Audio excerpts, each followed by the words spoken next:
Irish Impressions. Age Bay, G.K. Chesterton. Chapter 1. Two Stones in a Square.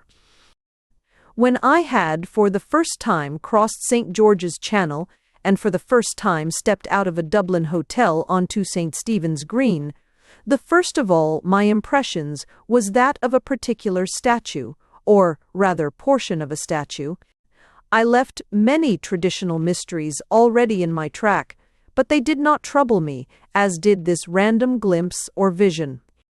I have never understood why the channel is called St. George's Channel.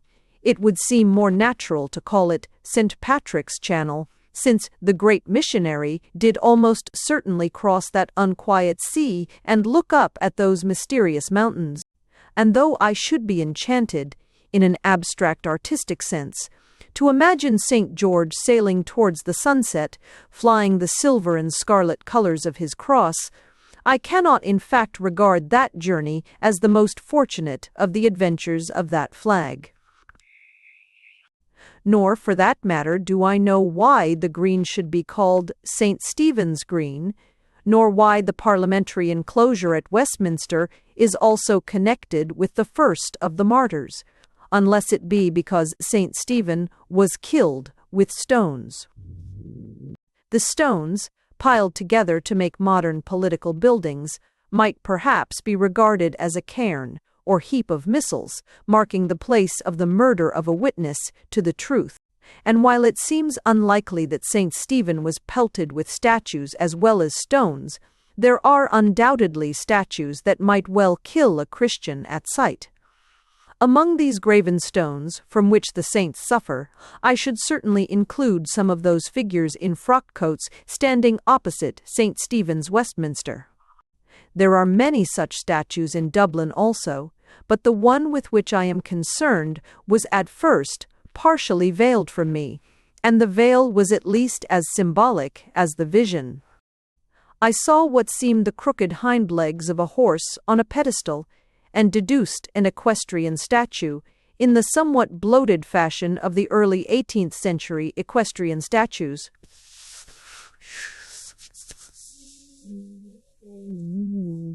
But the figure, from where I stood, was wholly hidden in the tops of trees growing round it in a ring, masking it with leafy curtains or draping it with leafy banners. But they were green banners that waved and glittered all about it in the sunlight, and the face they hid was the face of an English king, or, rather, to speak more correctly, a German king. When laws can stay, it was impossible that an old rhyme should not run in my head, and words that appealed to the everlasting revolt of the green things of the earth. And when the leaves in summertime their color dare not show. The rhyme seemed to reach me out of remote times and find arresting fulfillment. Like a prophecy, it was impossible not to feel that I had seen an omen. I was conscious vaguely of a vision of green garlands hung on gray stone, and the wreaths were living and growing, and the stone was dead. Something in the simple substances and elemental colors, in the white sunlight and the somber and even secret image, held the mind for a moment in the midst of all the moving city, like a sign given in a dream. I was told that the figure was that of one of the first Georges, but indeed, I seemed to know already that it was the white horse of Hanover that had thus grown grey with Irish weather, or green with Irish foliage. I knew only too well already that the George who had really crossed the Channel was not the saint. This was one of those German princes whom the English aristocracy used when it made the English domestic polity aristocratic and the English foreign policy German.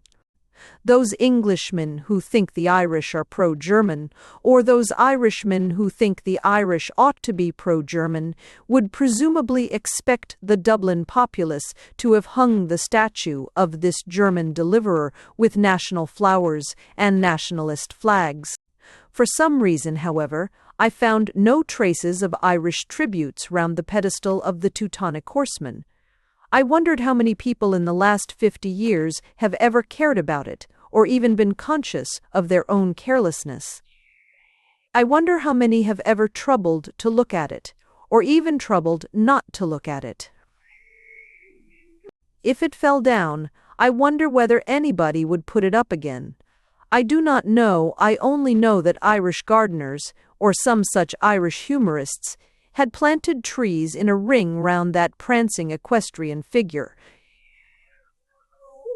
Trees that had, so to speak, sprung up and choked him, making him more unrecognizable than a Jack in the Green. Jack or George had vanished, but the green remained. About a stone's throw from this calamity in stone there stood, at the corner of a gorgeously colored flower walk, a bust evidently by a modern sculptor, with modern symbolic ornament surmounted by the fine falcon face of the poet Mangan, who dreamed and drank and died, a thoughtless and thriftless outcast. In the darkest of the Dublin streets around that place, this individual Irishman really was what we were told that all Irishmen were: hopeless, heedless, irresponsible, impossible, a tragedy of failure. And yet it seemed to be his head that was lifted and not hidden. The gay flowers only showed up this graven image, as the green leaves shut out the other. Everything around him seemed bright and busy, and told rather of a new time. It was clear that modern men did stop to look at him. Indeed, modern men had stayed there long enough to make him a monument. It was almost certain that if his monument fell down, it really would be put up again. Ascatelli. I think it very likely there would be competition among advanced modern artistic schools of admitted crankiness and unimpeachable lunacy, that somebody would want to cut out a cubist Mangan in a style less of stone than of bricks, or to set up a vorticist Mangan, like a frozen whirlpool, to terrify the children playing in that flowery lane.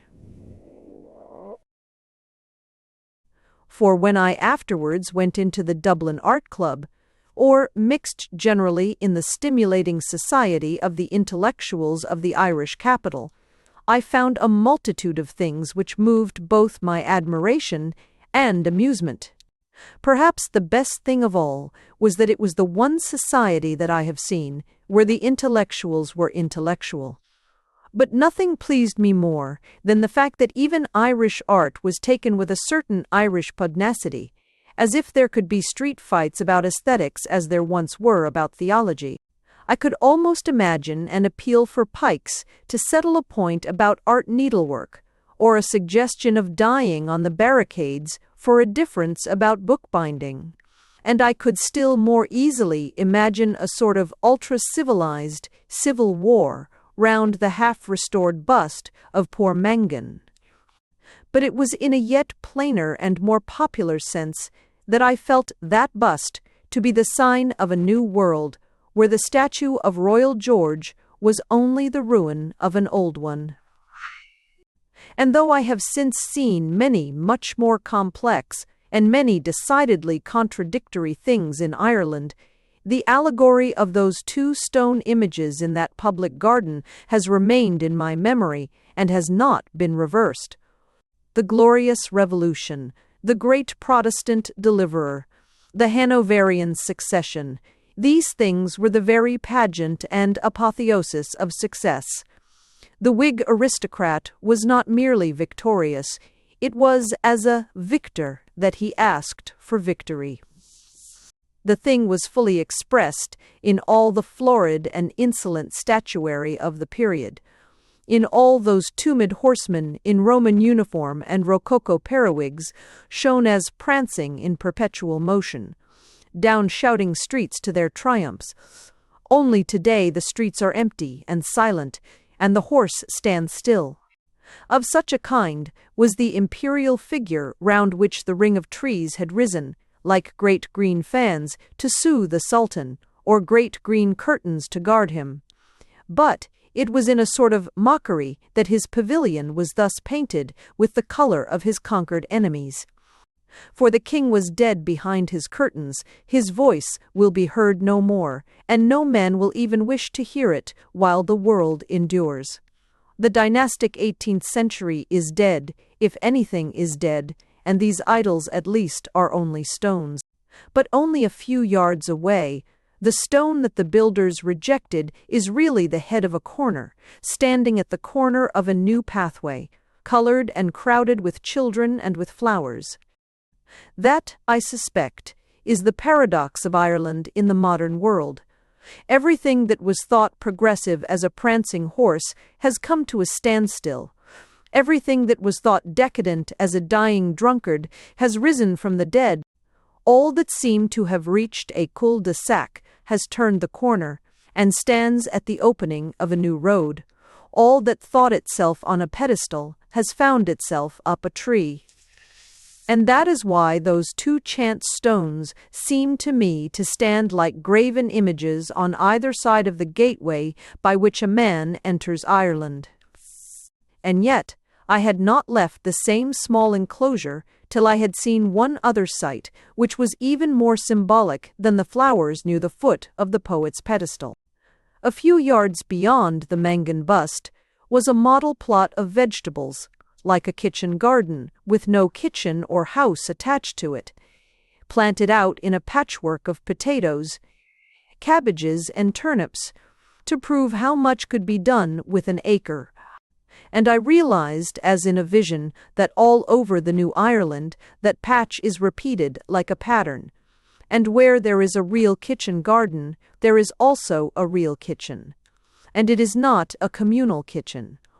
It is more typical even than the poet and the flowers, for these flowers are also food, and this poetry is also property which, when properly distributed, is the poetry of the average man. It was only afterwards that I could realize all the realities to which this accident corresponded. But even this little public experiment, at the first glance, had something of the meaning of a public monument. It was this which the earth itself had reared against the monstrous image of the German monarch, and I might have called this chapter Cabbages and Kings. My life is passed in making bad jokes and seeing them turn into true prophecies. In the little town in South Bucks where I live, I remember some talk of appropriate ceremonies in connection with the work of sending vegetables to the fleet. There was a suggestion that some proceedings should end with God Save the King, an amendment by someone of a more naval turn of mind to substitute Rule Britannia, and the opposition of one individual claiming to be of Irish extraction who loudly refused to lend a voice to either. Whatever I retain, in such rural scenes, of the frivolity of Fleet Street led me to suggest that we could all join in singing The Wearing of the Greens. But I have since discovered that this remark, like other typical utterances of the village idiot, was in truth inspired, and was a revelation and a vision from across the sea, a vision of what was really being done, not by the village idiots, but by the village wise men. For the whole miracle of modern Ireland might well be summed up in the simple change from the word green to the word greens. Nor would it be true to say that the first is poetical and the second practical. For a green tree is quite as poetical as a green flag, and no one in touch with history doubts that the waving of the green flag has been very useful to the growing of the green tree. Here I would only begin by recording a first impression as vividly colored and patchy as a modernist picture, a square of green things growing where they are least expected, the new vision of Ireland. The discovery, for most Englishmen, will be like touching the trees of a faded tapestry and finding the forest alive and full of birds. It will be as if, on some dry urn or dreary column, figures which had already begun to crumble magically began to move and dance.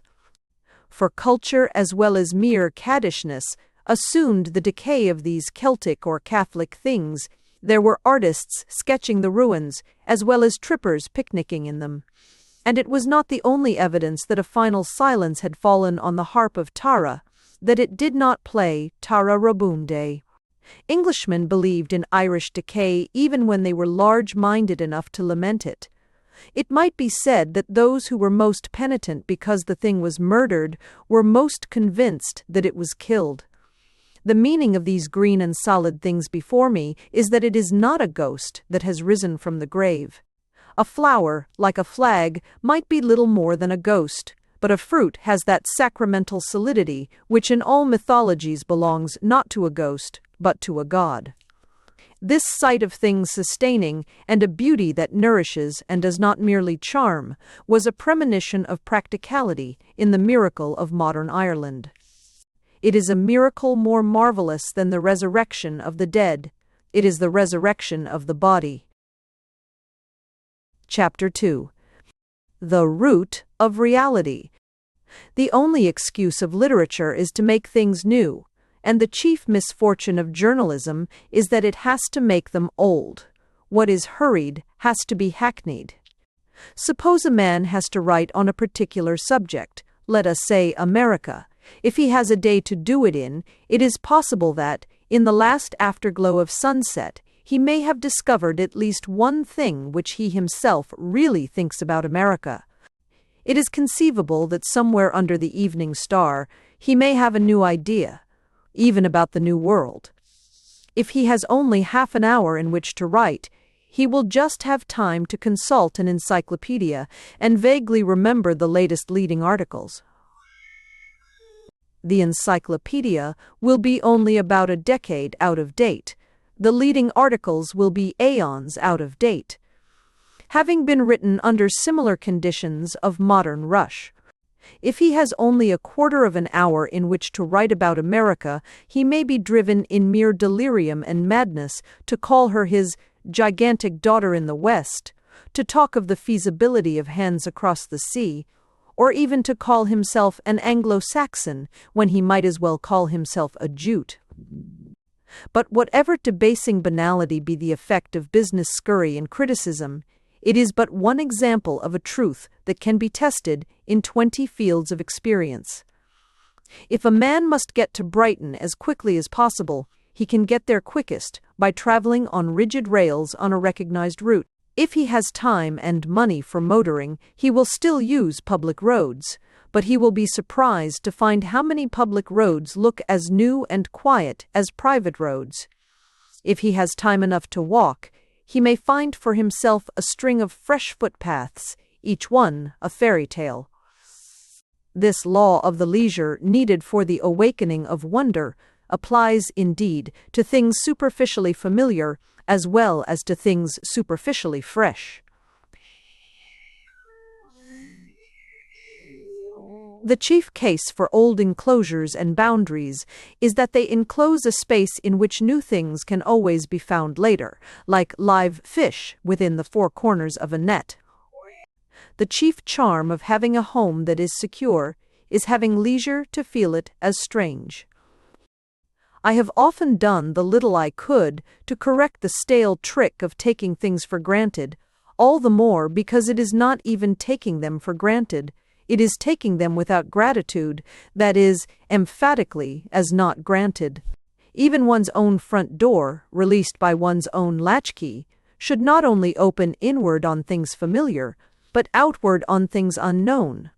Even one's own domestic fireside should be wild as well as domesticated, for nothing could be wilder than fire. But if this light of the higher ignorance should shine even on familiar places, it should naturally shine most clearly on the roads of a strange land. It would be well if a man could enter Ireland really knowing that he knows nothing about Ireland, if possible, not even the name of Ireland. The misfortune is that most men know the name too well and the thing too little. This book would probably be a better book as well as a better joke if I were to call the island throughout by some name like Atlantis and only reveal on the last page that I was referring to Ireland. Englishmen would see a situation of great interest, objects with which they could feel considerable sympathy, and opportunities of which they might take considerable advantage if only they would really look at the place plain and straight as they would at some entirely new island with an entirely new name. discovered by that seafaring adventure, which is the real romance of England. In short, the Englishman might do something with it if he would only treat it as an object in front of him, and not as a subject or story left behind him. There will be occasion later to say all that should be said of the need of studying the Irish story. But the Irish story is one thing, and what is called the Irish question quite another. And in a purely practical sense, the best thing the stranger can do is to forget the Irish question and look at the Irish. If he looked at them simply and steadily, as he would look at the natives of an entirely new nation with a new name, he would become conscious of a very strange but entirely solid fact. He would become conscious of it, as a man in a fairy tale might become conscious that he had crossed the border of fairyland by such a trifle as a talking cow or a haystack walking about on legs. For the Irish question has never been discussed in England. Men have discussed Home Rule, but those who advocated it most warmly, and as I think wisely, did not even know what the Irish meant by home. Men have talked about unionism, but they have never even dared to propose union.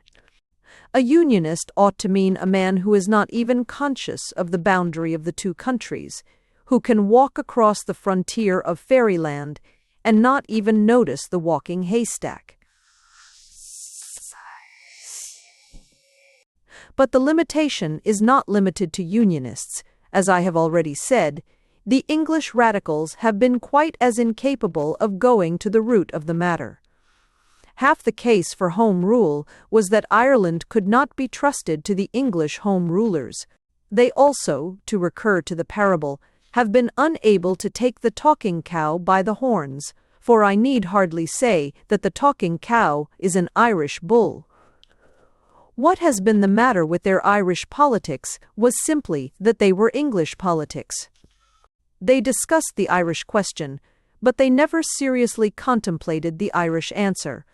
That is, the Liberal was content with the negative truth, that the Irish should not be prevented from having the sort of law they liked, but the Liberal seldom faced the positive truth about what sort of law they would like.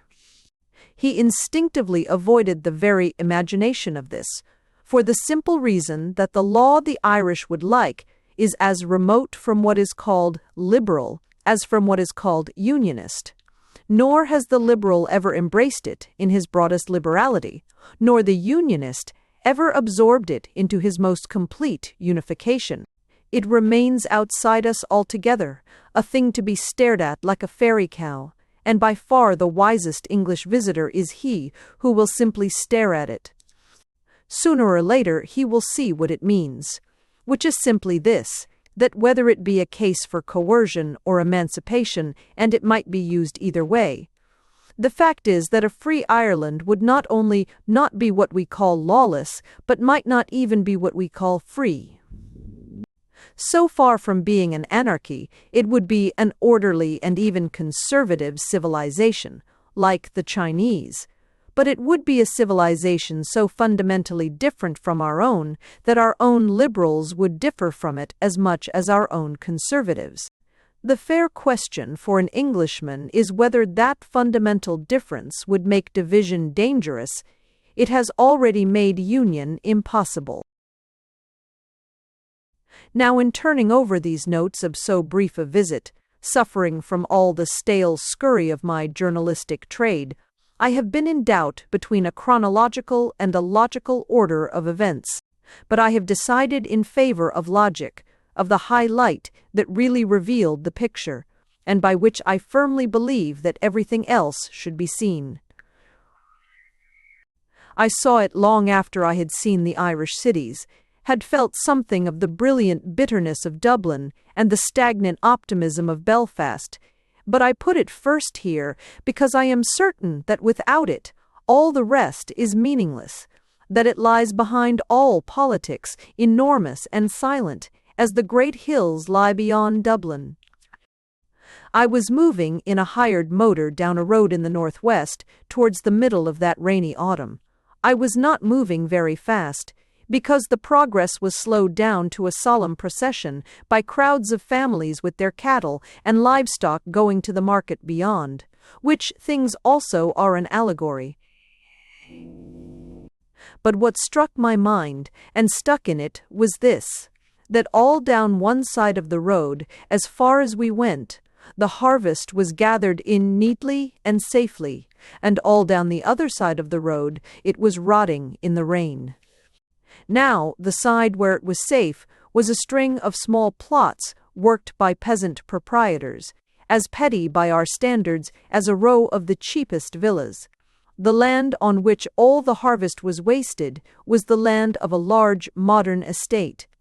I asked why the landlord was later with his harvesting than the peasants, and I was told rather vaguely that there had been strikes and similar labor troubles. I did not go into the rights of the matter, but the point here is that, whatever they were, the moral is the same. You may curse the cruel capitalist landlord, or you may rave at the ruffianly Bolshevist strikers, but you must admit that between them they had produced a stoppage, which the peasant proprietorship a few yards off did not produce. You might support either where they conflicted, but you could not deny the sense in which they had combined, and combined to prevent what a few rustics across the road could combine to produce. For all that we in England agree about and disagree about, all for which we fight and all from which we differ, our darkness and our light, our heaven and hell, were there on the left side of the road. On the right side of the road lay something so different that we do not even differ from it. It may be that trusts are rising like towers of gold and iron, overshadowing the earth and shutting out the sun, but they are only rising on the left side of the road. It may be that trade unions are laying labyrinths of international insurrection, cellars stored with the dynamite of a merely destructive democracy. But all that international maze lies to the left side of the road. The left side of the road may even go through amazing transformations of its own. Its story may stride across abysses of anarchy, but it will never step across the road. The landlord's estate may become a sort of Morris utopia, organized communally by socialists, or more probably by guild socialists. It may, as I fear, is much more likely, pass through the stage of an employer's model village to the condition of an old pagan slave.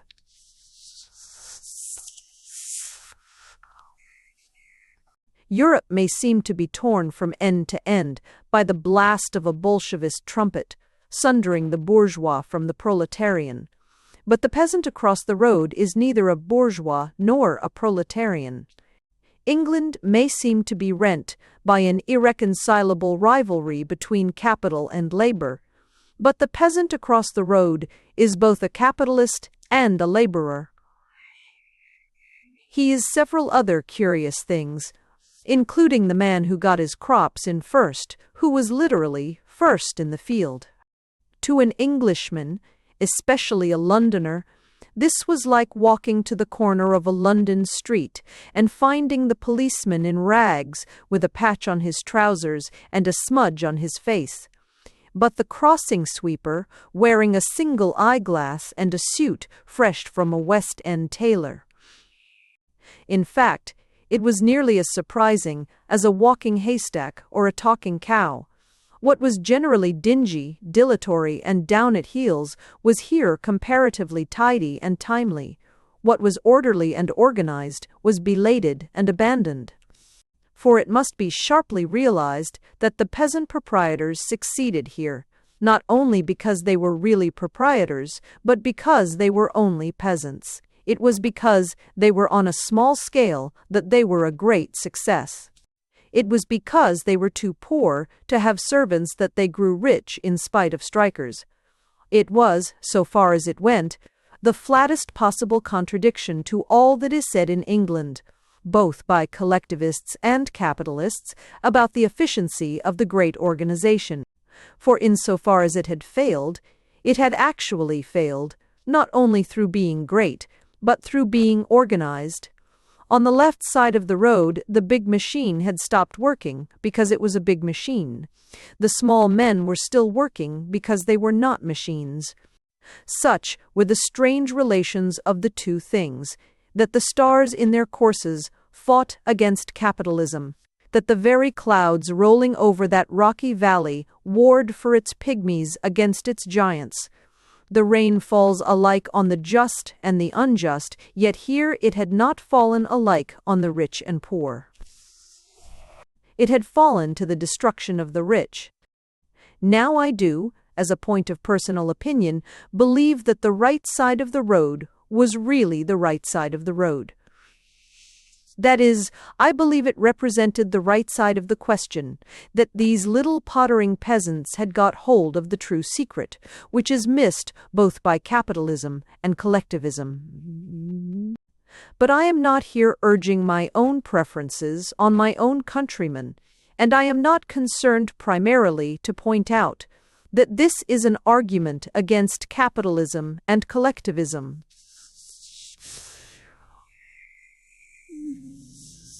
Perhaps it is, on that ultimate level, the only argument against unionism, which is probably why it is never used against unionists. I mean, of course, that it was never really used against English unionists by English Home Rulers in the recriminations of that Irish question, which was really an English question.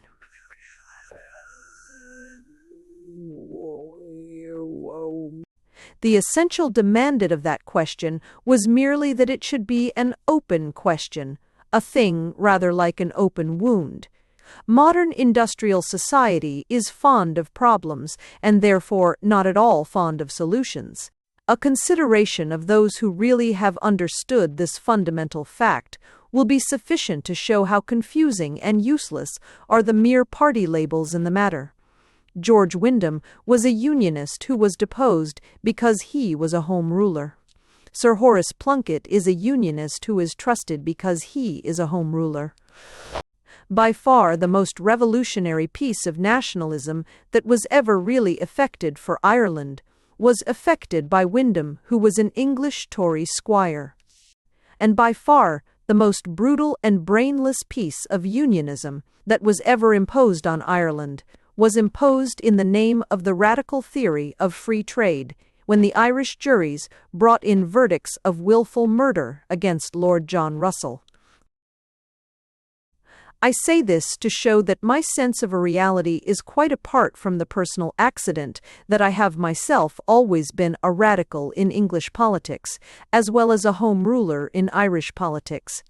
But I say it even more, in order to reaffirm that the English have first to forget all their old formula and look at a new fact. It is not a new fact, but it is new to them. To realize it, we must not only go outside the British parties, but outside the British Empire, outside the very universe of the ordinary Briton. The real question can be easily stated, for it is as simple as it is large. What is going to happen to the peasantries of Europe, or for that matter of the whole world? It would be far better, as I have already suggested, if we could consider it as a new case of some peasantry in Europe, or somewhere else in the world. It would be far better if we ceased to talk of Ireland and Scotland, and began to talk of Ireland and Serbia. Let us, for the sake of our own mental composure, call this unfortunate people Slovenes. But let us realize that these remote Slovenes are, by the testimony of every truthful traveler, rooted in the habit of private property and now ripening into a considerable private prosperity. It will often be necessary to remember that the Slovenes are Roman Catholics, and that, with that impatient pugnacity which marks the Slovene temperament, they have often employed violence, but always for the restoration of what they regarded as a reasonable system of private property. Now, in 100 determining districts, of which France is the most famous, this system has prospered. It has its own faults as well as its own merits, but it has prospered.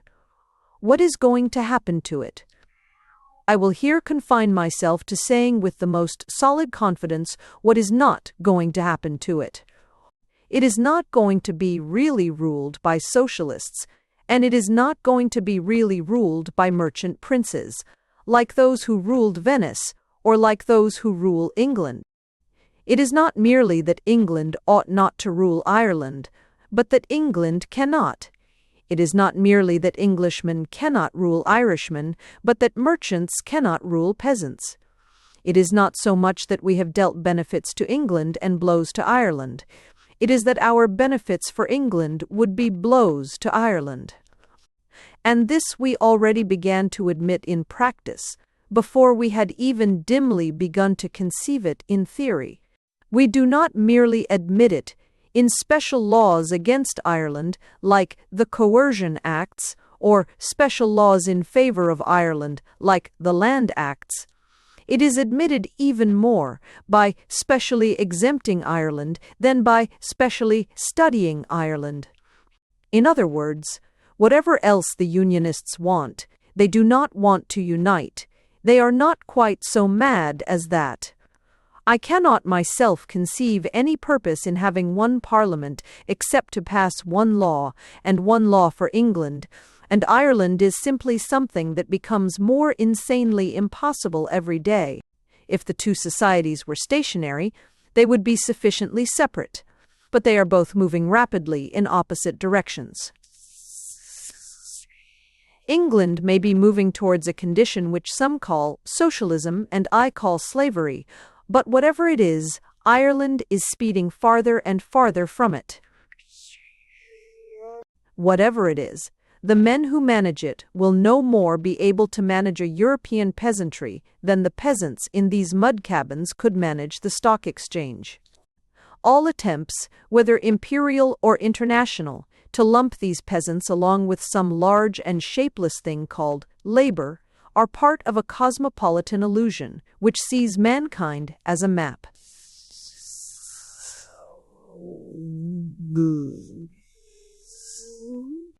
It is true that all men want health, but it is certainly not true that all men want the same medicine. Let us allow the cosmopolitan to survey the world from China to Peru, but do not let us allow the chemist to identify Chinese opium and Peruvian bark. My parallel about the Slovenes was only a fancy, yet I can give a real parallel from the Slavs, which is a fact. It was a fact from my own experience in Ireland, and it exactly illustrates the real international sympathies of peasants.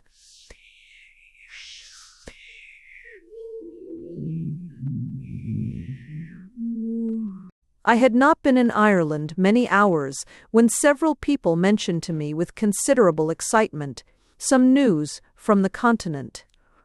They were not, strange as it may seem, dancing with joy over the disaster of Caporetto, or glowing with admiration of the Crown Prince. Few really rejoiced in English defeats, and none really rejoiced in German victories.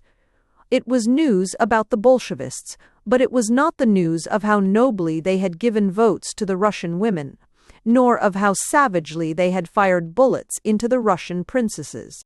It was the news of a check to the Bolshevists, but it was not a glorification of Kerensky or Kornilov or any of the newspaper heroes who seemed to have satisfied us all, so long as their names began with K and nobody knew anything about them. In short, it was nothing that could be found in all our myriad newspaper articles on the subject. I would give an educated Englishman 100 guesses about what it was, but even if he knew it, he would not know what it meant.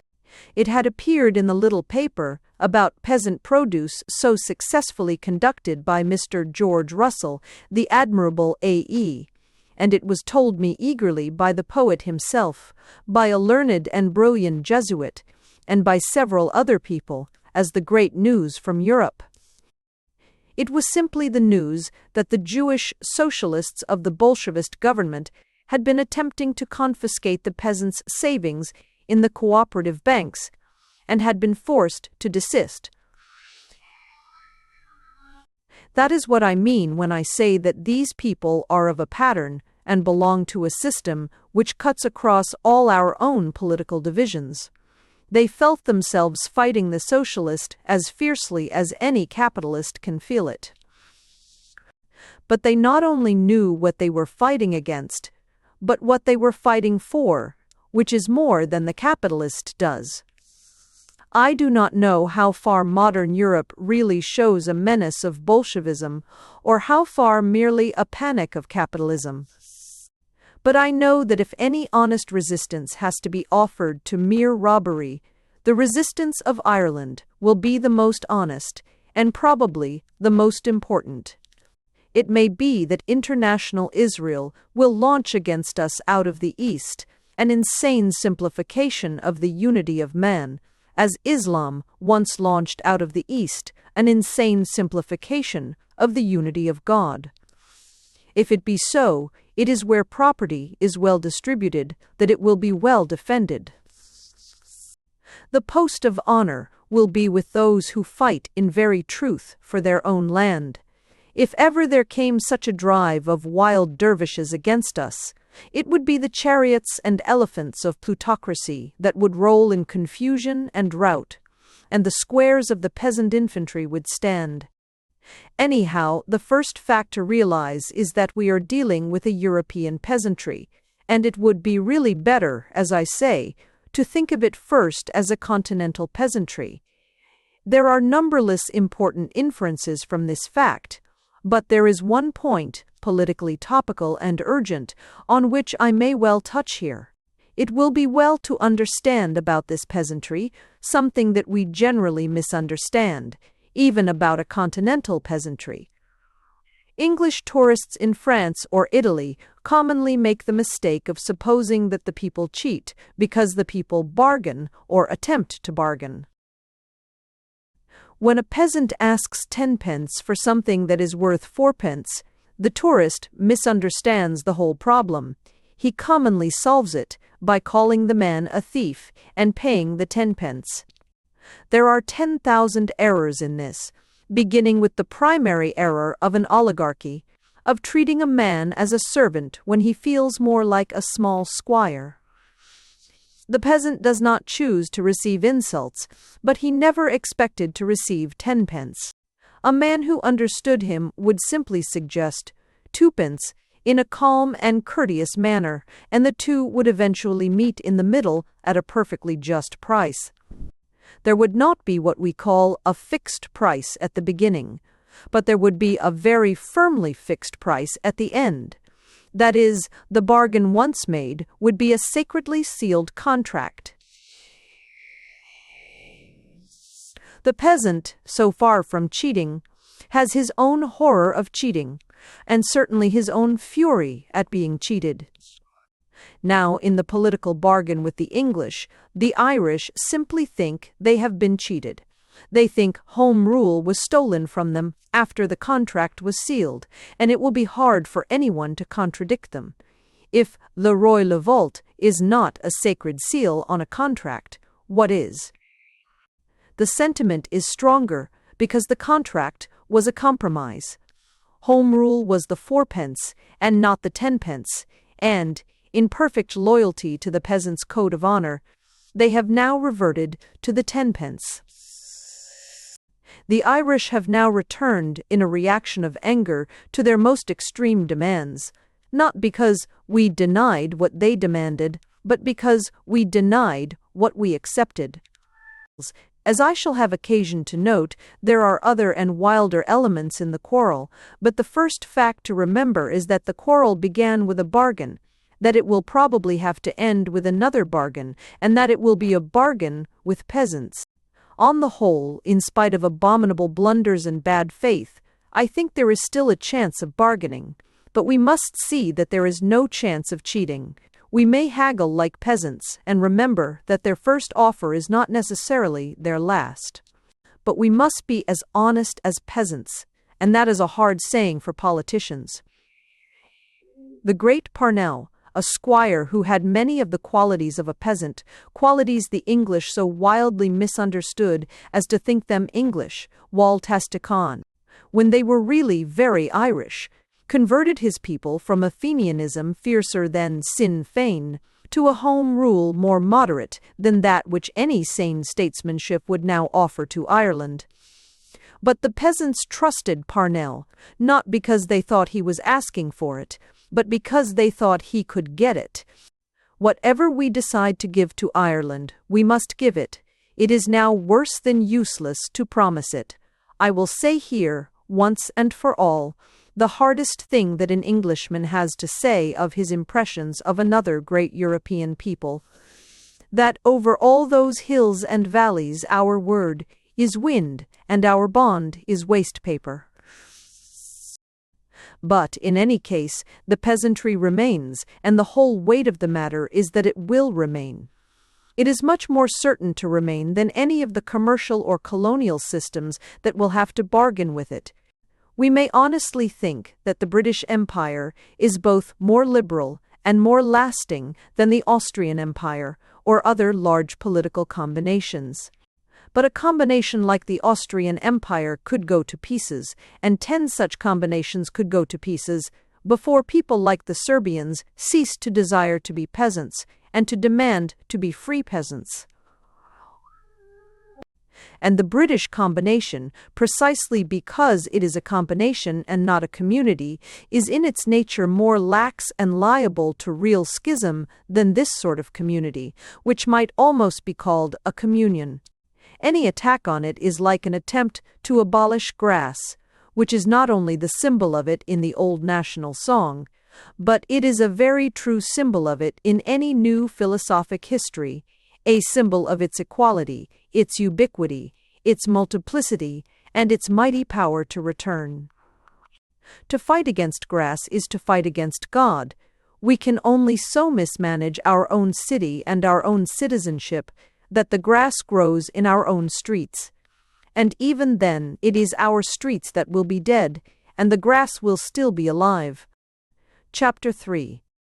The Family and the Feud. There was an old joke of my childhood to the effect that men might be grouped together with reference to their Christian names. I have forgotten the cases then under consideration, but contemporary examples would be sufficiently suggestive today. A ceremonial brotherhood in arms between Father Bernard Vaughan and Mr. Bernard Shaw seems full of possibilities. I am faintly pleased with the fancy of Mr. Arnold Bennett endeavoring to extract the larger humanities of fiction from the political differences of Mr. Arnold White and Mr. Arnold Lupton.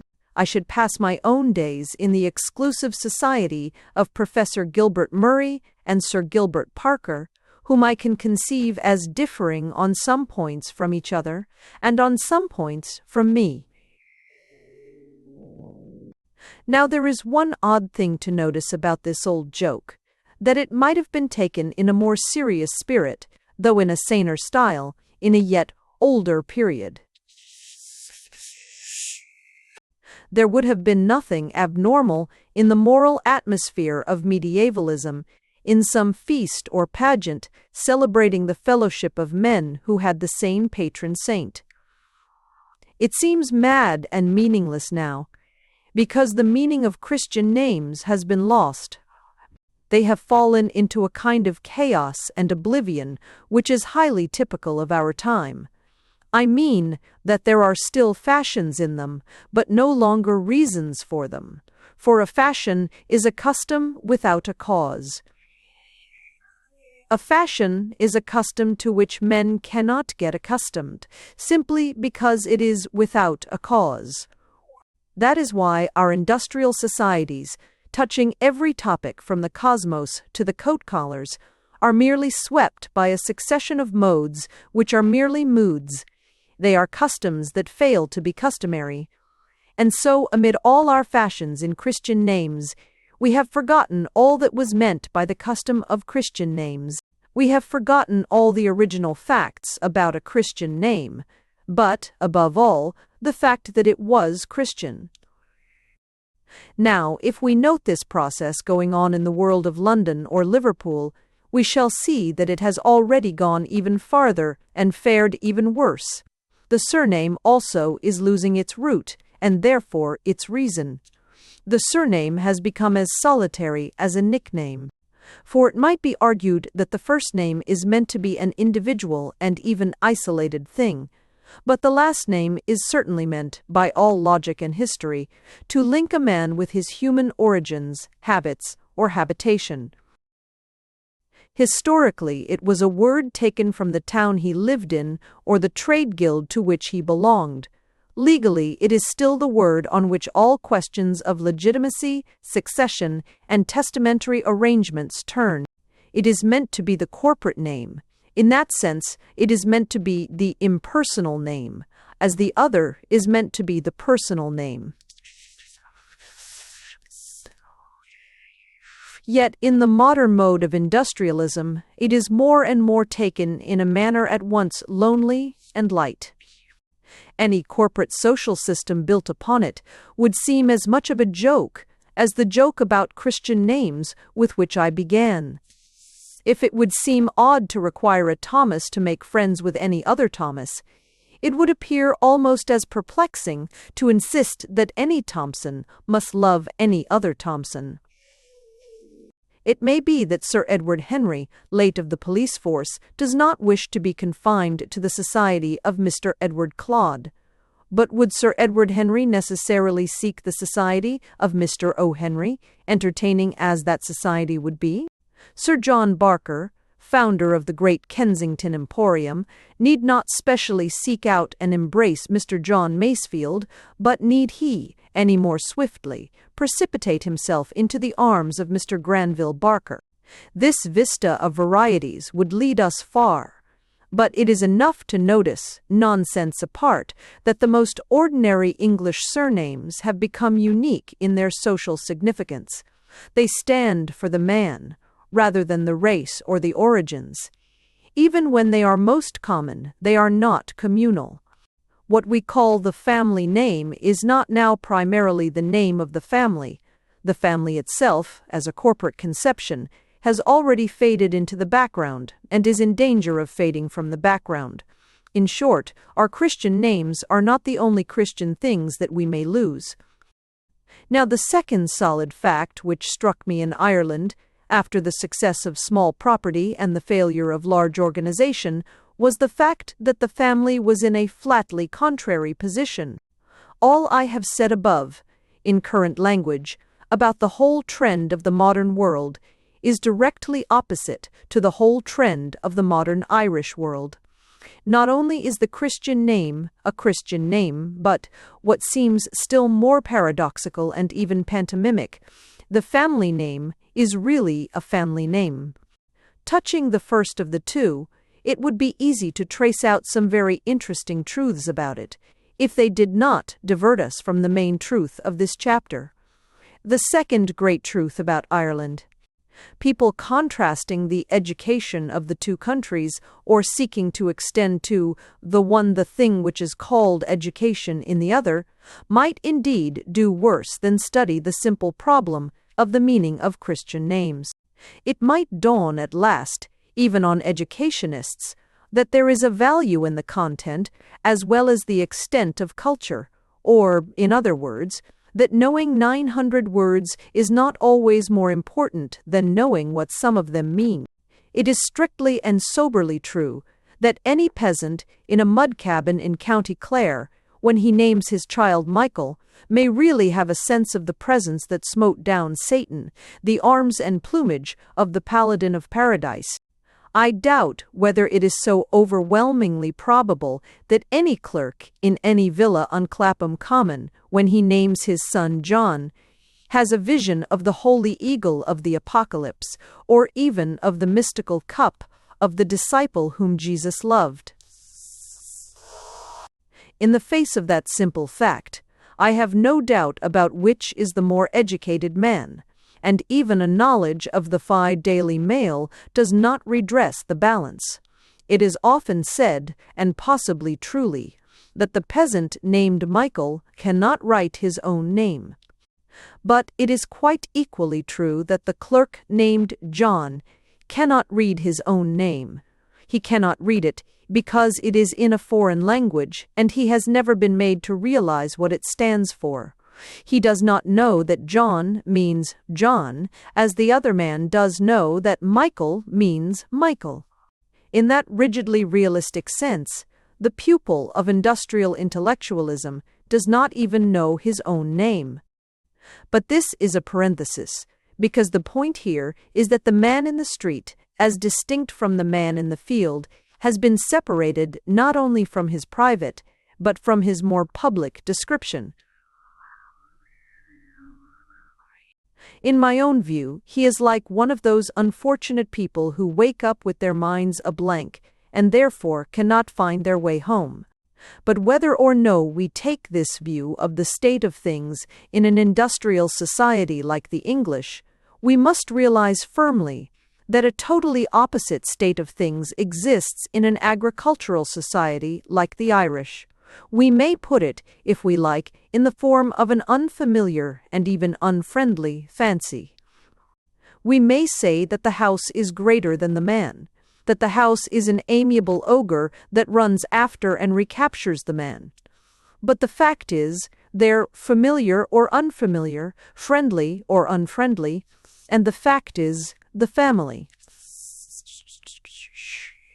The family pride is prodigious, though it generally goes along with glowing masses of individual humility, and this family sentiment does attach itself to the family name, so that the very language in which men think is made up of family names.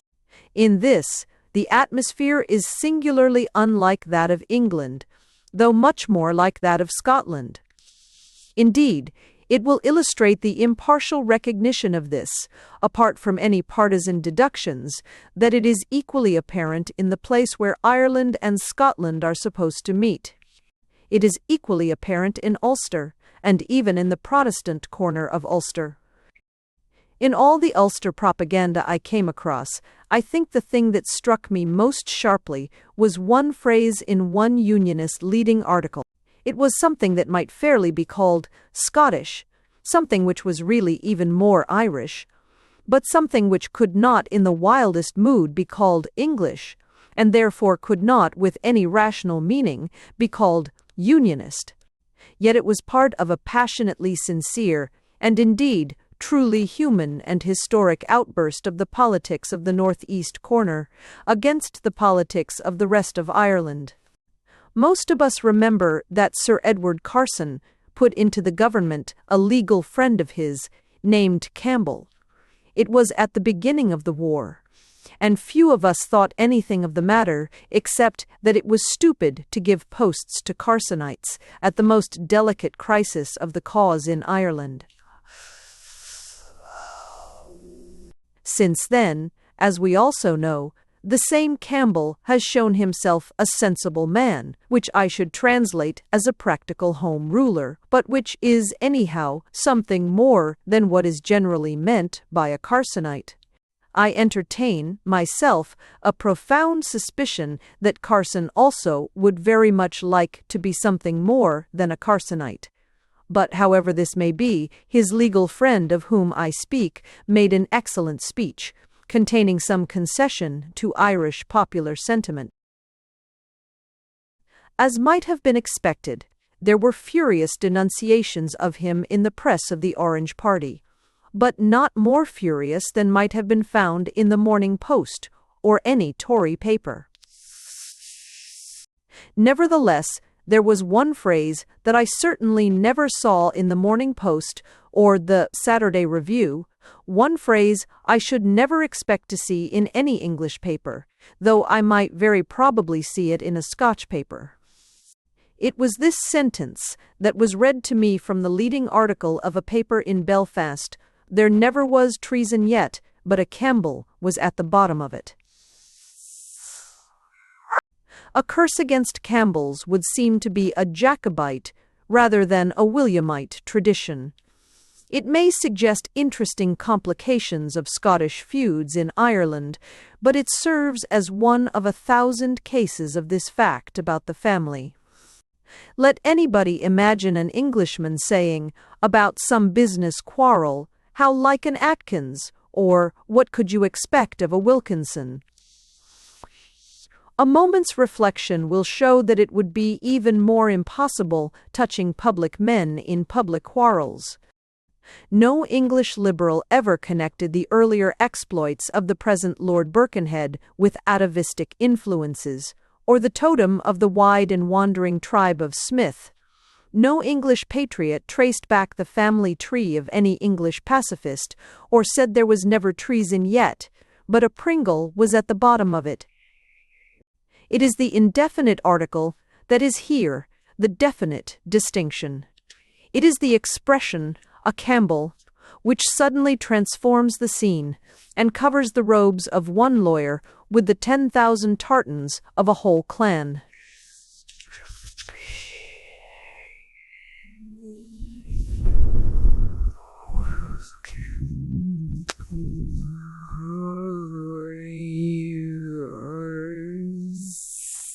Perhaps the next most arresting thing I remember, after the Agrarian Revolution, was the way in which one poor Irishman happened to speak to me about Sir Roger Casement. He did not praise him as a deliverer of Ireland, he did not abuse him as a disgrace to Ireland, he did not say anything of the 20 things one might expect him to say. He merely referred to the rumor that Casement meant to become a Catholic just before his execution, and expressed a sort of distant interest in it. He added, "He's always been a black Protestant. All the Casements are black Protestants." I confess that at that moment of that morbid story, there seemed to me to be something unearthly about the very idea of there being other Casements. If ever a man seemed solitary, if ever a man seemed unique to the point of being unnatural, it was that man on the 2 or 3 occasions when I have seen his sombre, handsome face and his wild eye, a tall, dark figure walking already in the shadow of a dreadful doom. I do not know if he was a black Protestant, but he was a black something, in the sad, if not the bad sense of the symbol. I fancy, in truth, he stood rather for the third of Browning's famous triad of rhyming monosyllables. A distinguished nationalist member, who happened to have had a medical training, said to me, "I was quite certain, when I first clapped eyes on him, the man was mad." Anyhow, the man was so unusual that it would never have occurred to me or any of my countrymen to talk as if there were a class or clan of such men. I could almost have imagined he had been born without father or mother. But for the Irish, his father and mother were really more important than he was. There is said to be a historical mystery about whether Parnell made a pun when he said that the name of kettle was a household word in Ireland. Few symbols could now be more contrary than the name of kettle and the name of casement, save for the courage they had in common. For the younger Kettle, who died so gloriously in France, was a nationalist as broad as the other was cramped, and as sane as the other was crazy. But if the fancy of a punster, following his own delightful vein of nonsense, should see something quaint in the image of 100 such kettles singing as he sang by 100 hearths, a more bitter jester, reading that black and obscure story of the capture on the coast, might utter a similar flippancy about other casements opening on the foam of such very perilous seas, in a land so truly forlorn. But even if we were not annoyed at the pun, we should be surprised at the plural. To express it in the same idle imagery, it would be the fact that even a casement is a part of a house, as a kettle is a part of a household. Every word in Irish is a household word. The English would no more have thought of a plural for the word Gladstone than for the word God. They would never have imagined Disraeli compassed about with a great cloud of Disraelis. It would have seemed to them altogether too apocalyptic, an exaggeration of being on the side of the angels. To this day in England, as I have reason to know, it is regarded as a rabid and insane form of religious persecution to suggest that a Jew very probably comes of a Jewish family. In short, the modern English, while their rulers are willing to give due consideration to eugenics as a reasonable opportunity for various forms of polygamy and infanticide, are drifting farther and farther from the only consideration of eugenics that could possibly be fit for Christian men, the consideration of it as an accomplished fact. I have spoken of infanticide, but indeed the ethic involved is rather that of parricide and matricide. To my own taste, the present tendency of social reform would seem to consist of destroying all traces of the parents, in order to study the heredity of the children. But I do not here ask the reader to accept my own tastes or even opinions about these things. I only bear witness to an objective fact about a foreign country. It can be summed up by saying that Parnell is the Parnell for the English, but a Parnell for the Irish. This is what I mean when I say that English home rulers do not know what the Irish mean by home. And this is also what I mean when I say that the society does not fit into any of our social classifications, liberal or conservative. To many radicals, this sense of lineage will appear rank reactionary aristocracy. And it is aristocratic if we mean by this a pride of pedigree. But it is not aristocratic in the practical and political sense. Strange as it may sound, its practical effect is democratic. It is not aristocratic in the sense of creating an aristocracy. And 30.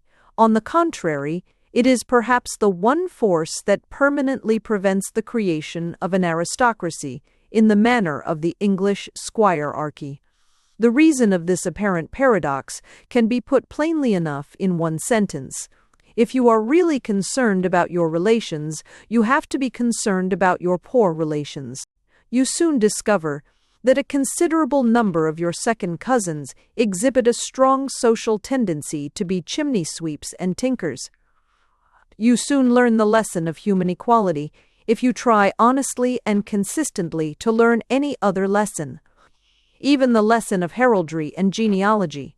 For good or evil, a real working aristocracy has to forget about 3/4 of its aristocrats. It has to discard the poor who have the genteel blood and welcome the rich who can live the genteel life. If a man is interesting because he is a McCarthy, it is so far as he is interesting because he is a man. That is, he is interesting whether he is a duke or a dustman. But if he is interesting because he is Lord Fitzarthur and lives at Fitzarthur House, then he is interesting when he has merely bought the house, or when he has merely bought the title. To maintain a squirearchy, it is necessary to admire the new squire, and therefore to forget the old squire. The sense of family is like a dog and follows the family. The sense of aristocracy is like a cat and continues to haunt the house. I am not arguing against aristocracy. If the English choose to preserve it in England, I am only making clear the terms on which they hold it, and warning them that a people with a strong family sense will not hold it on any terms. Aristocracy, as it has flourished in England since the Reformation, with not a little national glory and commercial success, is in its very nature built up of broken and desecrated homes. It has to destroy 100 poor relations to keep up a family. It has to destroy 100 families to keep up a class. But if this family spirit is incompatible with what we mean by aristocracy, it is quite as incompatible with 3/4 of what many men praise and preach as democracy. The whole trend of what has been regarded as liberal legislation in England, necessary or unnecessary, defensible and indefensible, has for good or evil been at the expense of the independence of the family, especially of the poor family. From the first most reasonable restraints of the factory acts to the last most maniacal antics of interference with other people's nursery games or Christmas dinners, the whole process has turned sometimes on the pivot of the state, more often on the pivot of the employer, but never on the pivot of the home. All this may be an emancipation. I only point out that Ireland really asked for Home Rule chiefly to be emancipated from this emancipation. But indeed, the English politicians, to do them justice, show their consciousness of this by the increasing number of cases in which the other nation is exempted. We may have harried this unhappy people with our persecutions, but at least we spare them our reforms. We have smitten them with plagues, but at least we dare not scourge them with our remedies. The real case against the Union is not merely a case against the Unionists, it is a far stronger case against the Universalists. It is this strange and ironic truth, that a man stands up holding a charter of charity and peace for all mankind, that he lays down a law of enlightened justice for all the nations of the earth, that he claims to behold man from the beginnings of his evolution, equal, without any difference between the most distant creeds and colors, that he stands as the orator of the human race, whose statute only declares all humanity to be human, and then slightly drops his voice and says, Chapter 4. The Paradox of Labor. My first general and visual impression of the Green Island was that it was not green but brown, that it was positively brown with khaki. This is one of those experiences that cannot be confused with expectations, the sort of small thing that is seen but not foreseen in the verbal visions of books and newspapers. I knew, of course, that we had a garrison in Dublin, but I had no notion that it was so obvious all over Dublin. I had no notion that it had been considered necessary to occupy the country in such force or with so much parade of force, and the first thought that flashed through my mind found words in the single sentence, how useful these men would have been in the breach at St. Quentin. For I went to Dublin towards the end of 1918, and not long after those awful days which led up to the end of the war and seemed more like the end of the world. There hung still in the imagination, as above a void of horror, that line that was the last chain of the world's chivalry, and the memory of the day when it seemed that our name and our greatness and our glory went down before the annihilation from the north. Ireland is hardly to blame if she has never known how noble an England was in peril in that hour, or for what beyond any empire we were troubled when, under a cloud of thick darkness, we almost felt her ancient foundations move upon the floor of the sea. But I, as an Englishman, at least knew it, and it was for England and not for Ireland that I felt this first impatience and tragic irony. I had always doubted the military policy that culminated in Irish conscription, and merely on military grounds. If any policy of the English could deserve to be called in the proverbial sense Irish, I think it was this one. It was wasting troops in Ireland because we wanted them in France. I had the same purely patriotic and even pugnacious sense of annoyance, mingling with my sense of pathos, in the sight of the devastation of the great Dublin street, which had been bombarded by the British troops during the Easter Rebellion. I was bitterly distressed that such a cannonade had ever been aimed at the Irish, but even more distressed that it had not been aimed at the Germans. The question of the necessity of the heavy attack, like the question of the necessity of the large army of occupation, is of course bound up with the history of the Easter Rebellion itself. That strange and dramatic event, which came quite as unexpectedly to nationalist Ireland as to Unionist England, is no part of my own experiences, and I will not dogmatize on so dark a problem. But I will say in passing that I suspect a certain misunderstanding of its very nature to be common on both sides. Everything seems to point to the paradox that the rebels needed the less to be conquered, because they were actually aiming at being conquered, rather than at being conquerors. In the moral sense, they were most certainly heroes, but I doubt if they expected to be conquering heroes. They desired to be, in the Greek and literal sense, martyrs. They wished not so much to win as to witness. They thought that nothing but their dead bodies could really prove that Ireland was not dead. How far this sublime and suicidal ideal was really useful in reviving national enthusiasm, it is for Irishmen to judge. I should have said that the enthusiasm was there anyhow.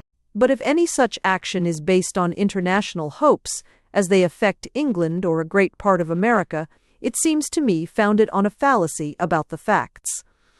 I shall have occasion to note many English errors about the Irish, and this seems to me a very notable Irish error about the English.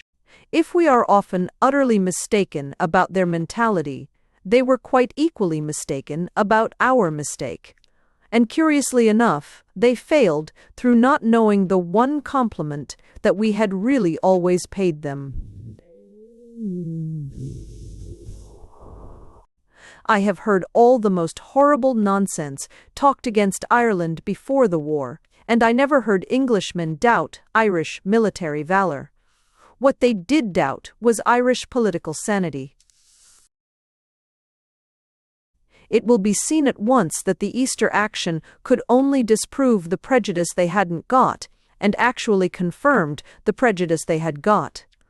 The charge against the Irishman was not a lack of boldness, but rather an excess of it.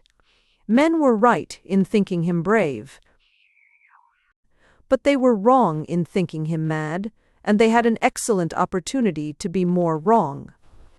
Then, when the attempt to fight against England developed by its own logic into a refusal to fight for England, men took away the number they first thought of, and were irritated into denying what they had originally never dreamed of doubting. In any case, this was, I think, the temper in which the minority of the true Sinn Feiners sought martyrdom. I, for one, will never sneer at such a motive, but it would hardly have amounted to so great a movement but for another force that happened to ally itself with them. It is for the sake of this that I have here begun with the Easter tragedy itself, for with the consideration of this we come to the paradox of Irish labor. Some of my remarks on the stability and even repose of a peasant society may seem exaggerated in the light of a labor agitation that breaks out in Ireland as elsewhere. But I have particular and even personal reasons for regarding that agitation as the exception that proves the rule. It was the background of the peasant landscape that made the Dublin strike the peculiar sort of drama that it was, and this operated in two ways. First, by isolating the industrial capitalist as something exceptional and almost fanatical, and second, by reinforcing the proletariat with a vague tradition of property. My own sympathies were all with Larkin and Connolly as against the late Mr. Murphy, but it is curious to note that even Mr. Murphy was quite a different kind of man from the Lord.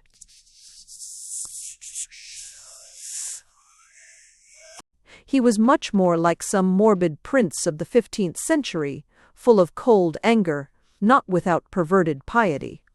But the first few words I heard about him in Ireland were full of that vast, vague fact which I have tried to put first among my impressions. I have called it the family, but it covers many cognate things, youth and old friendships, not to mention old quarrels. It might be more fully defined as a realism about origins. The first things I heard about Murphy were facts of his forgotten youth, or a youth that would in England have been forgotten. They were tales about friends of his simpler days, with whom he had set out to push some more or less sentimental vendetta against somebody. Suppose whenever we talked of Harrod's stores, we heard first about the boyish daydreams of Harrod. Suppose the mention of Bradshaw's Railway Guide brought up tales of feud and first love in the early life of Mr. Bradshaw, or even of Mrs. Bradshaw. That is the atmosphere, to be felt rather than described, that a stranger in Ireland feels around him.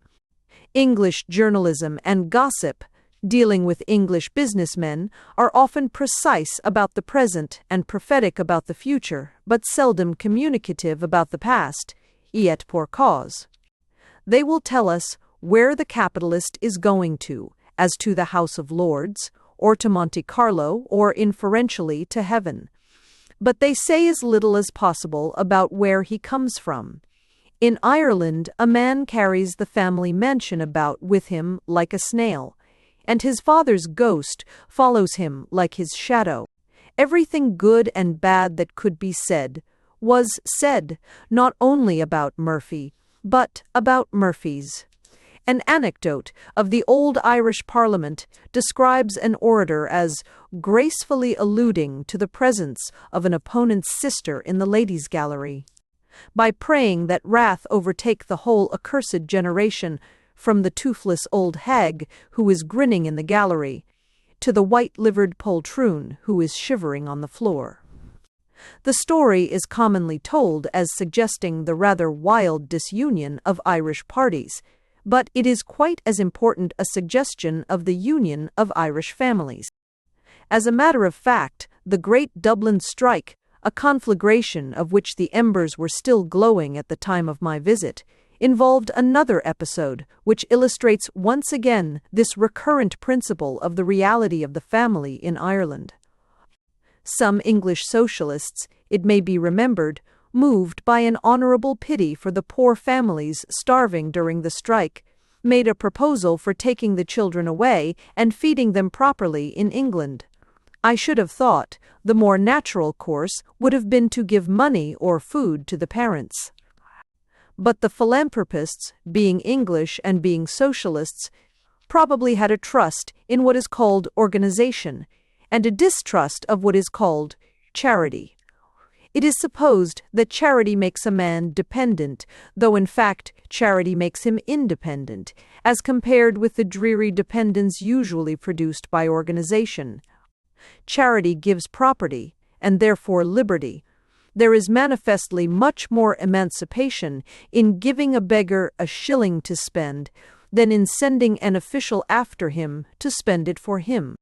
The socialists, however, had placidly arranged for the deportation of all the poor children when they found themselves, to their astonishment, confronted with the red-hot reality called the religion of Ireland.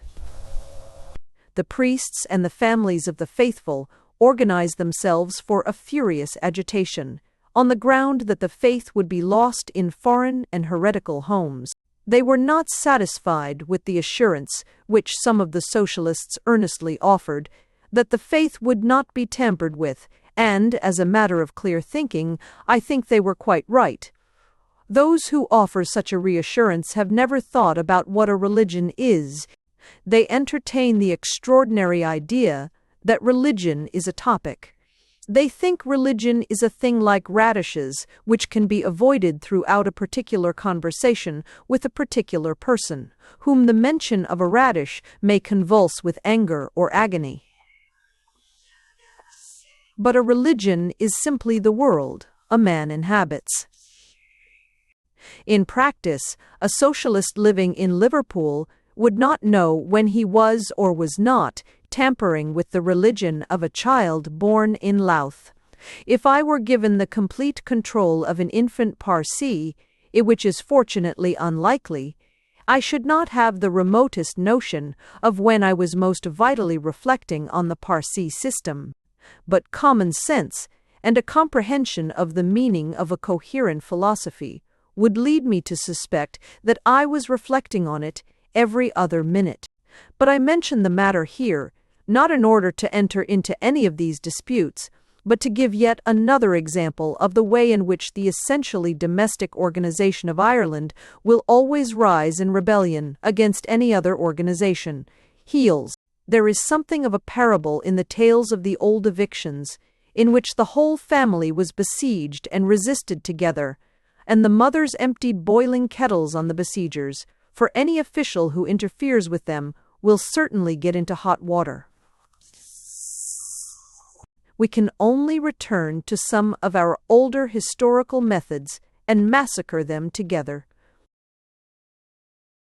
A small incident within my own short experience, however, illustrated the main point involved here: the sense of a peasant base, even of the proletarian attack. And this was exemplified not in any check to labor, but rather in a success for labor, insofar as the issue of a friendly and informal debate may be classed with its more solid successes.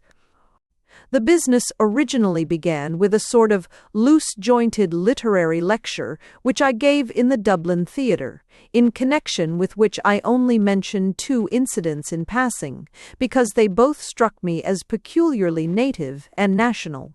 One concerned only the title of my address, which was Poetry and Property.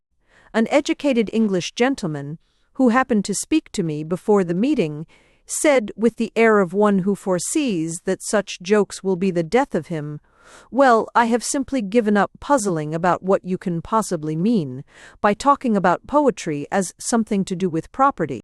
He probably regarded the combination of words as a mere alliterative fantasy, like peacocks and Paddington, or polygamy and potatoes. If indeed he did not regard it as a mere combination of incompatible contrasts, like popery and Protestants, or patriotism and politicians.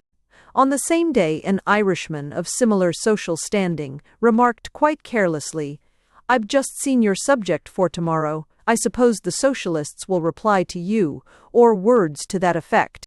The two terms told him at once, not about the lecture, which was literary if it was anything, but about the whole philosophy underlying the lecture. The whole of that philosophy which the lumbering elephant called by Mr. Shaw the Chester bellow laboriously toils to explain in England, under the ponderous title of distributivism. As Mr. Hugh Law once said, equally truly about our pitting of patriotism against imperialism, what is a paradox in England is a commonplace in Ireland. My actual monologue, however, dealt merely with the witness of poetry to a certain dignity in man's sense of private possessions, which is certainly not either vulgar ostentation or vulgar greed. The French poet of the Pleiad remembers the slates on his own roof, almost as if he could count them, and Mr. W.B. Yeats, in the very wildest vision of a loneliness remote and irresponsible, is careful to make it clear that he knows how many bean rows make 9.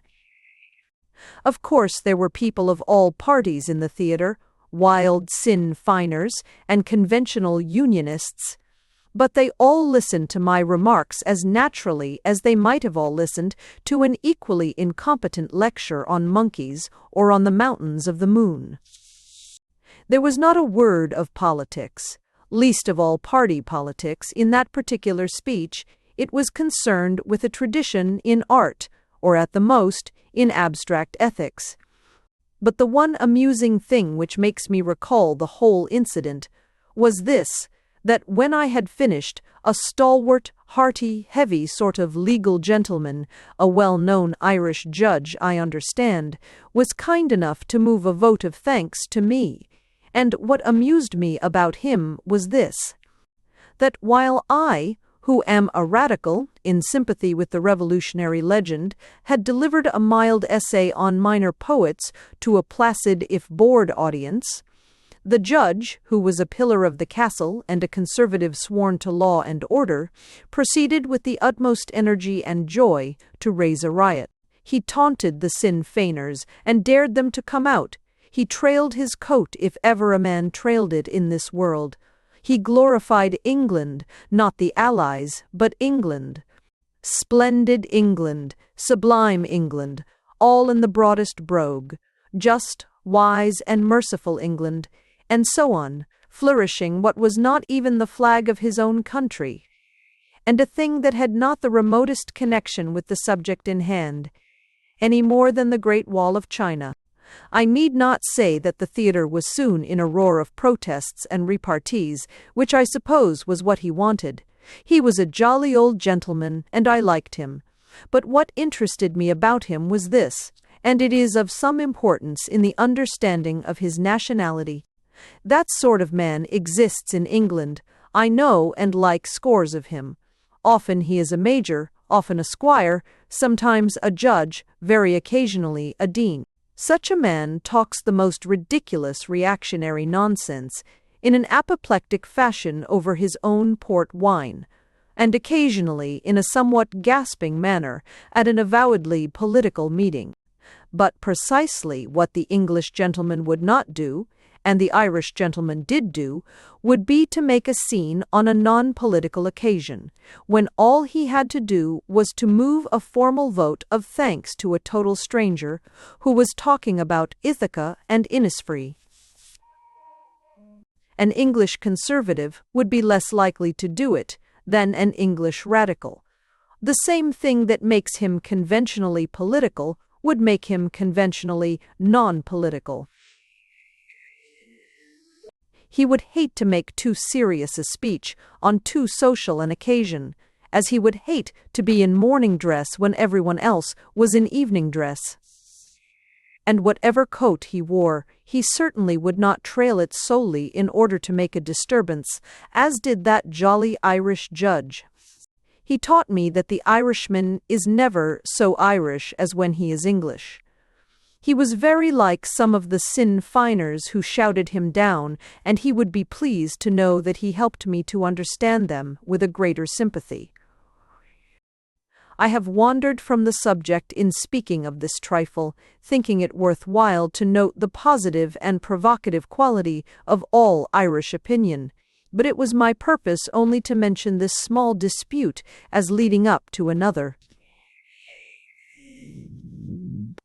I had some further talk about poetry and property with Mr. Yeats at the Dublin Arts Club, and here again I am tempted to irrelevant, but for me interesting matters. For I am conscious throughout of saying less than I could wish of 1,000 things, my omission of which is not altogether thoughtless, far less thankless. There have been and will be better sketches than mine, of all that attractive society. The paradox of an intelligentsia that is intelligent. I could write a great deal, not only about those I value as my own friends, like Catherine Tynan or Stephen Gwynne, but about men with whom my meeting was all too momentary. About the elvish energy conveyed by Mr. James Stephens, the social greatness of Dr. Gogarty, who was like a witty legend of the 18th century, of the unique universalism of A.E., who has something of the presence of William Morris and a more transcendental type of the spiritual hospitality of Walt Whitman. But I am not, in this rough sketch, trying to tell Irishmen what they know already, but trying to tell Englishmen some of the large and simple things that they do not always know. The large matter concerned here is labor, and I have only paused upon the other points because they were the steps which accidentally led up to my first meeting with this great force. And it was none the less a fact in support of my argument, because it was something of a joke against myself. On the occasion I have mentioned, a most exhilarating evening at the Arts Club, Mr. Yeats asked me to open a debate at the Abbey Theatre, defending property on its more purely political side. My opponent was one of the ablest of the leaders of Liberty Hall, the famous stronghold of Labour politics in Dublin, Mr. Johnson, an Englishman like myself, but one deservedly popular with the proletarian Irish. He made a most admirable speech, to which I mean no disparagement when I say that I think his personal popularity had even more weight than his personal eloquence. My own argument was confined to the particular value of small property as a weapon of militant democracy, and was based on the idea that the citizen resisting injustice could find no substitute for private property, for every other impersonal power, however democratic in theory, must be bureaucratic in form. I said, as a flippant figure of speech, that committing property to any officials, even guild officials, was like having to leave one's legs in the cloakroom along with one's stick or umbrella. The point is that a man may want his legs at any minute, to kick a man or to dance with a lady, and recovering them may be postponed by any hitch, from the loss of the ticket to the criminal flight of the official.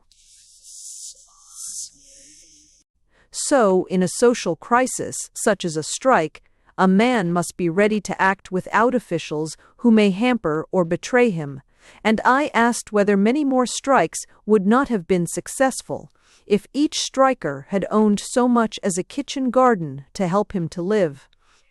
My opponent replied that he had always been in favor of such a reserve of proletarian property, but preferred it to be communal rather than individual, which seems to me to leave my argument where it was, for what is communal must be official, unless it is to be chaotic.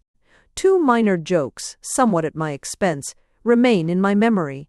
I appear to have caused some amusement by cutting a pencil with a very large Spanish knife, which I value, as it happens, as the gift of an Irish priest who is a friend of mine, and which may therefore also be regarded as a symbolic weapon, a sort of sword of the spirit. Whether the audience thought I was about to amputate my own legs in illustration of my own metaphor, or that I was going to cut Mr. Johnson's throat in fury at finding no reply to his arguments, I do not know. The other thing which struck me as funny was an excellent retort by Mr. Johnson himself, who had said something about the waste of property on guns, and who interrupted my remark that there would never be a good revolution without guns, by humorously calling out, "Treason." As I told him afterwards, few scenes would be more artistic than that of an Englishman, sent over to recruit for the British Army, being collared and given up to justice or injustice by a pacifist from Liberty Hall. But all throughout the proceedings I was conscious, as I say, of a very real popular feeling supporting the mere personality of my opponent, as in the ovation he received before he spoke at all, or the applause given to a number of his topical asides, allusions which I could not always understand. After the meeting, a distinguished Southern Unionist, who happens to own land outside Dublin, said to me, "Of course, Johnson has just had a huge success in his work here. Liberty Hall has just done something that has really never been done before in the whole trade union movement. He has really managed to start a trade union for agricultural laborers. I know because I've had to meet their demands. You know how utterly impossible it has always been really to found a union of agricultural laborers in England. I did know it, and I also knew why it had been possible to found one in Ireland. It had been possible for the very reason I had been urging all the evening, that behind the Irish proletariat there had been the tradition of an Irish peasantry. In their families, if not in themselves, there had been some memory of the personal love of the land.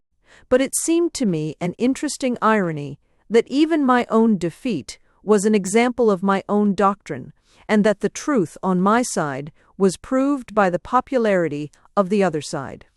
The agricultural guild was due to a wind of freedom that came into that dark city from very distant fields, and the truth that even these rolling stones of homeless proletarianism had been so lately loosened from the very roots of the mountains. In Ireland, even the industrialism is not industrial. That is what I mean by saying that Irish labour is the exception that proves the rule. That is why it does not contradict my former generalization that our capitalist crisis is on the English side of the road. The Irish agricultural labourers can become guildsmen because they would like to become peasants. They think of rich and poor in the manner that is as old as the world, the manner of Ahab and Naboth. It matters little in a peasant society whether Ahab takes the vineyard privately as Ahab or officially as king of Israel. It will matter as little in the long run, even in the other kind of society, whether Naboth has a wage to work in the vineyard or a vote that is supposed in some way to affect the vineyard. What he desires to have is the vineyard, and not in apologetic cynicism or vulgar evasions that business is business, but in thunder, as from a secret throne, comes the awful voice out of the vineyard, the voice of this manner of man in every age and nation. The Lord forbid that I should give the inheritance of my fathers unto thee.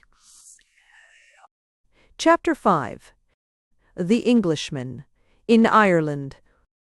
With no desire to decorate my travels with too tall a traveller's tale, I must record the fact that I found one point upon which all Irishmen were agreed.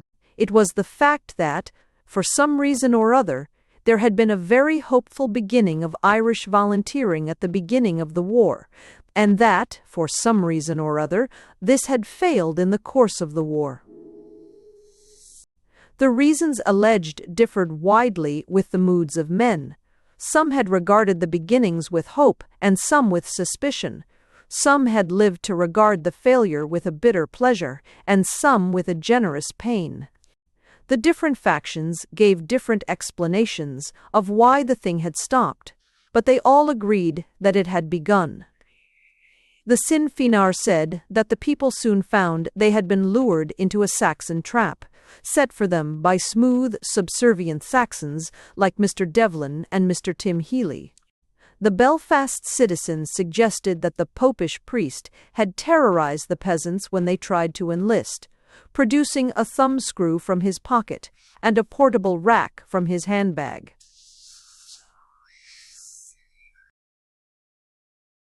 The British government officials, if they did not exactly blame themselves, at least blamed each other.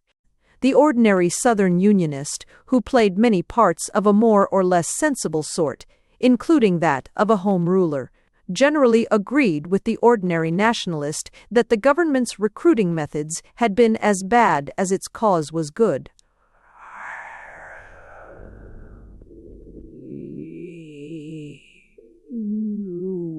But it is manifest that multitudes at the beginning of the war thought it really had a very good cause and, moreover, a very good chance.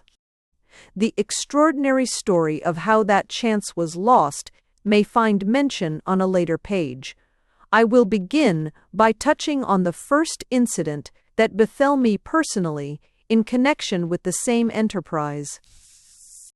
I went to Ireland at the request of Irish friends who were working warmly for the Allied cause, and who conceived, I fear in far too flattering a spirit, that I might at least be useful as an Englishman who had always sympathized as warmly with the Irish cause. I am under no illusions that I should ever be efficient at such work in any case, and under the circumstances I had no great hopes of doing much, where men like Sir Horace Plunkett and Captain Stephen Gwynn, far more competent, more self-sacrificing and more well-informed than I, could already do comparatively little. It was too late. 100th part of the brilliant constancy and tragic labors of these men might easily, at the beginning of the war, have given us a great Irish army. I need not explain the motives that made me do the little I could do. They were the same that at that moment made millions of better men do masses of better work. Physical accident prevented my being useful in France, and a sort of psychological accident seemed to suggest that I might possibly be useful in Ireland. But I did not see myself as a very serious figure in either field.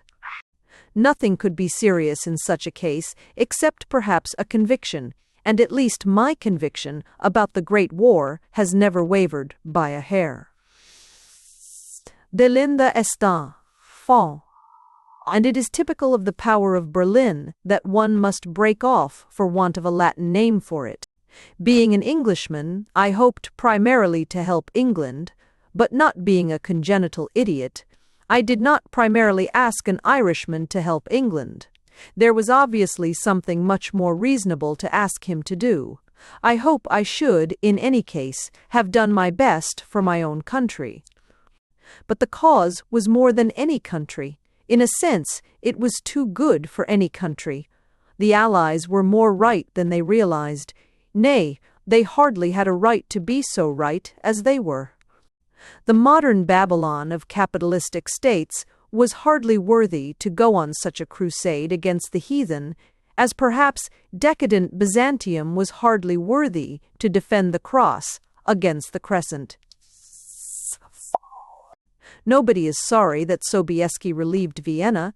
Nobody wishes that Alfred had not won in Wessex. The cause that conquered is the only cause that survived. We see now that its enemy was not a cause, but a chaos, and that is what history will say of the strange and recent boiling up of barbaric imperialism, a whirlpool whose hollow center was Berlin. This is where the extreme Irish were really wrong, perhaps really wrong for the first time. I entirely sympathize with their being in revolt against the British government. I am in revolt in most ways against the British government myself. But politics are a fugitive thing in the face of history. Does anybody want to be fixed forever on the wrong side at the Battle of Marathon through a quarrel with some archon whose very name is forgotten? Does anybody want to be remembered as a friend of Attila through a breach of friendship with Aetius? In any case, it was with a profound conviction that if Prussia won, Europe must perish, and that if Europe perished, England and Ireland must perish together, that I went to Dublin in those dark days of the last year of the war. And it so happened that the first occasion when I was called upon for any expression of opinion was at a very pleasant luncheon party given to the representatives of the British dominions, who were then on an official tour in the country inspecting its conditions. What I said is of no importance except as leading up to later events, but it may be noted that though I was speaking perhaps indirectly to Irishmen, I was speaking directly, if not to Englishmen, at least to men in the more English tradition of the majority of the colonies. I was speaking, if not to Unionists, at least largely to imperialists. Now I have forgotten, I am happy to say, the particular speech that I made, but I can repeat the upshot of it here, not only as part of the argument, but as part of the story. The line I took generally in Ireland was an appeal to the Irish principle, yet the reverse of a mere approval of the Irish action, or inaction. It postulated that, while the English had missed a great opportunity of justifying themselves to the Irish had also missed a similar opportunity of justifying themselves to the English. But it specially emphasized this, that what had been lost was not primarily a justification against England, but a joke against England. I pointed out that an Irishman missing a joke against an Englishman was a tragedy, like a lost battle. And there was one thing, and one thing only, which had stopped the Irishman from laughing and saved the Englishman from being laughable. The one and only thing that rescued England from ridicule was Sinn Féin, or at any rate, that element in Sinn Féin which was pro-German, or refused to be anti-German. Nothing imaginable under the stars, except a pro-German Irishman, could at that moment have saved the face of a very recently pro-German Englishman. The reason for this is obvious enough. England in 1914 encountered or discovered a colossal crime of Prussianized Germany. But England could not discover the German crime without discovering the English blunder. The blunder was, of course, a perfectly plain historical fact, that England made Prussia. Include, where rightn't. England was the historic, highly civilized Western state, with Roman foundations and chivalric memories. Prussia was originally a petty and boorish principality used by England and Austria in the long struggle against the greatness of France. Now, in that long struggle, Ireland had always been on the side of France. she had only to go on being on the side of France, and the Latin tradition generally, to behold her own truth, triumph over her own enemies. In a word, it was not a question of whether Ireland should become anti-German, but merely of whether she should continue to be anti-German. It was a question of whether she should suddenly become pro-German, at the moment when most other pro-Germans were discovering that she had been justified all along. But England, at the beginning of her last and most lamentable quarrel with Ireland, was by no means in so strong a controversial position. England was right, but she could only prove she was right by proving she was wrong. In one sense, and with all respect to her right action in the matter, she had to be ridiculous in order to be right. But the joke against the English was even more obvious and topical, and as mine was only meant for a light speech after a friendly lunch, I took the joke in its lightest and most fanciful form, and touched chiefly on the fantastic theory of the Teuton as the master of the Celt. For the supreme joke was this, that the Englishman has not only boasted of being an Englishman, he has actually boasted of being a German. As the modern mind began to doubt the superiority of Calvinism to Catholicism, all English books, papers, and speeches were filled more and more with a Teutonism which substituted a racial for a religious superiority. It was felt to be a more modern and even a more progressive principle of distinction to insist on ethnology rather than theology, for ethnology was supposed to be a science.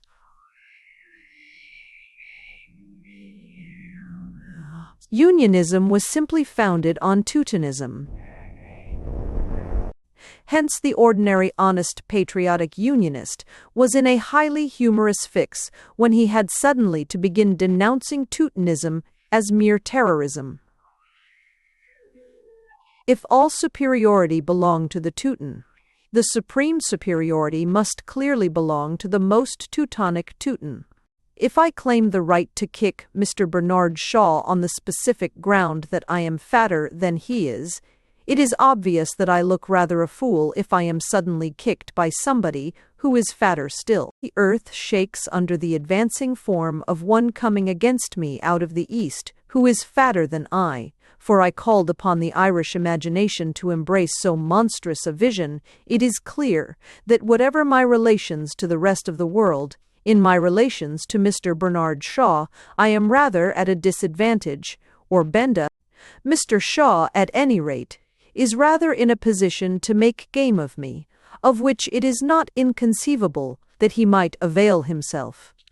I might have accumulated a vast mass of learned sophistries and journalistic catchwords, which had always seemed to me to justify the connection between waxing fat and kicking. Do else. I might have proved from history that the leaders had always been fat men, like William the Conqueror, St. Thomas Aquinas, and Charles Fox. I might have proved from physiology that fatness is a proof of the power of organic assimilation and digestion, or from comparative zoology, that the elephant is the wisest of the beasts. In short, I might be able to adduce many arguments in favor of my position, only, unfortunately, they would now all become arguments against my position.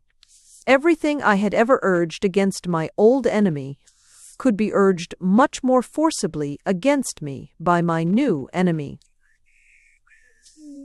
And my position touching the great adipose theory would be exactly like England's position touching the equally sensible Teutonic theory. If Teutonism was creative culture, then on our own showing the German was better than the Englishman.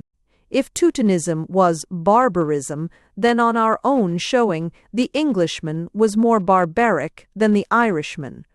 The real answer, of course, is that we were not Teutons, but only the dupes of Teutonism. But some were so wholly duped that they would do anything rather than own themselves dupes.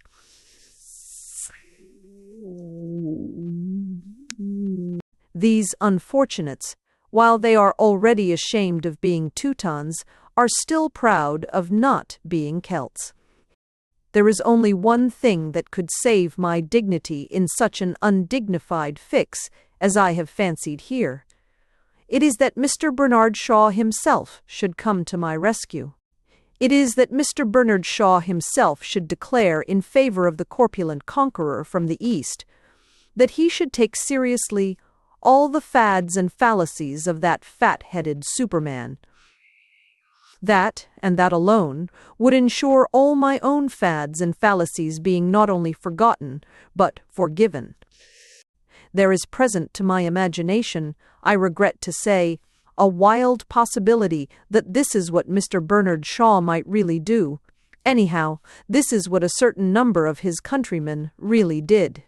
It will be apparent, I think, from these pages that I do not believe in the stage Irishman. I am under no delusion that the Irishman is soft-headed and sentimental, or even illogical and inconsequent. 9 times out of 10, the Irishman is not only more clear-headed, even more cool-headed than the Englishman. But I think it is true, as Mr. Max Beerbohm once suggested to me in connection with Mr. Shaw himself, that there is a residual perversity in the Irishman, which comes after and not before the analysis of a question. There is at the last moment a cold impatience in the intellect, an irony which returns on itself and rends itself, the subtlety of a suicide. However this may be, some of the lean men, instead of making a fool of the fat man, did begin almost to make a hero of the fatter man, to admire his vast curves as almost cosmic lines of development. I have seen Irish-American pamphlets which took quite seriously, or, I prefer to think, pretended to take quite seriously, the ridiculous romance about the Teutonic tribes having revived and refreshed civilization after the fall of the Roman Empire. They revived civilization very much as they restored Louvain, or reconstructed the Lusitania. It was a romance which the English for a short time adopted as a convenience, but from which the Irish have continually suffered as from a curse. It was a suicidal perversity that they themselves, in their turn, should perpetuate their permanent curse as a temporary convenience.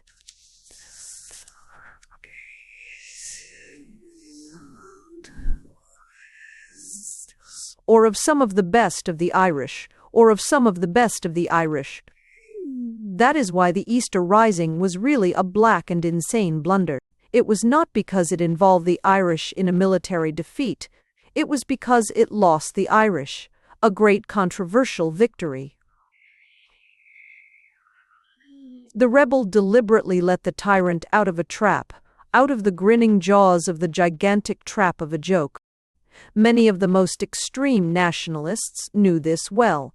It was what Kettle probably meant when he suggested an Anglo-Irish history called The Two Fools. And of course, I do not mean that I said all this in my very casual and rambling speech. But it was based on this idea that men had missed the joke against England, and that now, unfortunately, the joke was rather against Ireland. It was Ireland that was now missing a great historical opportunity for lack of humor and imagination, as England had missed it a moment before. If the Irish would laugh at the English and help the English, they would win all along the line. In the real history of the German problem, they would inherit all the advantages of having been right from the first. It was now not so much a question of Ireland consenting to follow England's lead, as of England being obliged to follow Ireland's lead. These are the principles which I thought, and still think, the only possible principles to form the basis of a recruiting appeal in Ireland. But on the particular occasion in question, I naturally took the matter much more lightly, hoping that the two jokes might, as it were, cancel out and leave the two countries quits and in a better humor. and I devoted nearly all my remarks to testifying that the English had really, in the mass, shed the cruder Teutonism that had excused the cruelties of the past. I said that Englishmen were anything but proud of the past government of Ireland, that the mass of men of all parties were far more modest and humane in their view of Ireland than most Irishmen seem to suppose. And I ended with words which I only quote here from memory, because they happen to be the text of the curious incident which followed. "Well, Lord, this is no place for us to boast.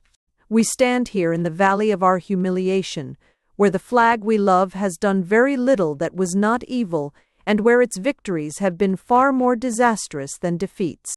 And I concluded with some general expression of the hope, which I still entertain, that two lands so much loved, by those who know them best, are not meant to hate each other forever. A day or two afterwards, a distinguished historian, who is a professor at Trinity College, Mr. Alison Phillips, wrote an indignant letter to the Irish Times.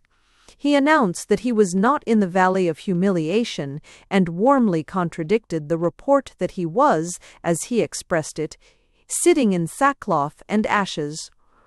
He remarked, if I remember right, that I was middle class, which is profoundly true, and he generally resented my suggestions as a shameful attack upon my fellow Englishmen. This both amused and puzzled me, for of course I had not been attacking Englishmen, but defending them. I had merely been assuring the Irish that the English were not so black or so red as they were painted in the vision of England's cruel red. I had not said there what I have said here about the anomaly and absurdity of England in Ireland. I had only said that Ireland had suffered rather from the Teutonic theory than the English temper, and that the English temper, experienced at close quarters, was really quite ready for a reconciliation with Ireland. Nor indeed did Mr. Alison Phillips really complain especially of my denouncing the English, but rather of my way of defending them. He did not so much mind being charged with the vice of arrogance. What he could not bear was being charged with the virtue of humility. What worried him was not so much the supposition of our doing wrong, as that anybody should conceive it possible that we were sorry for doing wrong. After all, he probably reasoned, it may not be easy for an eminent historical scholar actually to deny that certain tortures have taken place or certain perjuries been proved, but there is really no reason why he should admit that the memory of using torture or perjury has so morbid an effect on the mind. Therefore, he naturally desired to correct any impression that might arise, to the effect that he had been seen in the Valley of Humiliation, like a man called Christian. But there was one fancy that lingered in the mind over and above the fun of the thing, and threw a sort of random ray of conjecture upon all that long international misunderstanding which it is so hard to understand. Was it possible, I thought, that this had happened before, and that I was caught in the treadmill of recurrence? It may be that whenever, throughout the centuries, a roughly representative and fairly good-humored Englishman has spoken to the Irish as thousands of such Englishmen feel about them, some other Englishman on the spot has hastened to explain that the English are not going in for sackcloth and ashes, but only for phylacteries and the blowing of their own trumpets before them. Perhaps, whenever one Englishman said that the English were not so black as they were painted in the past, another Englishman always rushed forward to prove that the English were not so white as they were painted on the present occasion. And after all, it was only Englishmen against Englishmen, one word against another, and there were many superiorities on the side which refused to believe in English sympathy or self-criticism. And very few of the Irish, I fear, understood the simple fact of the matter, or the real spiritual excuses of the party, thus praising spiritual pride. Few understood that I represented large numbers of amiable Englishmen in England, while Mr. Phillips necessarily represented a small number of naturally irritable Englishmen in Ireland. Few, I fancy, sympathized with him so much as I do, for I know very well that he was not merely feeling as an Englishman, but as an exile. Chapter 6. The Mistake of England. I met one hearty Unionist, not to say coercionist, in Ireland, in such a manner as to talk to him at some length, one quite genial and genuine Irish gentleman who was solidly on the side of the system of British government in Ireland. This gentleman had been shot through the body by the British troops in their efforts to suppress the Easter Rebellion. The matter just missed being tragic, but since it did, I cannot help feeling it as slightly comic. He assured me with great earnestness that the rebels had been guilty of the most calculated cruelties, and that they must have done their bloody deeds in the coldest blood. But since he is himself a solid, and, I am happy to say, a living demonstration that the firing even on his own side must have been rather wild, I am inclined to give the benefit of the doubt also to the less elaborately educated marksman. When disciplined troops destroy people so much at random, it would seem unreasonable to deny that rioters may possibly have been riotous. I hardly think he was, or even professed to be, a person of judicial impartiality, and it is entirely to his honor that he was, on principle, so much more indignant with the rioters who did not shoot him than with the other rioters who did. But I venture to introduce him here not so much as an individual as an allegory. The incident seems to me to set forth, in a pointed, lucid, and picturesque form, exactly what the British military government really succeeded in doing in Ireland. It succeeded in half-killing its friends, and affording an intelligent, but somewhat inhumane amusement to all its enemies. The fire-eater held his firearm in so contorted a posture as to give the wondering spectator a simple impression of suicide. Let it be understood that I speak here, not of tyranny thwarting Irish desires, but solely of our own stupidity in thwarting our own desires. I shall discuss elsewhere the alleged presence or absence of practical oppression in Ireland. Here, I am only continuing from the last chapter, my experiences of the recruiting campaign. I am concerned now, as I was concerned then, with the simple business matter of getting a big levy of soldiers from Ireland. I think it was Sir Francis Vane, one of the few really valuable public servants in the matter. I need not say he was dismissed for having been proved right, who said that the mere sight of some representative Belgian priests and nuns might have produced something like a crusade. The matter seems to have been mostly left to elderly English landlords, and it would be cruel to record their adventures. It will be enough that I heard, on excellent testimony, that these unhappy gentlemen had displayed throughout Ireland a poster consisting only of the Union Jack, and the appeal, "Is not this your flag? Come and fight for it." It faintly recalls something we all learnt in the Latin grammar about questions that expect the answer, "no." These remarkable recruiting sergeants did not realize, I suppose, what an extraordinary thing this was, not merely in Irish opinion, but generally in international opinion. Over a great part of the globe, it would sound like a story that the Turks had placarded Armenia with the crescent of Islam, and asked all the Christians who were not yet massacred whether they did not love the flag. I really do not believe that the Turks would be so stupid as to do it. Of course, it may be said that such an impression or association is mere slander and sedition, that there is no reason to be tender to such treasonable emotions at all, that men ought to do their duty to that flag, whatever is put upon that poster. In short, that it is the duty of an Irishman to be a patriotic Englishman, or whatever it is that he is expected to be. But this view, however logical and clear, can only be used logically and clearly as an argument for conscription. It is simply muddle-headed to apply it to any appeal for volunteers anywhere, in Ireland or England. The whole object of a recruiting poster, or any poster, is to be attractive. It is picked out in words or colors to be picturesquely and pointedly attractive. If it lowers you to make an attractive offer, do not make it, but do not deliberately make it, and deliberately make it repulsive. If a certain medicine is so mortally necessary and so mortally nasty that it must be forced on everybody by the policeman, call the policeman. But do not call an advertisement agent to push it like a patent medicine, solely by means of publicities and suggestion, and then confine him strictly to telling the public how nasty it is.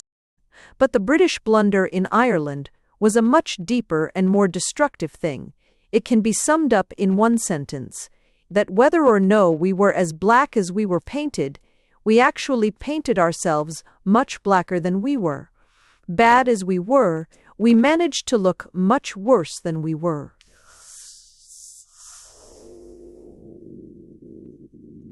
In a horrible unconsciousness, we reenacted history through sheer ignorance of history. We were foolish enough to dress up and to play up to the part of a villain in a very old tragedy. We clothed ourselves almost carelessly in fire and sword, and if the fire had been literally stage fire, or the sword a wooden sword, the merely artistic blunder would have been quite as bad. For instance, I soon came on the traces of a quarrel about some silly veto in the schools against Irish children wearing green rosettes. Anybody with a streak of historical imagination would have avoided a quarrel in that particular case about that particular color. It is touching the talisman, it is naming the name, it is striking the note of another relation in which we were in the wrong, to the confusion of a new relation in which we were in the right. Anybody of common sense, considering any other case, can see the almost magic force of these material coincidences. If the English armies in France in 1914 considered themselves justified for some reason in executing some Frenchwoman, they would perhaps be indiscreet if they killed her, however logically, tied to a stake in the marketplace of Rouen. If the people of Paris rose in the most righteous revolt against the most corrupt conspiracy of some group of the wealthy French Protestants, I should strongly advise them not to fix the date for the vigil of St. Bartholomew, or to go to work with white scarfs tied round their arms. Many of us hope to see a Jewish commonwealth reconstituted in Palestine, and we could easily imagine some quarrel in which the government of Jerusalem was impelled to punish some Greek or Latin pilgrim or monk. The Jews might even be right in the quarrel, and the Christian wrong. But it may be hinted that the Jews would be ill-advised if they actually crowned him with thorns and killed him on a hill just outside Jerusalem. Now we must know by this time, or the sooner we know it, the better, that the whole mind of that European society which we have helped to save, and in which we have henceforth a part right of control, regards the Anglo-Irish story as one of those black and white stories in a history book. It sees the tragedy of Ireland as simply and clearly as the tragedy of Christ or Joan of Arc. So there was a great deal more than is usually admitted to be said on the side of the patriotic democracy, which condemned Socrates, and a very great deal to be said on the side of the imperial aristocracy, which would have crushed Washington. But these disputes will not take Socrates from his niche among the pagan saints, or Washington from his pedestal among the Republican heroes. After a certain testing time, substantial justice is always done to the men who stood in some unmistakable manner for liberty and light against contemporary caprice and fashionable force and brutality. In this intellectual sense, in the only competent intellectual courts, there is already justice to Ireland. In the wide daylight of this worldwide fact, we, or our representatives, must get into a quarrel with children of all people and about the color green of all things in the world. It is an exact working model of the mistake I mean. It is the more brutal, because it is not strictly cruel, and yet instantly revives the memories of cruelty. There need be nothing wrong with it in the abstract, or in a less tragic atmosphere where the symbols were not talismans. A schoolmaster, in the prosperous and enlightened town of Eatanswill, might not unpardonably protest against the schoolchildren parading in class the buff and blue favours of Mr. Fizkin and Mr. Slumkey.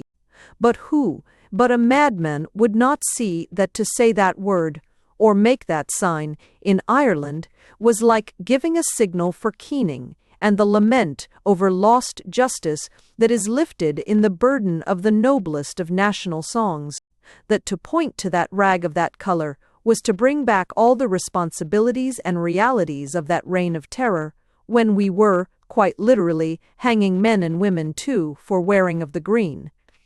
We were not literally hanging these children. As a matter of mere utility, we should have been more sensible if we had been. But the same fact took an even more fantastic form. We not only dressed up as our ancestors, but we actually dressed up as our enemies. I need hardly state my own conviction that the pacifist trick of lumping the abuses of one side along with the abominations of the other was a shallow pedantry come of sheer ignorance of the history of Europe and the barbarians.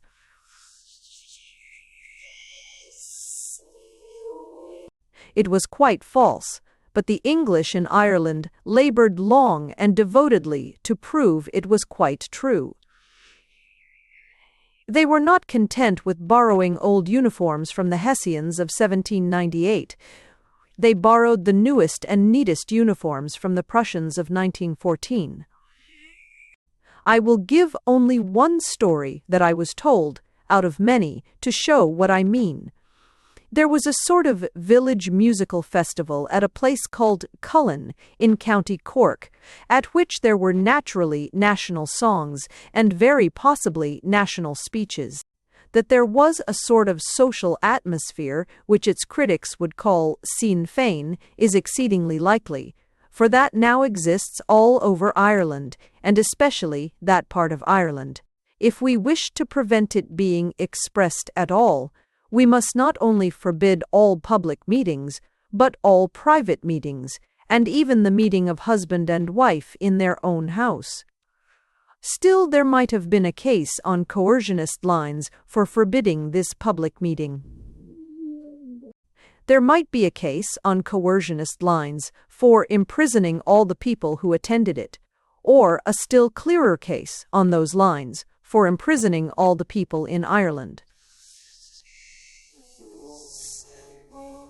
They did not arrest the people at the meeting, which would mean something. They did not blow the whole meeting to hell with big guns, which would also mean something. What they did, apparently, was this. They caused a military aeroplane to jerk itself backwards and forwards in a staggering fashion just over the heads of the people, making as much noise as possible to drown the music, and dropping flare rockets and fire in various, somewhat dangerous forms in the neighborhood of any men, women, and children who happened to be listening to the music. The reader will note with what exquisite art and fine fastidious selection the strategist has here contrived to look as Prussian as possible without securing any of the advantages of Prussianism.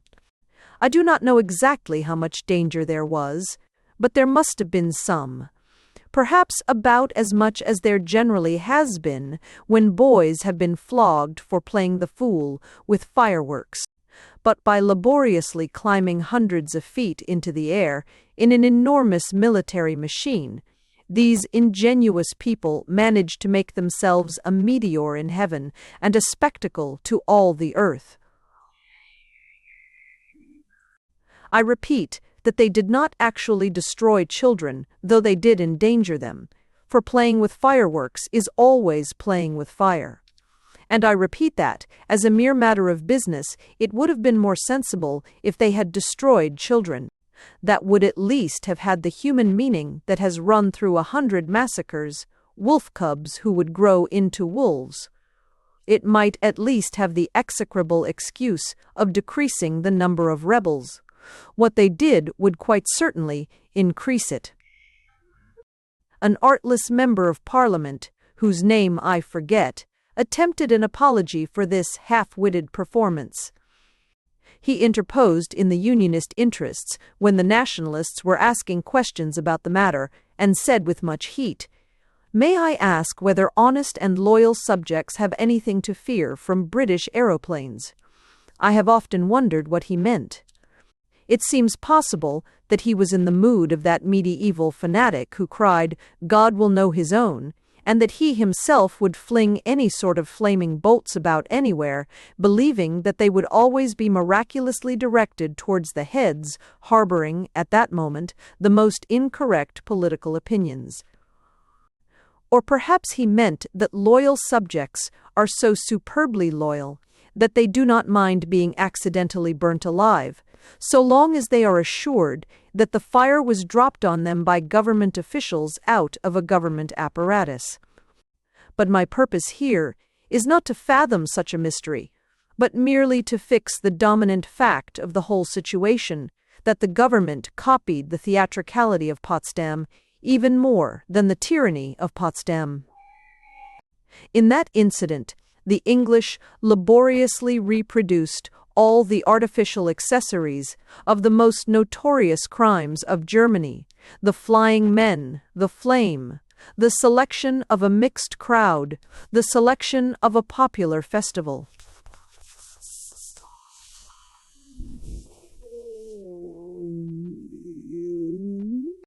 It was as if the whole British army in Ireland had dressed up in spiked helmets and spectacles, merely that they might look like Prussians.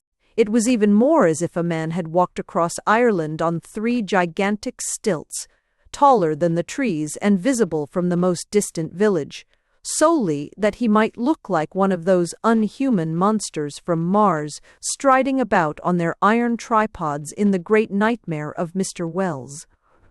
Such was our educational efficiency that, before the end, multitudes of simple Irish people really had about the English invasion the same particular psychological reaction that multitudes of simple English people had about the German invasion.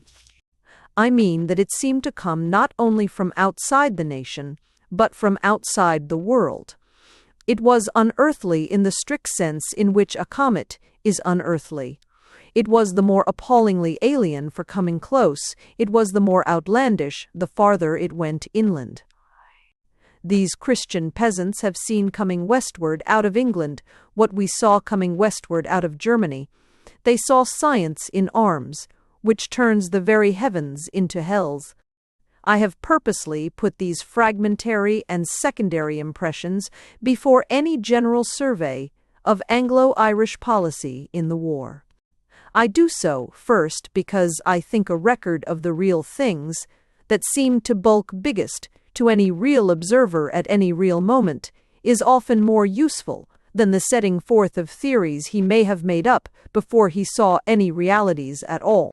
But I do it in the second place, because the more general summaries of our statesmanship, or lack of statesmanship, are so much more likely to be found elsewhere.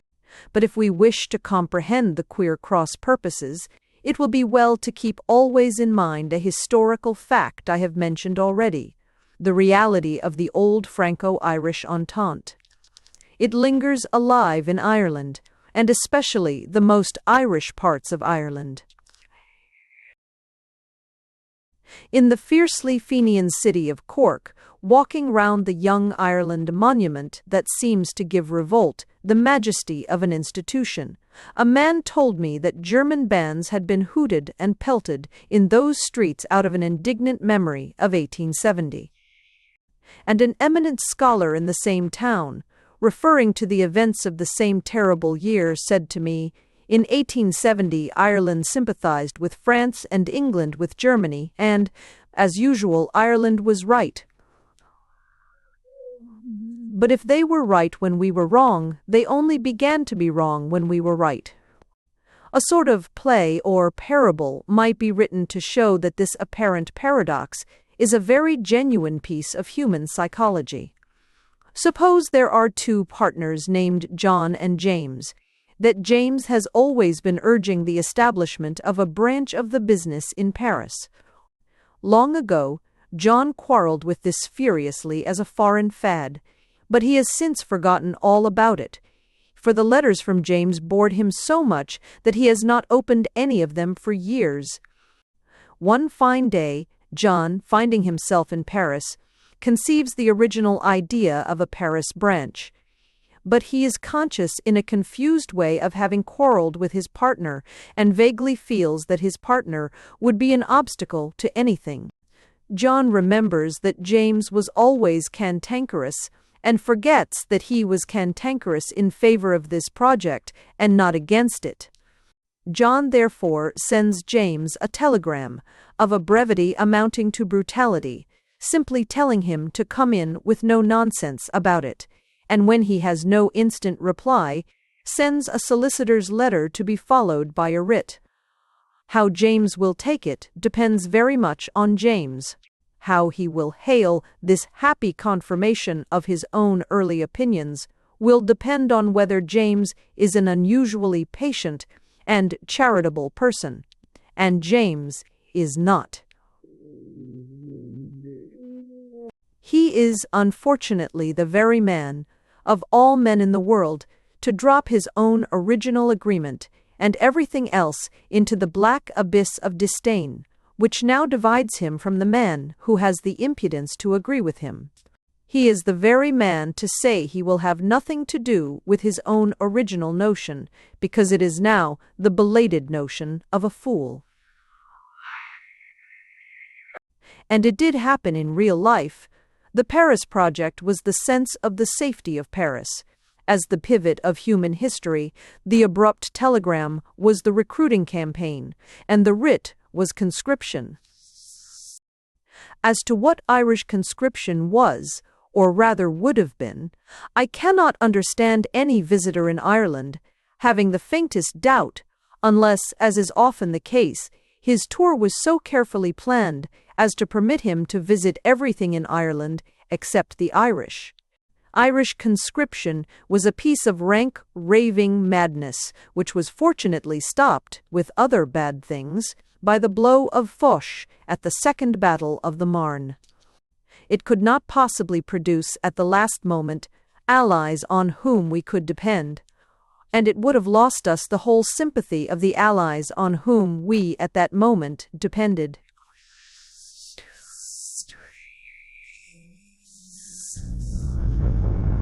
I mean that the whole mood of America would have altered, and there would have been some kind of compromise with German tyranny in sheer disgust at a long exhibition of English tyranny.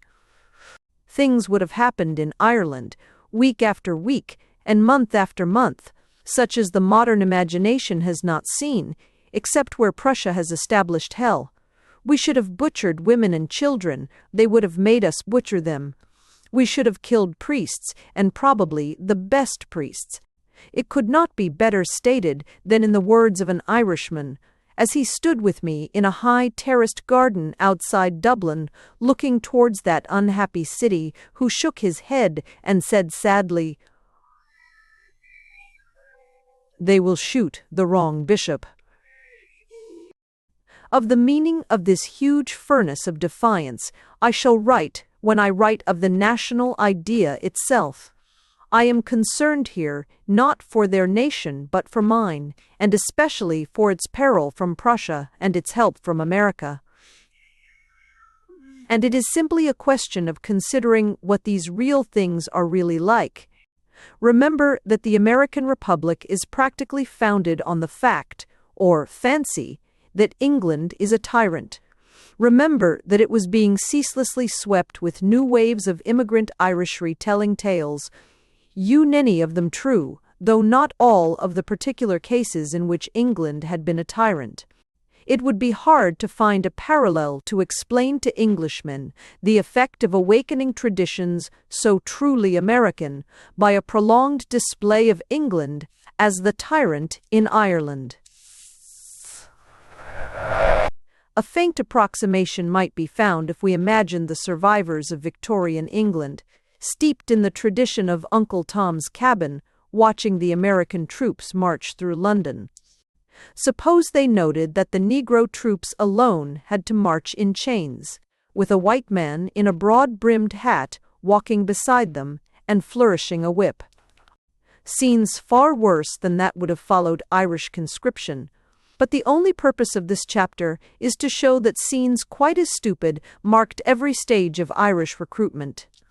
For it certainly would not have reassured the traditional sympathizers with Uncle Tom to be told that the chains were only a part of the uniform, or that the niggers moved, not at the touch of the whip, but only at the crack of it. Such was our practical policy, and the single and sufficient comment on it can be found in a horrible whisper which can scarcely now be stilled. It is said, with a dreadful plausibility, that the Unionists were deliberately trying to prevent a large Irish recruitment, which would certainly have meant reconciliation and reform. In plain words, it is said that they were willing to be traitors to England if they could only still be tyrants to Ireland. Only too many facts can be made to fit in with this, but for me it is still too hideous to be easily believed. But whatever our motives in doing it, there is simply no doubt whatever about what we did in this matter of the pro-Germans in Ireland. We did not crush the pro-Germans. We did not convert them, or coerce them, or educate them, or exterminate them, or massacre them. We manufactured them. We turned them out. Patiently, steadily, and systematically, as if from a factory, we made them exactly as we made munitions.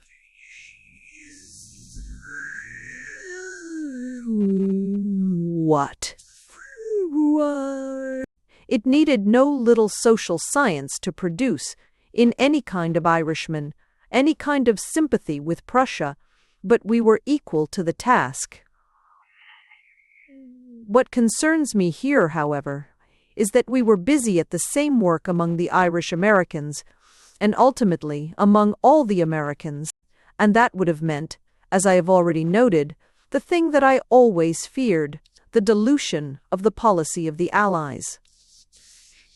Anything that looked like a prolonged Prussianism in Ireland would have meant a compromise, that is, a perpetuated Prussianism in Europe. I know that some who agree with me in other matters disagree with me in this, but I should indeed be ashamed if, having to say so often where I think my country was wrong, I did not say as plainly where I think she was right. The notion of a compromise was founded on the coincidence of recent national wars, which were only about the terms of peace, not about the type of civilization. But there do recur, at longer historic intervals, universal wars of religion, not concerned with what one nation shall do, but with what all nations shall be. They recommence until they are finished, in things like the fall of Carthage or the rout of Attila. It is quite true that history is for the most part a plain road, which the tribes of men must travel side by side, bargaining at the same markets, or worshipping at the same shrines, fighting and making friends again, and wisely making friends quickly. But we need only see the road stretch but a little farther, from a hill but a little higher, to see that sooner or later the road comes always to another place, where stands a winged image of victory, and the ways divide. Chapter 7. The Mistake of Ireland. There is one phrase which certain Irishmen sometimes use in conversation, which indicates the real mistake that they sometimes make in controversy. When the more bitter sort of Irishman is at last convinced of the existence of the less bitter sort of Englishman, who does realize that he ought not to rule a Christian people by alternations of broken heads and broken promises, the Irishman has sometimes a way of saying, "I am sure you must have Irish blood in your veins." Several people told me so when I denounced Irish conscription, a thing ruinous to the whole cause of the alliance. Some told me so even when I recalled the vile story of '98, a thing damned by the whole opinion of the world. I assured them in vain that I did not need to have Irish blood in my veins in order to object to having Irish blood on my hands. So far as I know, I have not one single drop of Irish blood in my veins. I have some Scottish blood, and some which, judging merely by a name in the family, must once have been French blood. But the determining part of it is purely English, and I believe East Anglian at the flattest and farthest extreme from the Celtic fringe. But I am here concerned not with whether it is true, but with why they should want to prove it is true. One would think they would want to prove precisely the opposite. Even if they were exaggerative and unscrupulous, they should surely seek to show that an Englishman was forced to condemn England rather than that an Irishman was inclined to support Ireland. As it is, they are laboring to destroy the impartiality and even the independence of their own witness. It does not support, but rather surrender Irish rights, to say that only the Irish can see that there are Irish wrongs. It is confessing that Ireland is a Celtic dream and delusion, a cloud of sunset mistaken for an island. It is admitting that such a nation is only a notion, and a nonsensical notion, but in reality it is this notion about Irish blood that is nonsensical. Ireland is not an illusion, and her wrongs are not the subjective fancies of the Irish. Irishmen did not dream that they were evicted out of house and home by the ruthless application of a land law no man now dares to defend.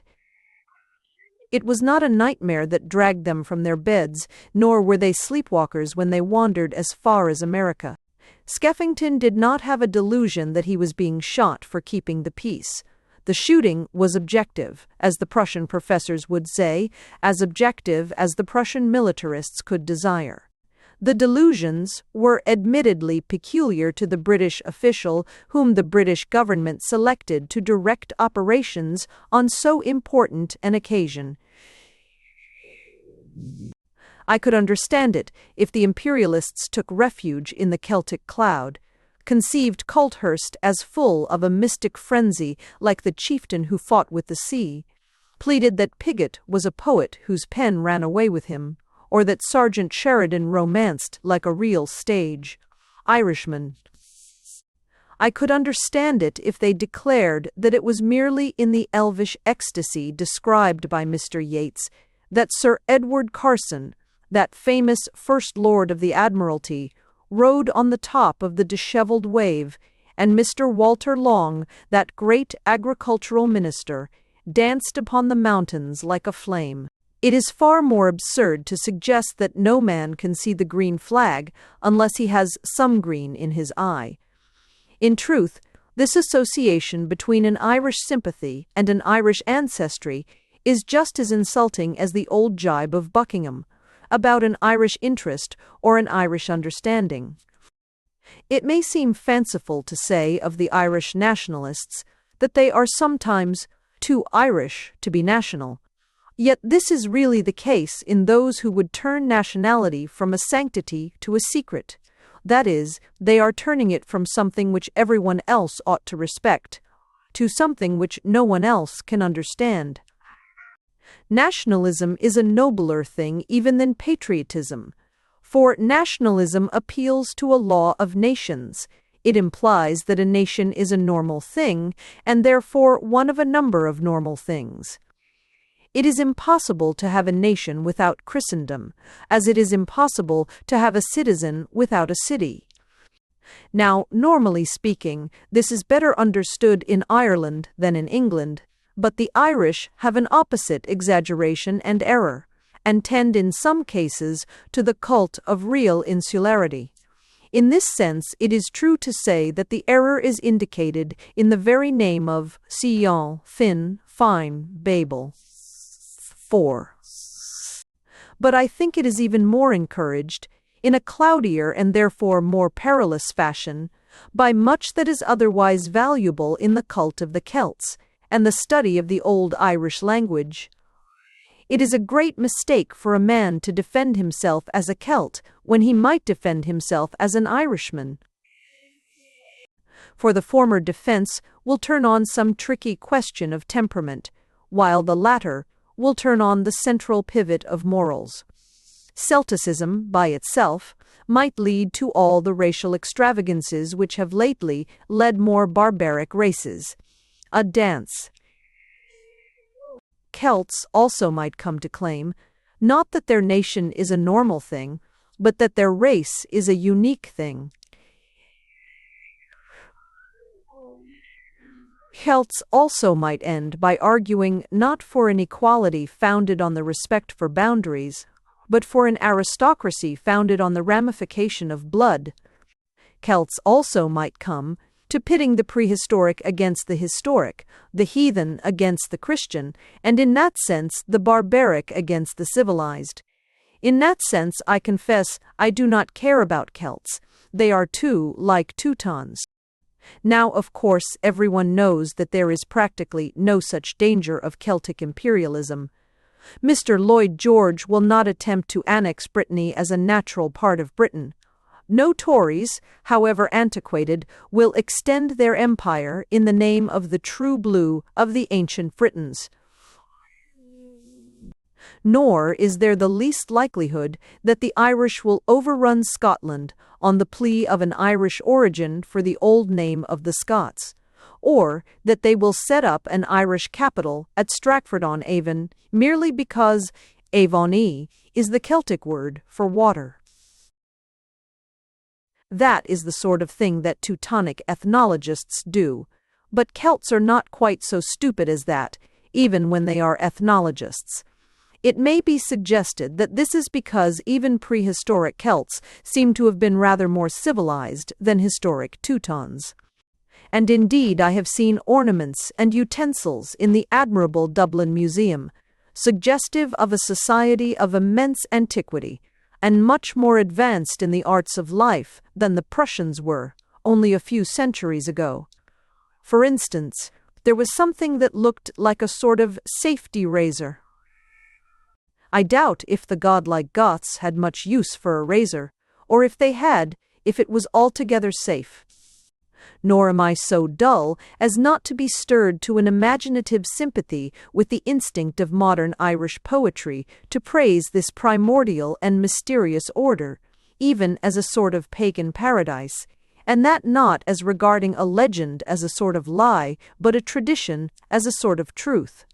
It is but another hint of a suggestion, huge yet hidden, that civilization is older than barbarism, and that the farther we go back into pagan origins, the nearer we come to the great Christian origin of the fall.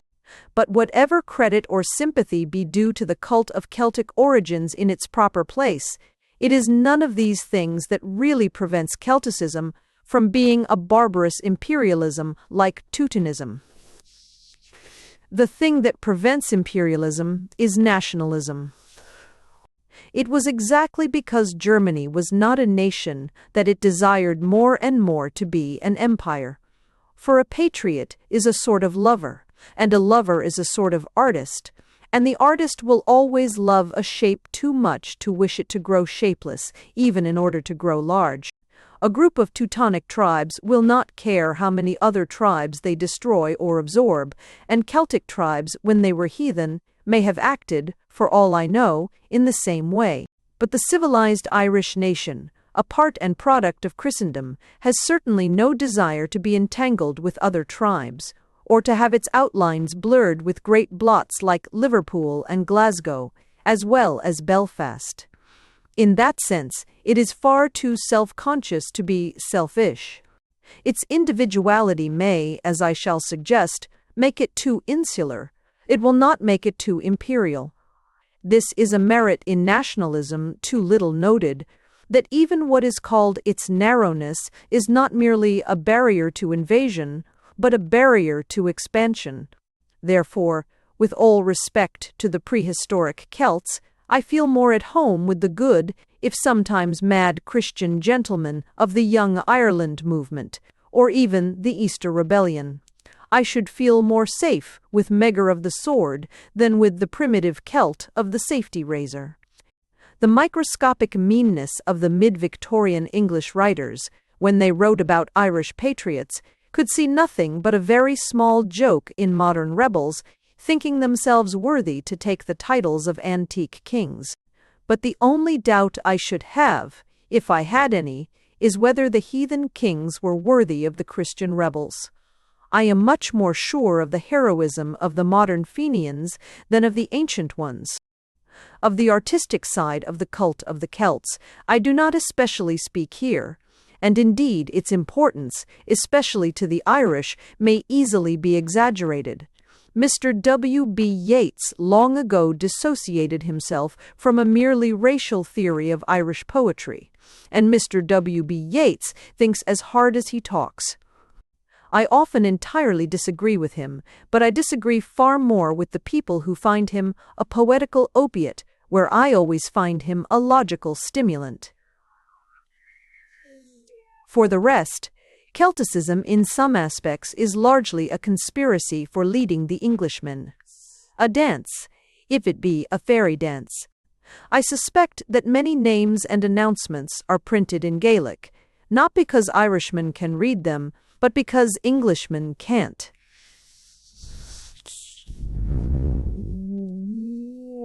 The other great modern mystic in Dublin entertained us first by telling an English lady present that she would never resist the Celtic atmosphere, struggle how she might, but would soon be wandering in the mountain mists with a fillet round her head, which fate had apparently overtaken the son or nephew of an Anglican bishop who had strayed into those parts.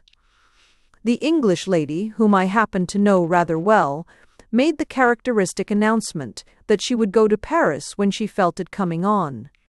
But it seemed to me that such drastic action was hardly necessary, and that there was comparatively little cause for alarm, seeing that the mountain mists certainly had not had that effect on the people who happened to live in the mountains. I knew that the poet knew, even better than I did, that Irish peasants do not wander about in fillets, or indeed wander about at all, having plenty of much better work to do.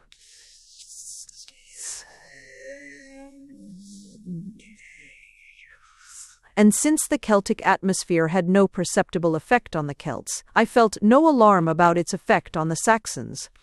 But the only thing involved, by way of an effect on the Saxons, was a practical joke on the Saxons, which may, however, have lasted longer in the case of the bishop's son than it did in mine. Anyhow, I continued to move about, like Atalanta in Calydon, with unchapelted hair, with unfilleted cheek, and found a sufficient number of Irish people in the same condition to prevent me from feeling shy.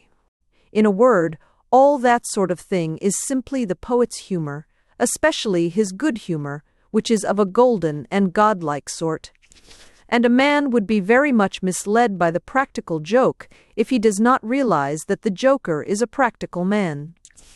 On the desk in front of him as he spoke were business papers of reports and statistics, much more concerned with fillets of veal than fillets of vision. That is the essential fact about all this side of such men in Ireland. We may think the Celtic ghost a turnip ghost, but we can only doubt the reality of the ghost. There is no doubt of the reality of the turnip. But if the Celtic pose be a piece of the Celtic ornament, the spirit that produced it does also produce some more serious tendencies to the segregation of Ireland, one might almost say, the secretion of Ireland. In this sense, it is true that there is too much separatism in Ireland. I do not speak of separation from England, which, as I have said, happened long ago in the only serious sense, and is a condition to be assumed, not a conclusion to be avoided. Nor do I mean separation from some federation of free states, including England, for that is a conclusion that could still be avoided with a little common sense and common honesty in our own politics. I mean separation from Europe, from the common Christian civilization by whose law the nations live. I would be understood as speaking here of exceptions rather than the rule, for the rule is rather the other way. The Catholic religion, the most fundamental fact in Ireland, is itself a permanent communication with the continent. So, as I have said, is the free peasantry, which is so often the economic expression of the same faith. Mr. James Stephens, himself a spiritually detached man of genius, told me with great humor a story which is also at least a symbol. A Catholic priest, after a convivial conversation and plenty of good wine, said to him confidentially, "You ought to be a Catholic. You can be saved without being a Catholic, but you can't be Irish without being a Catholic." Nevertheless, the exceptions are large enough to be dangers, and twice lately, I think, they have brought Ireland into danger. This is the age of minorities, of groups that rule rather than represent. And the two largest parties in Ireland, though more representative than most parties in England, were too much affected, I fancy, by the modern fashion, expressed in the world of fads, by being Celtic rather than Catholic.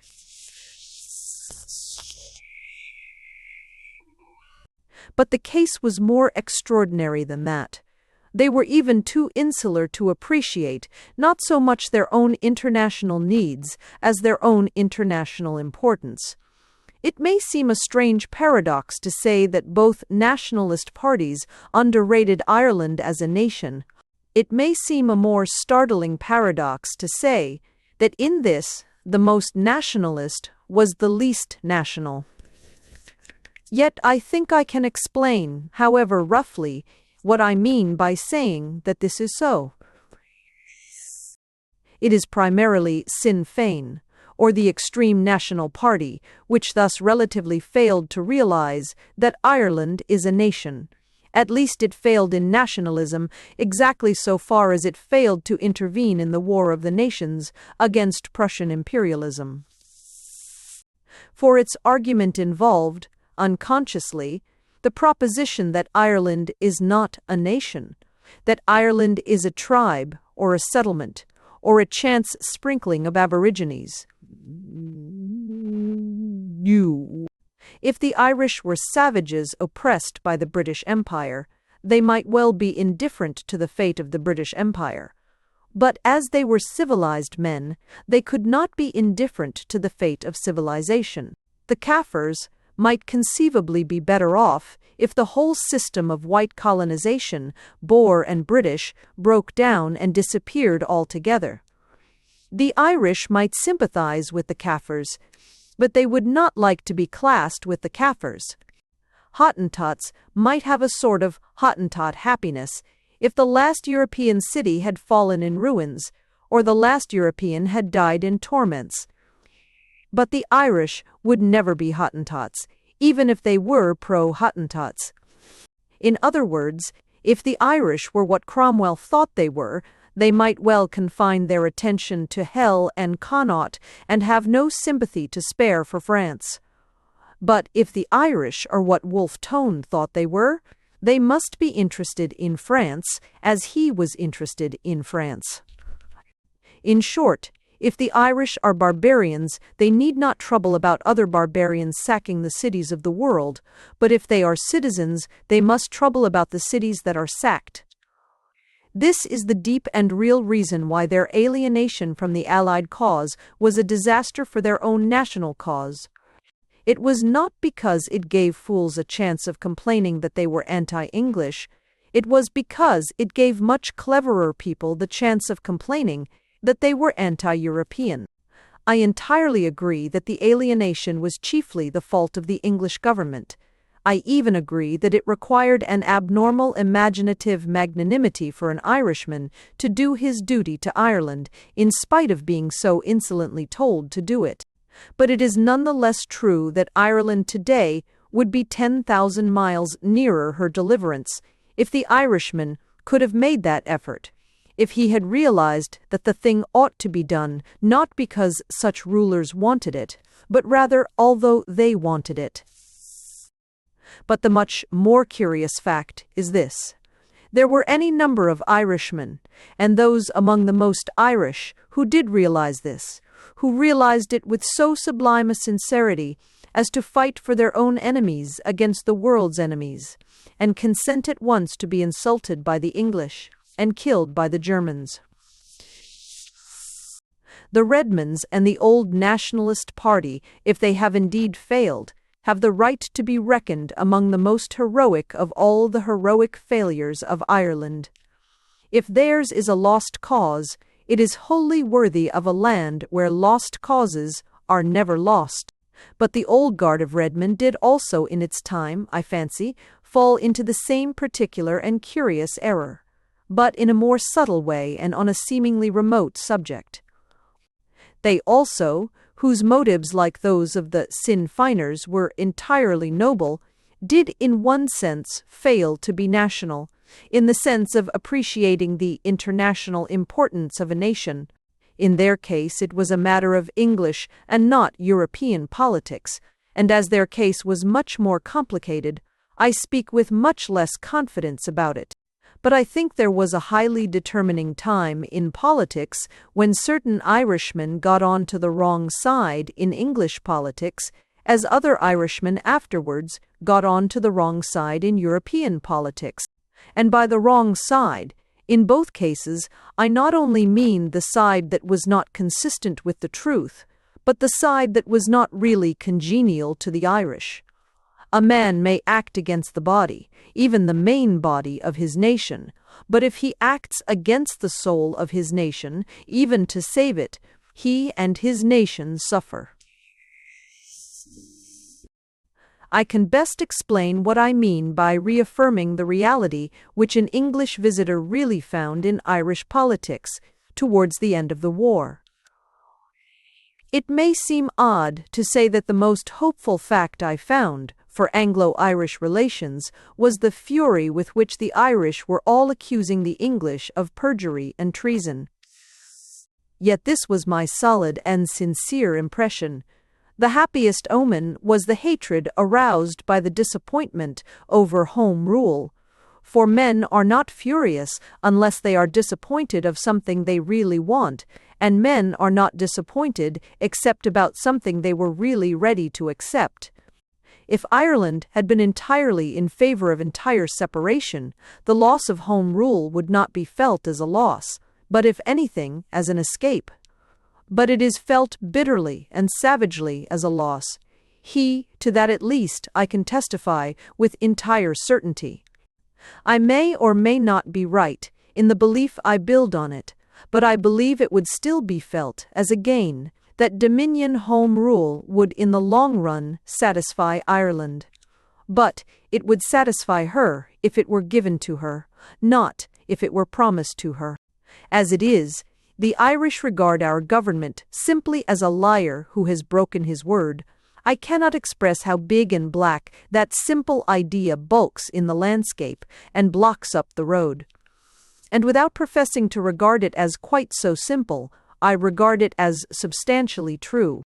It is, upon any argument, an astounding thing. The King, Lords, and Commons of a great nation should record on its statute book that a law exists and then illegally reverse it in answer to the pressure of private persons. It is, and must be, for the people benefited by the law, an act of treason. The Irish were not wrong in thinking it an act of treason, even in the sense of treachery and trickery. Where they were wrong, I regret to say, was in talking of it as if it were the one supreme solitary example of such trickery, when the whole of our politics were full of such tricks. In short, the loss of justice for Ireland was simply a part of the loss of justice in England. The loss of all moral authority in government, the loss of the popularity of Parliament, the secret plutocracy which makes it easy to take a bribe or break a pledge, the corruption that can pass unpopular laws or promote discredited men. The lawgiver cannot enforce his law because, whether or no the law be popular, the lawgiver is wholly unpopular and is perpetually passing wholly unpopular laws. Intrigue has been substituted for government, and the public man cannot appeal to the public because all the most important part of his policy is conducted in private. The modern politician conducts his public life in private. He sometimes condescends to make up for it by affecting to conduct his private life in public. He will put his baby or his birthday book into the illustrated papers. It is his dealings with the colossal millions of the cosmopolitan millionaires that he puts in his pocket or his private safe. We are allowed to know all about his dogs and cats, but not about those larger and more dangerous animals, his bulls and bears. Now there was a moment when England had an opportunity of breaking down this parliamentary evil, as Europe afterwards had an opportunity, which it fortunately took, of breaking down the Prussian evil. The corruption was common to both parties, but the chance of exposing it happened to occur under the rule of a Home Rule party, which the nationalists supported solely for the sake of Home Rule. In the Marconi case, they consented to whitewash the tricks of Jew jobbers whom they must have despised, just as some of the Sinn Feiners afterwards consented to whitewash the wickedness of Prussian bullies whom they also must have despised. In both cases, the motive was wholly disinterested and even idealistic. It was the practicality that was unpractical. I was one of a small group which protested against the hushing up of the Marconi affair, but we always did justice to the patriotic intentions of the Irish who allowed it. But we based our criticism of their strategy on the principle of falsus in uno, falsus in omnibus. Men who will cheat you about one thing will cheat you about another. The men who will lie to you about Marconi will lie to you about Home Rule. The political conventions that allow of dealing in Marconis at one price for the party and another price for oneself are conventions that also allow of telling one story to Mr. John Redmond and another to Sir Edward Carson. The man who will imply one state of things when talking at large in Parliament, and another state of things when put into a witness box in court, is the same sort of man who will promise an Irish settlement in the hope that it may fail, and then withdraw it for fear it should succeed. Among the many muddle-headed modern attempts to coerce the Christian poor to the Muslim dogma about wine and beer, one was concerned with abuse by loafers or tipplers of the privilege of the Sunday traveler. It was suggested that the traveler's claims were in every sense traveler's tales. It was therefore proposed that the limit of 3 miles should be extended to 6, as if it were any harder for a liar to say he had walked 6 miles than 3. The politicians might be as ready to promise to walk the 6 miles to an Irish republic as the 3 miles to an Irish parliament. But Sinn Féin is mistaken in supposing that any change of theoretic claim meets the problem of corruption. Those who would break their word to Redmond would certainly break it to de Valera. We urged all these things on the nationalists whose national cause we supported. We asked them to follow their larger popular instincts, break down a corrupt oligarchy, and let a real popular parliament in England give a real popular parliament to Ireland. With entirely honorable motives, they adhered to the narrower conception of their national duty. They sacrificed everything for home rule, even their own profoundly national emotion of contempt. For the sake of home rule, or the solemn promise of home rule, they kept such men in power, and for their reward they found that such men were still in power, and home rule was gone. What I mean about the Nationalist Party, and what may be called its prophetic shadow of the Sinn Féin mistake, may well be symbolized in one of the noblest figures of that party or any party, an Irish poet talking to me about the pointed diction of the Irish peasant, said he had recently rejoiced in the society of a drunken Kerry farmer, whose conversation was a litany of questions about everything in heaven and earth, each ending with a sort of chorus of, "Will ye tell me that now?" And at the end of all he said abruptly, "Did ye know Tom Kettle?" And on my friend the poet assenting, the farmer said, as if in triumph, "And why are so many people alive that ought to be dead, and so many people dead that ought to be alive? Will ye tell me that now?" That is not unworthy of an old heroic poem, and therefore not unworthy of the hero and poet of whom it was spoken. Thomas Michael Kettle was perhaps the greatest example of that greatness of spirit which was so ill rewarded on both sides of the Channel and of the quarrel which marked Redmond's brother and so many of Redmond's followers. He was a wit, a scholar, an orator, a man ambitious in all the arts of peace, and he fell fighting the barbarians because he was too good a European to use the barbarians against England, as England 100 years before had used the barbarians against Ireland.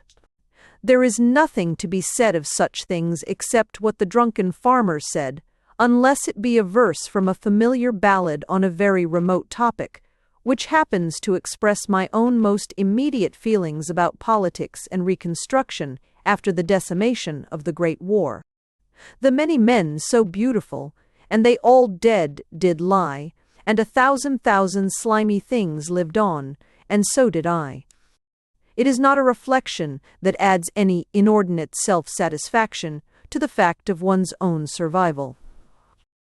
In turning over a collection of Kettle's extraordinary varied and vigorous writings, which contain some of the most pointed and piercing criticisms of materialism, of modern capitalism and mental and moral anarchism generally, I came on a very interesting criticism of myself and my friends in our Marconi agitation, a suggestion, on a note of genial cynicism, that we were asking for an impossible political purity, a suggestion which, knowing it to be patriotic, I will venture to call pathetic. I will not now return on such disagreements with a man with whom I so universally agree, but it will not be unfair to find here an exact illustration of what I mean by saying that the national leaders, so far from merely failing as wild Irishmen, only failed when they were not instinctive enough, that is, not Irish enough. Kettle was a patriot whose impulse was practical and whose policy was impolitic. Here also the nationalist underrated the importance of the intervention of his own nationality. Kettle left a fine and even terrible poem, asking if his sacrifices were in vain, and whether he and his people were again being betrayed. I think nobody can deny that he was betrayed, but it was not by the English soldiers with whom he marched to war, but by those very English politicians with whom he sacrificed so much to remain at peace. No man will ever dare to say his death in battle was in vain, not only because in the highest sense it could never be, but because even in the lowest sense it was not. He hated the icy insolence of Prussia, and that ice is broken and already as weak as water. As Carlyle said of a far lesser thing, that at least will never through unending ages insult the face of the sun any more.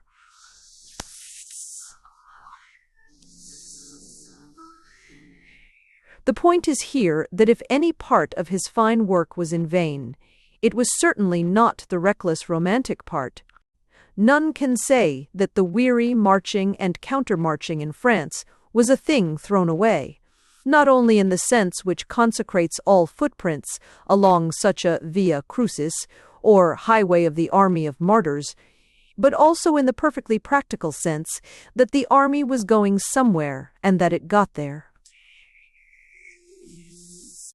But it might possibly be said that the weary marching and countermarching at Westminster, in and out of a division lobby, belonged to what the French call the salle des pas perdus. If anything was practical, it was the visionary adventure. If anything was unpractical, it was the practical compromise. He and his friends were betrayed by the men whose corruptions they had contemptuously condoned, far more than by the men whose bigotries they had indignantly denounced. There darkened about them treason and disappointment, and he that was the happiest died in battle, and one who knew and loved him spoke to me for 1,000,000 others in saying, "And now we will not give you a dead dog until you keep your word." Chapter 8. An Example and a Question. We all had occasion to rejoice at the return of Sherlock Holmes when he was supposed to be dead, and I presume we may soon rejoice in his return even when he is really dead. Sir Arthur Conan Doyle, in his widespread new campaign in favor of spiritualism, ought at least to delight us with the comedy of Holmes as a control and Watson as a medium. But I have for the moment a use for the great detective, not concerned with the psychical side of the question. Of that I will only say in passing that in this, as in many other cases, I find myself in agreement with an authority about where the line is drawn between good and bad, but have the misfortune to think his good bad and his bad good. Sir Arthur explains that he would lift spiritualism to a graver and more elevated plane of idealism, and that he quite agrees with his critics that the mere tricks with tables and chairs are grotesque and vulgar. Why? I do not mind the grotesque and vulgar part of spiritualism. What I object to is the grave and elevating part. After all, a miracle is a miracle and means something. It means that materialism is nonsense. But it is not true that a message is always a message, and it sometimes only means that spiritualism is also nonsense. If the table at which I am now writing takes to itself wings and flies out of the window, perhaps carrying me along with it, the incident will arouse in me a real intelligent interest, verging on surprise. But if the pen with which I am writing begins to scrawl, all by itself, the sort of things I have seen in spirit writing, if it begins to say that all things are aspects of universal purity and peace, and so on, why, then I shall not only be annoyed, but also bored. If a great man like the late Sir William Crookes says a table went walking upstairs, I am impressed by the news, but not by news from nowhere to the effect that all men are perpetually walking upstairs, up a spiritual staircase which seems to be as mechanical and labor-saving as a moving staircase at Charing Cross. Moreover, even a benevolent spirit might conceivably throw the furniture about merely for fun, whereas I doubt if anything but a devil from hell would say that all things are aspects of purity and peace. But I am here taking from the spiritualistic articles a text that has nothing to do with spiritualism. In a recent contribution to Nash's magazine, Sir Arthur Conan Doyle remarks very truly that the modern world is weary and wicked and in need of a religion, and he gives examples of its more typical and terrible corruptions. It is perhaps natural that he should revert to the case of the Congo and talk of it in the torrid fashion which recalls the days when Morel and Casement had some credit in English politics. We have since had an opportunity of judging the real attitude of a man like Morel in the plainest case of black and white injustice that the world has ever seen. It was at once a replica and a reversal of the position expressed in the pious editor's creed, and might roughly be rendered in similar language. I do believe in freedom's cause, as FS fur away SSS tropics are. But Belgians caught in Prussia's claws, to me, less tempting topics are. It's IOL, again, a foreign king, to rouse the chapel's rigours, but liberty's a kind of thing we only owe to niggers. He had, of course, a lurid denunciation of the late King Leopold, of which I will only say that, uttered by a Belgian about the Belgian king in his own land and lifetime, it would be highly courageous and largely correct. But that the parallel test is how much truth was told by British journalists about British kings in their own land and lifetime, and that until we can pass that test, such denunciations do us very little good. Sir Arthur feels it right to say something about British corruptions and passes from the Congo to Putumayo, touching a little more lightly, for even the most honest Britons have an unconscious trick of touching more lightly on the case of British capitalists. He says that our capitalists were not guilty of direct cruelty, but of an attitude careless and even callous. But what strikes me is that Sir Arthur, with his taste for such protests and inquiries, need not have wandered quite so far from his own home as the forests of South America.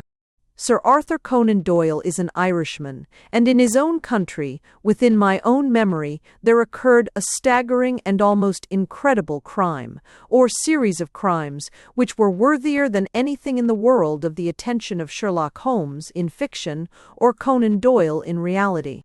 It always will be a tribute to the author of Sherlock Holmes that he did, about the same time, do such good work in reality. He made an admirable plea for Adolf Beck and Oscar Slater. He was also connected, I remember, with the reversal of a miscarriage of justice in a case of cattle mutilation.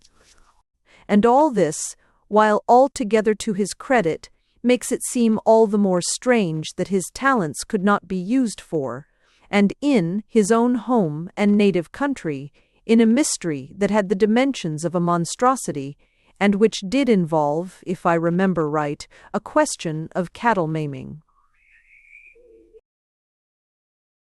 Anyhow, it was concerned with moonlighters and the charges made against them, such as the common one of cutting off the tails of cows.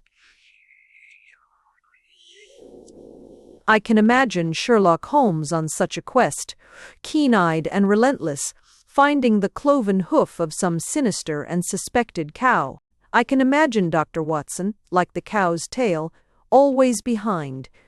I can imagine Sherlock Holmes remarking in a light, elusive fashion that he himself had written a little monograph on the subject of cows' tails, with diagrams and tables solving the great traditional problem of how many cows' tails would reach the moon, a subject of extraordinary interest to moonlighters.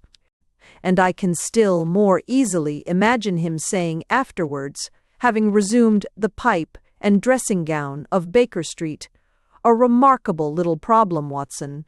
In some of its features it was perhaps more singular than any you have been good enough to report. I do not think that even the tooting trouser stretching mystery, or the singular little affair of the radium toothpick, offered more strange and sensational developments.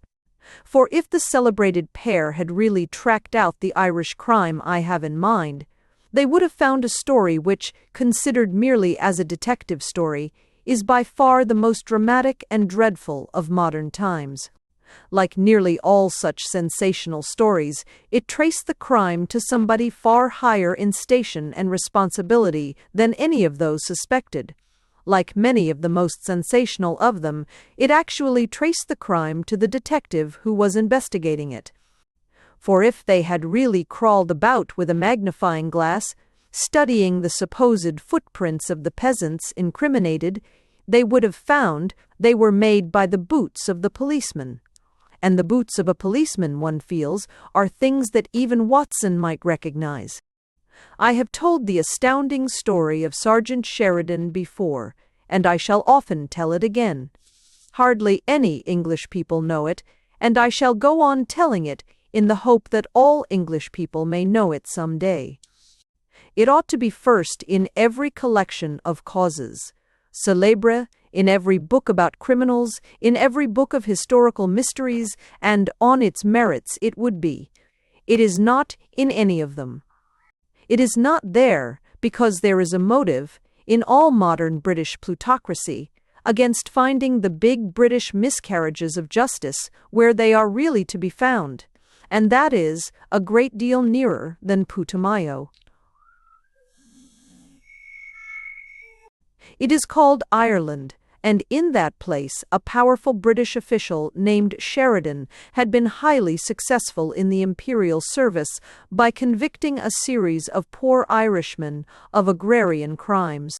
It was afterwards discovered that the British official had carefully committed every one of the crimes himself, and then, with equal foresight, perjured himself to imprison innocent men. Anyone who does not know the story will naturally ask what punishment was held adequate for such a Neronian monster.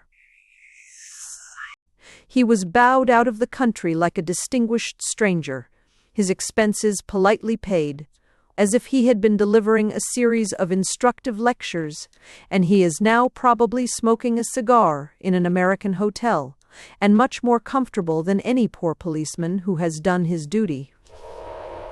I defy anybody to deny him a place in our literature about great criminals. Charles Peace escaped many times before conviction. Sheridan escaped altogether after conviction. Jack the Ripper was safe because he was undiscovered. Sheridan was discovered and was still safe. First, we may call our rule in Ireland what we like. We may call it the Union when there is no Union.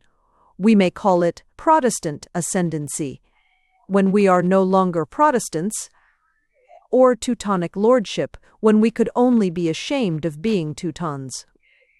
And second, because an Irish investigator of cattle maiming, so oblivious of the Irish cow, is in some danger of figuring as an Irish bull. Anyhow, that is the real and remarkable story of Sergeant Sheridan, and I put it first because it is the most practical test of the practical question of whether Ireland is misgoverned. It is strictly a fair test, for it is a test by the minimum and an argument a fortiori. A British official in Ireland can run a career of crime, punishing innocent people for his own felonies, and when he is found out, he is found to be above the law. This may seem like putting things at the worst, but it is really putting them at the best. This story was not told us on the word of a wild Irish Fenian, or even a responsible Irish nationalist. It was told, word for word as I have told it, by the Unionist minister in charge of the matter, and reporting it, with regret and shame, to Parliament.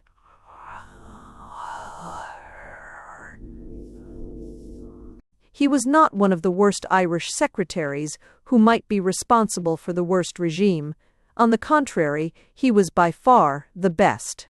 If even he could only partially restrain or reveal such things, there can be no deduction in common sense, except that in the ordinary way such things go on gaily in the dark, with nobody to reveal and nobody to restrain them. It was not something done in those dark days of torture and terrorism, which happened in Ireland 100 years ago, and which Englishmen talk of as having happened 1,000,000 years ago. It was something that happened quite recently, in my own mature manhood, about the time that the better things like the Land Acts were already before the world. I remember writing to the Westminster Gazette to emphasize it when it occurred, but it seems to have passed out of memory in an almost half-witted fashion. but that peephole into hell has afforded me ever since a horrible amusement, when I hear the Irish softly rebuked for remembering old unhappy far-off things and wrongs done in the Dark Ages. Thus I was especially amused to find the Reverend R.J. Campbell saying that Ireland has been petted and coddled more than any other part of the British Isles, because Mr. Campbell was chiefly famous for a comfortable creed himself, for saying that evil is only a shadow where light should be, and there is no doubt here of his throwing a very black shadow where light is very much required. I will conceive the policeman at the corner of the street in which Mr. Campbell resides as in the habit of killing a crossing sweeper every now and then for his private entertainment, burgling the houses of Mr. Campbell's neighbors, cutting off the tails of their carriage horses, and otherwise disporting himself by moonlight like a fairy. It is his custom to visit the consequences of each of these crimes upon the Reverend R.J. Campbell, whom he arrests at intervals, successfully convicts by perjury, and proceeds to coddle in penal servitude.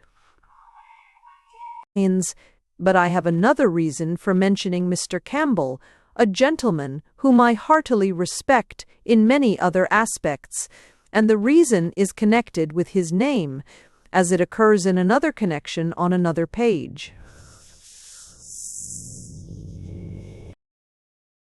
It shows how in anything, but especially in anything coming from Ireland, the old facts of family and faith outweigh a million modern philosophies. The words in Who's Who, Ulster Protestant of Scottish ancestry, give the really Irish and the really honourable reason for Mr. Campbell's extraordinary remark. A man may preach for years, with radiant universalism, that many waters cannot quench love, but Boyne water can. I will not take the opportunity of saying, like the Ulsterman, that there never was treason yet, but a Campbell was at the bottom of it. But I will say that there never was modernism yet, but a Calvinist was at the bottom of it. The old theology is much livelier than the new theology. Many other such true tales could be told, but what we need here is a sort of test. This tale is a test, because it is the best that could be said, about the best that could be done, by the best Englishman ruling Ireland, in face of the English system established there. And it is the best, or at any rate the most, that we can know about that system. Another truth which might also serve as a test is this, to note among the responsible English not only their testimony against each other, but their testimony against themselves.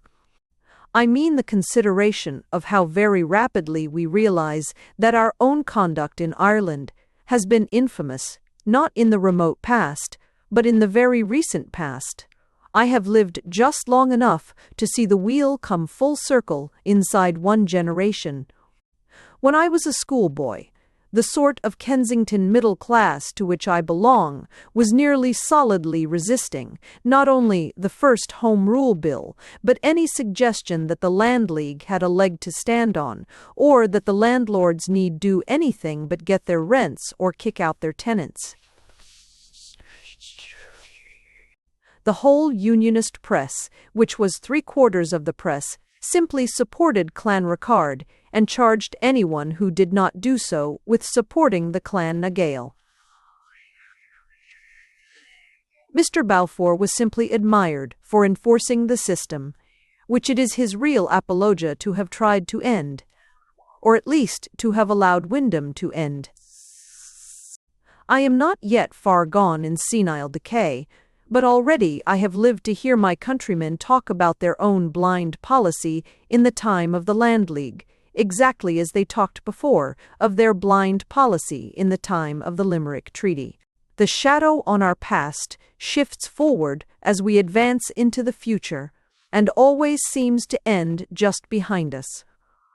I was told in my youth that the age-long misgovernment of Ireland lasted down to about 1870, It is now agreed among all intelligent people that it lasted at least down to about 1890. A little common sense, after a hint like the Sheridan case, will lead one to suspect the simple explanation that it is going on still. Now I heard scores of such stories as the Sheridan story in Ireland, many of which I mention elsewhere, but I do not mention them here because they cannot be publicly tested, and that for a very simple reason. We must accept all the advantages and disadvantages of a rule of absolute and iron militarism. We cannot impose silence and then sift stories. We cannot forbid argument and then ask for proof. We cannot destroy rights and then discover wrongs. I say this quite impartially in the matter of militarism itself. I am far from certain that soldiers are worse rulers than lawyers and merchants, and I am quite certain that a nation has a right to give abnormal power to its soldiers in time of war. I only say that a soldier, if he is a sensible soldier, will know what he is doing, and therefore what he cannot do, that he cannot gag a man and then cross-examine him, any more than he can blow out his brains and then convince his intelligence. There may be, humanly speaking, there must be, a mass of injustices in the militaristic government of Ireland. The militarism itself may be the least of them, but it must involve the concealment of all the rest. It has been remarked above that establishing militarism is a thing which a nation had a right to do, and what is not at all the same thing which it may be right in doing. But with that very phrase, a nation, we collide of course with the whole real question, the alleged abstract wrong about which the Irish talk much more than about their concrete wrongs. I have put first the matters mentioned above, because I wish to make clear, as a matter of common sense, the impression of any reasonable outsider that they certainly have concrete wrongs. But even those who doubt it, and say that the Irish have no concrete grievance but only a sentiment of nationalism, fall into a final and very serious error about the nature of the thing called nationalism, and even the meaning of the word concrete. For the truth is that, in dealing with a nation, the grievance which is most abstract of all is also the one which is most concrete of all. Not only is patriotism a part of practical politics, but it is more practical than any politics. To neglect it and ask only for grievances is like counting the clouds and forgetting the climate. To neglect it and think only of laws is like seeing the landmarks and never seeing the landscape. It will be found that the denial of nationality is much more of a daily nuisance than the denial of votes or the denial of juries. Nationality is the most practical thing because so many things are national without being political or without being legal. A man in a conquered country feels it when he goes to market, or even goes to church, which may be more often than he goes to law, and the harvest is more general than the general election. Altering the flag on the roof is like altering the sun in the sky. The very chimney pots and lamp posts look different. Nay, after a certain interval of occupation, they are different. As a man would know, he was in a land of strangers before he knew it was a land of savages, so he knows a rule is alien long before he knows it is oppressive. It is not necessary for it to add injury to insult. For instance, when I first walked about Dublin, I was disposed to smile at the names of the streets being inscribed in Irish as well as English. I will not here discuss the question of what is called Irish language, the only arguable case against which is that it is not the Irish language. But at any rate, it is not the English language, and I have come to appreciate more imaginatively the importance of that fact. It may be used rather as a weapon than a tool, but it is a national weapon if it is not a national tool.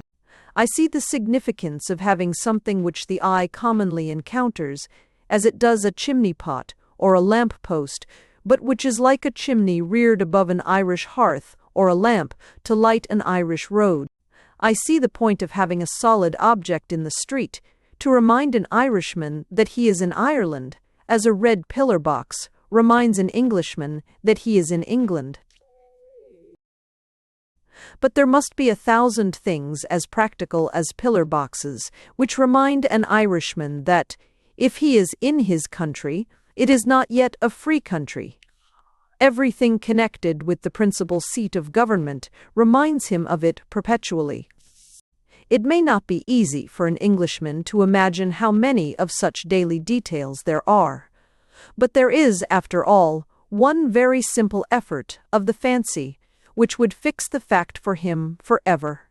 He has only to imagine that the Germans have conquered London. A brilliant writer who has earned the name of a pacifist and even a pro-German once propounded to me his highly personal and even perverse type of internationalism by saying, as a sort of unanswerable challenge, "Wouldn't you rather be ruled by Goethe than by Walter Long?" I replied that words could not express the wild love and loyalty I should feel for Mr. Walter Long if the only alternative were Goethe. I could not have put my own national case in a clearer or more compact form.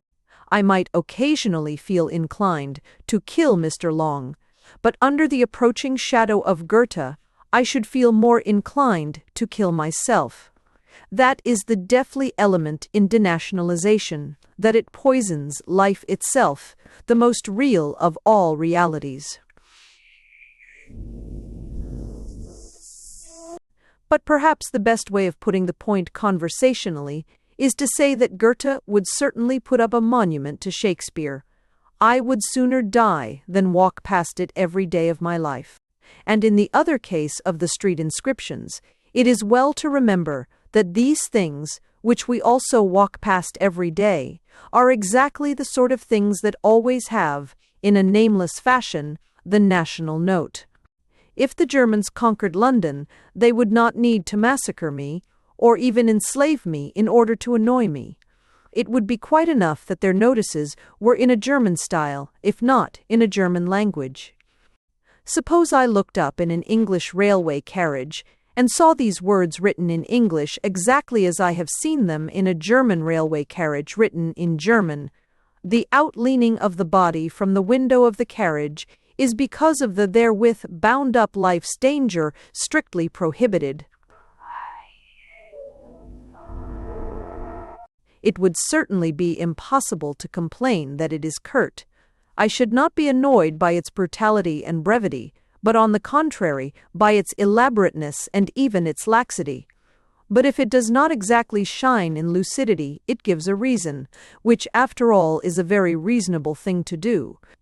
By every cosmopolitan test, it is more polite than the sentence I have read in my childhood, "Wait until the train stops."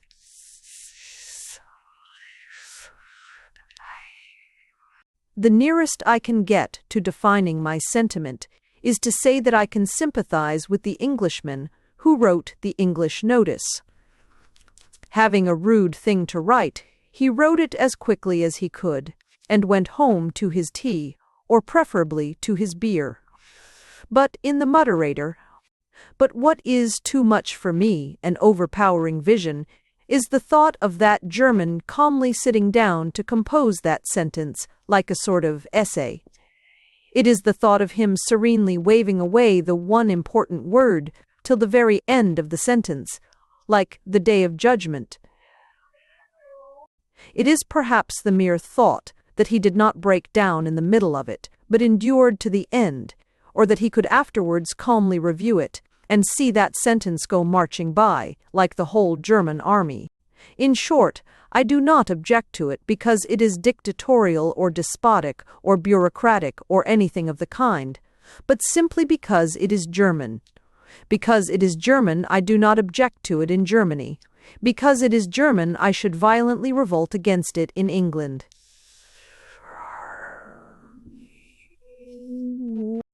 I do not revolt against the command to wait until the train stops, not because it is less rude, but because it is the kind of rudeness I can understand.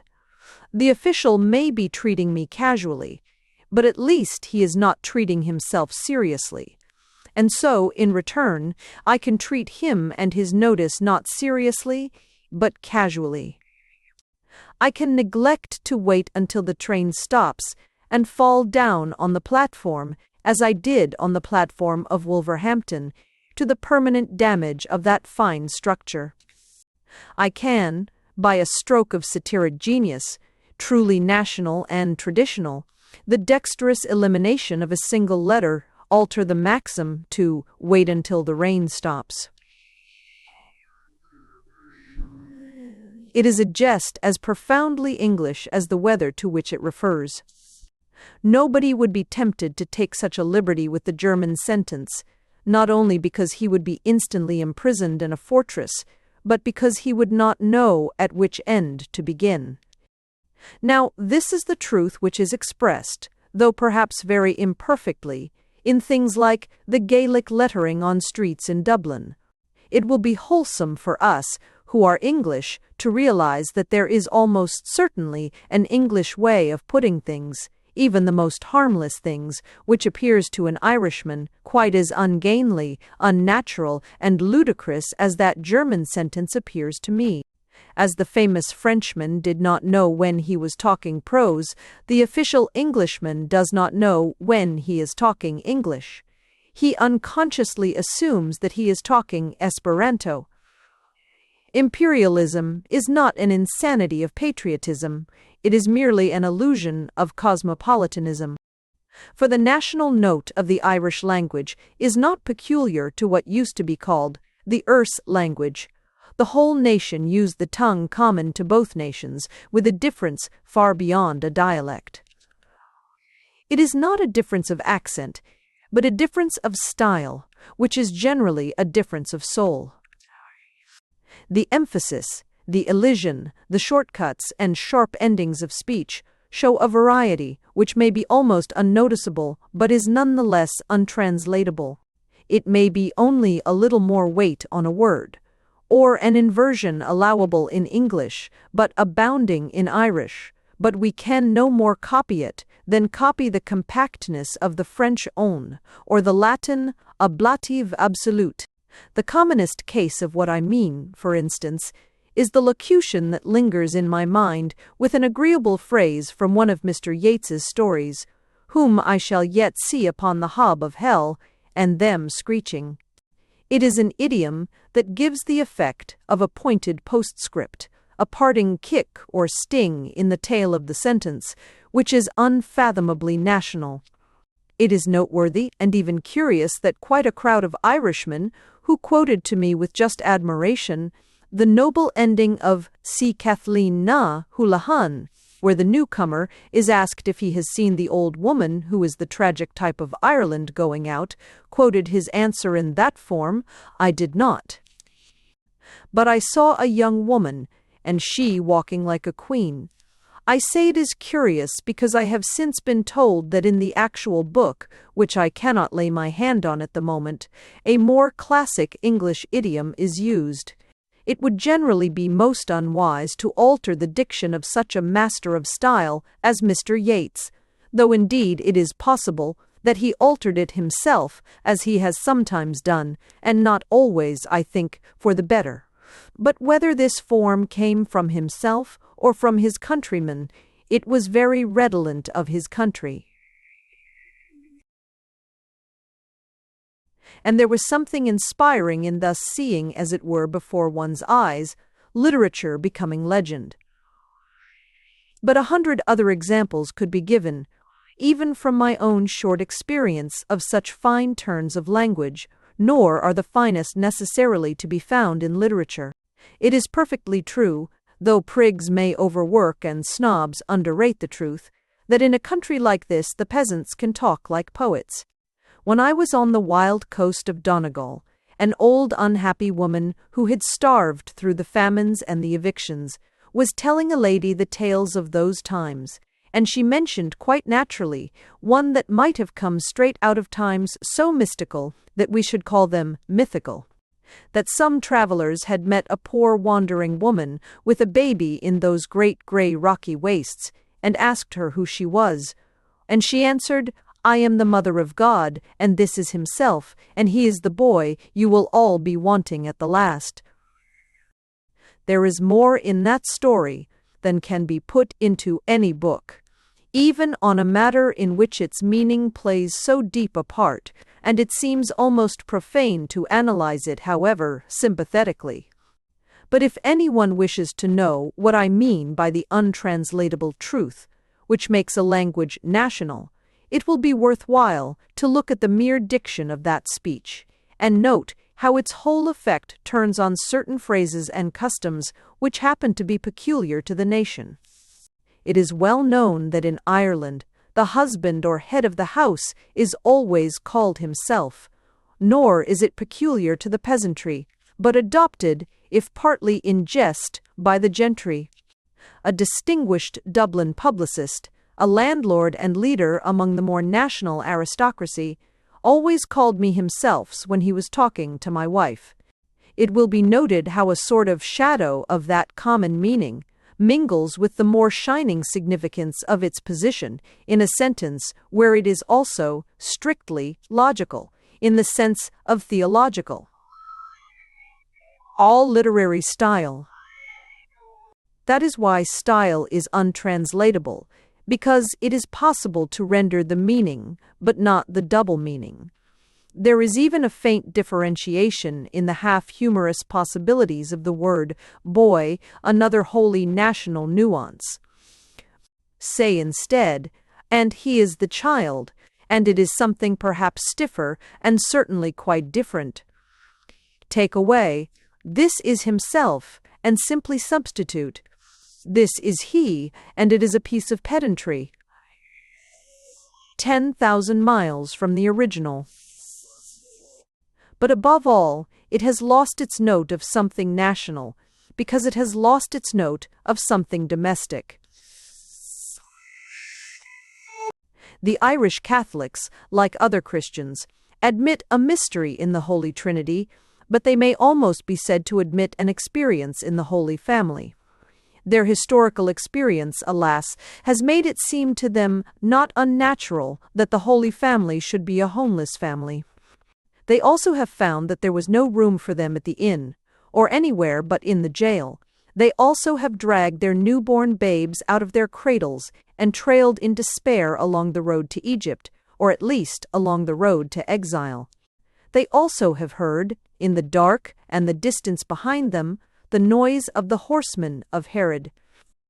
Now it is this sensation of stemming a stream, of 10,000 things, all pouring one way, labels, titles, monuments, metaphors, modes of address, assumptions and controversy, that make an Englishman in Ireland know that he is in a strange land.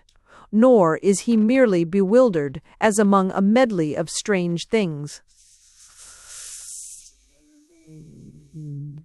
On the contrary, if he has any sense, he soon finds them unified and simplified to a single impression, as if he were talking to a strange person.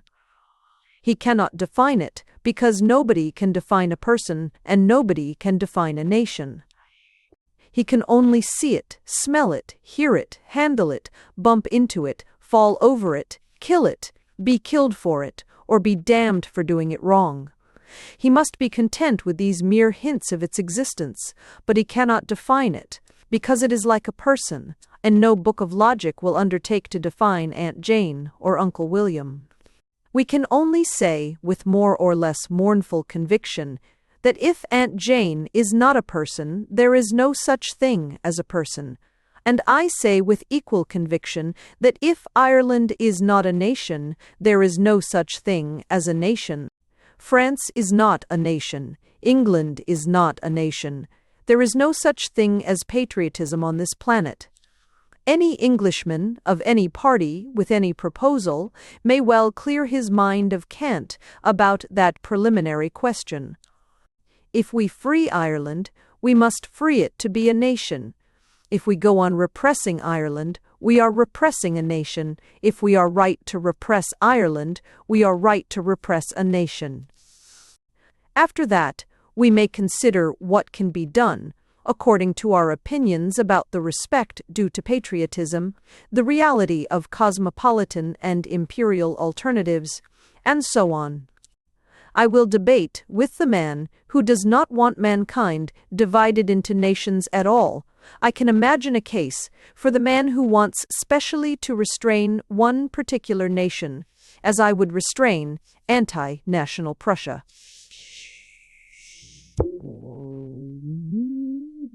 But I will not argue with a man about whether Ireland is a nation, or about the yet more awful question of whether it is an island. I know there is a skeptical philosophy which suggests that all ultimate ideas are only penultimate ideas, and therefore perhaps that all islands are really peninsulas. But I will claim to know what I mean by an island, and what I mean by an individual, and when I think suddenly of my experience in the island in question, the impression is a single one. The voices mingle in a human voice which I should know if I heard it again, calling in the distance. The crowds dwindle into a single figure whom I have seen long ago upon a strange hillside, and she walking like a queen. Chapter 9. Belfast and the Religious Problem. Of that cloud of dream which seems to drift over so many Irish poems and impressions, I felt very little in Ireland. There is a real meaning in this suggestion of a mystic sleep, but it does not mean what most of us imagine, and is not to be found where we expect it. On the contrary, I think the most vivid impression the nation left on me was that it was almost unnaturally wide awake. I might almost say that Ireland suffers from insomnia. This is not only literally true of those tremendous talks, the prolonged activities of rich and restless intellects that can burn up the nights from darkness to daybreak. It is true on the doubtful as well as the delightful side, and the temperament has something of the morbid vigilance and even of the irritability of insomnia. Its lucidity is not only superhuman, but it is sometimes in the true sense inhuman. Its intellectual clarity cannot resist the temptation to intellectual cruelty. If I had to sum up in a sentence the one fault really to be found with the Irish, I could do it simply enough. I should say it saddened me that I liked them all so much better than they liked each other. But it is our supreme stupidity that this is always taken as meaning that Ireland is a sort of Donnybrook Fair. It is really quite the reverse of a merely rowdy and irresponsible quarrel. So far from fighting with shillelaghs, they fight far too much with rapiers. Their temptation is in the very nicety and even delicacy of the thrust. Of course, there are multitudes who make no such deadly use of the national irony, but it is sufficiently common for even these to suffer from it. And after a time I began to understand a little that burden about bitterness of speech which recurs so often in the songs of Mr. Yeats and other Irish poets. Though hope fall from you and love decay, burning in fires of a slanderous tongue. But there is nothing dreamy about the bitterness. The worst part of it is the fact that the criticisms always have a very lucid and logical touch of truth. It is not for us to lecture the Irish about forgiveness who have given them so much to forgive. But if someone who had not lost the right to preach to them, if St. Patrick were to return to preach, he would find that nothing had failed through all those ages of agony, of faith and honor and endurance. But I think he might possibly say, what I have no right to say, a word about charity.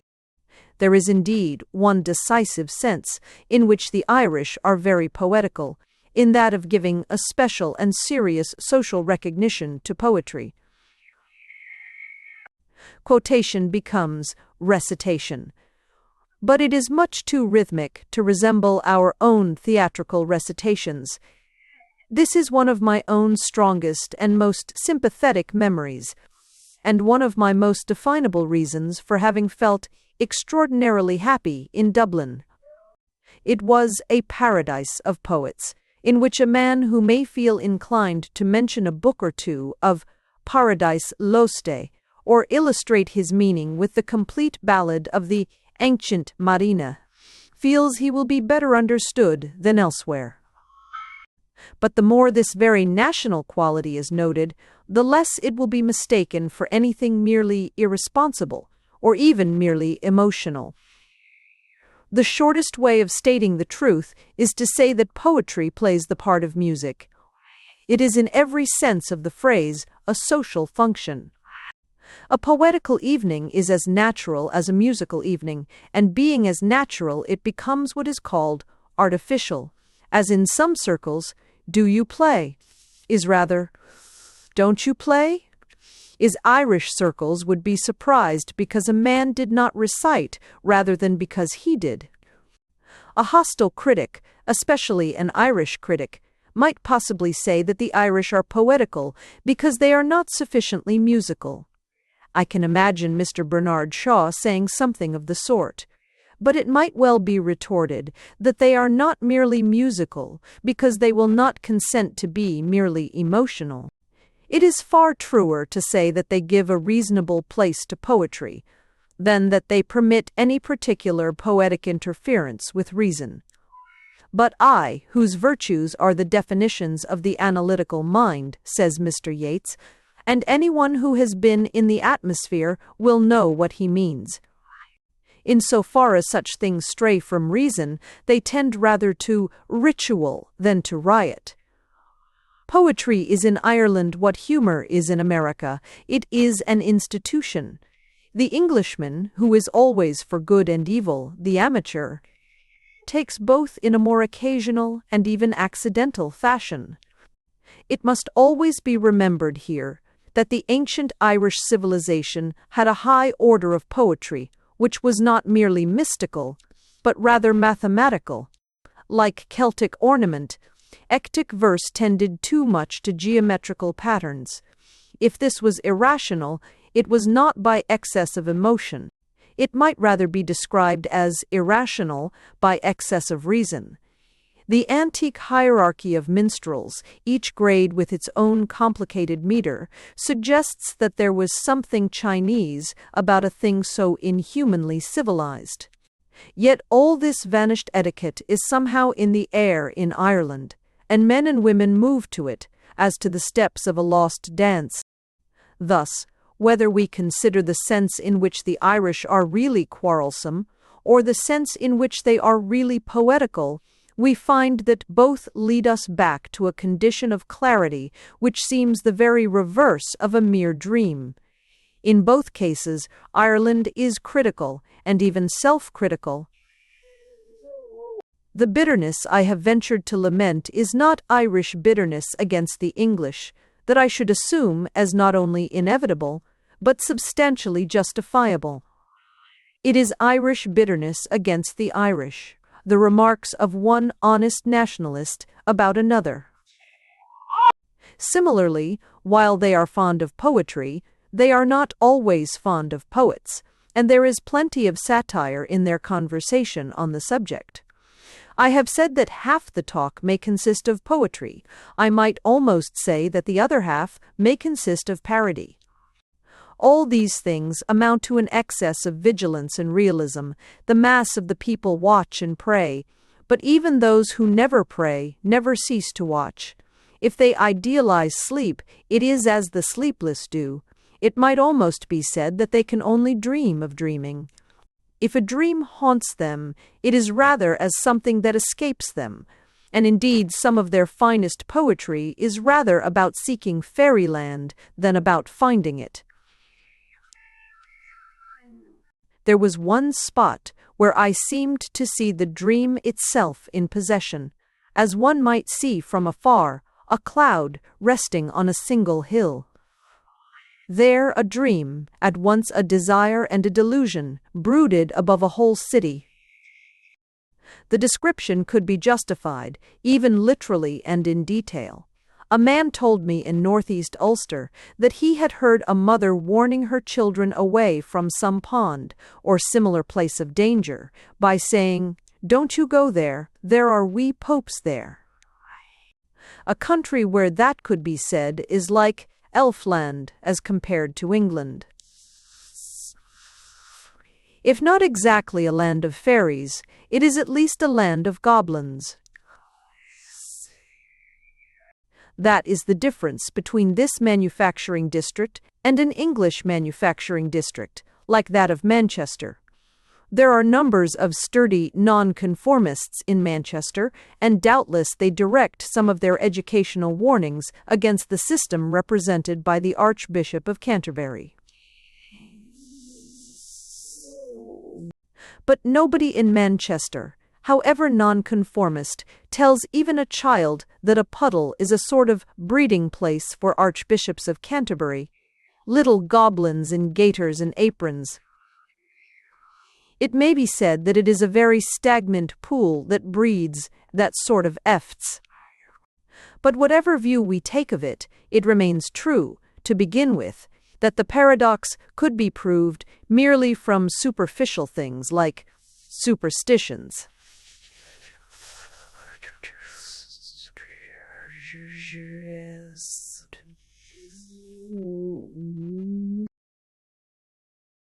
But to me, there is always something human and almost humanizing about superstition, and I really think that such lingering legends about the Pope as a being as distant and dehumanized as the King of the Cannibal Islands have served as a sort of negative folklore.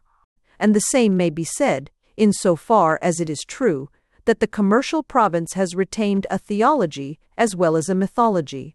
Wherever men are still theological, there is still some chance of their being logical, and in this the Calvinist Ulsterman may be more of a Catholic Irishman than is commonly realized, especially by himself. Attacks and apologies abound about the matter of Belfast bigotry, but bigotry is by no means the worst thing in Belfast. I rather think it is the best, nor is it the strongest example of what I mean when I say that Belfast does really live in a dream. The other and more remarkable fault of the society has indeed a religious root, for nearly everything in history has a religious root, and especially nearly everything in Irish history. Of that theoretical origin in theology, I may say something in a moment. It will be enough to say here that what has produced the more prominent and practical evil is ultimately the theology itself, but not the habit of being theological. It is the creed, but not the faith. Insofar as the Ulster Protestant really has a faith, he is really a fine fellow, though perhaps not quite so fine a fellow as he thinks himself. And that is the chasm, and can be most shortly stated as I have often stated it in such debates, by saying that the Protestant generally says, "I am a good Protestant," while the Catholic always says, "I am a bad Catholic." When I say that Belfast is dominated by a dream, I mean it in the strict psychological sense, that something inside the mind is stronger than everything outside it. Nonsense is not only stronger than sense, but stronger than the senses. The idea in a man's head can eclipse the eyes in his head. Very worthy and kindly merchants told me there was no poverty in Belfast. They did not say there was less poverty than was commonly alleged, or less poverty than there had been, or less than there was in similar places elsewhere. They said there was none. As a remark about the earthly paradise or the New Jerusalem, it would be arresting. As a remark about the streets through which they and I had both passed a few moments before, it was simply a triumph of the sheer madness of the imagination of man. These eminent citizens of Belfast received me in the kindest and most courteous fashion, and I would not willingly say anything in criticism of them, beyond what is necessary for the practical needs of their country and mine. But indeed, I think the greatest criticism on them is that they would not understand what the criticism means. I will therefore clothe it in a parable, which is none the worse for having also been a real incident. When told there was no poverty in Belfast, I had remarked mildly that the people must have a singular taste in dress. I was gravely assured that they had indeed a most singular taste in dress. I was left with the general impression that wearing shirts or trousers decorated with large holes at irregular intervals was a pardonable form of foppery or fashionable extravagance, and it will always be a deep indwelling delight in the memories of my life that just as these city fathers and I came out onto the steps of the hotel, there appeared before us one of the raggedest of the ragged little boys I had seen, asking for a penny. I gave him a penny, whereon this group of merchants was suddenly transfigured into a sort of mob, vociferating, "Against the law! Against the law!" and bundled him away. I hope it is not unamiable to be so much entertained by that vision of a mob of magistrates so earnestly shooing away a solitary child like a cat.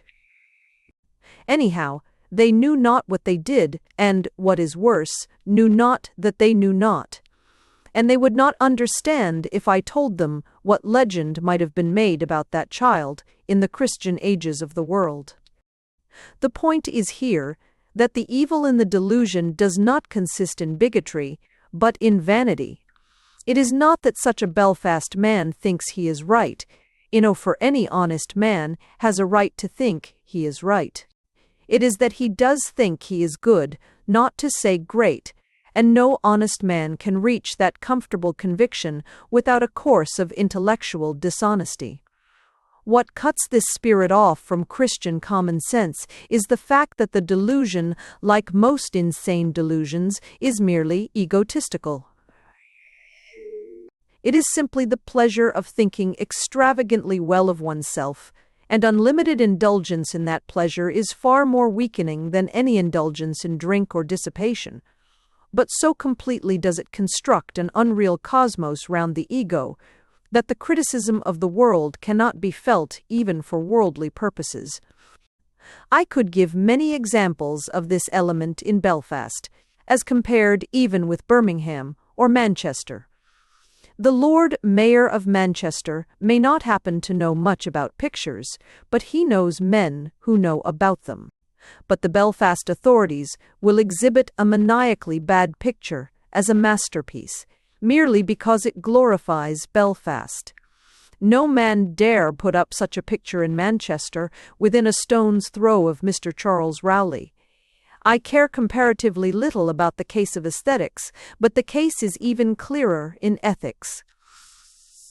So wholly are these people sundered from more Christian traditions that their very boasts lower them, and they abase themselves when they mean to exalt themselves.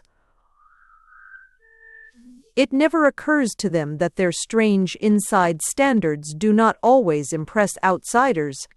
A great employer introduced me to several of his very intelligent employees, and I can readily bear witness to the sincerity of the great Belfast delusion, even among many of the poorer men of Belfast.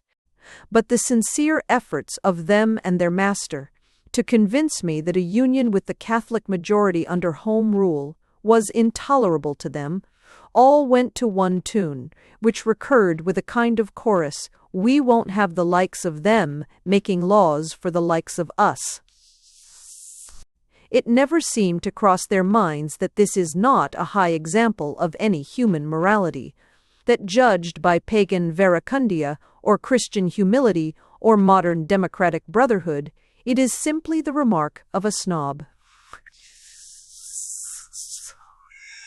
He is not only superior, but he thinks it a superiority to claim superiority.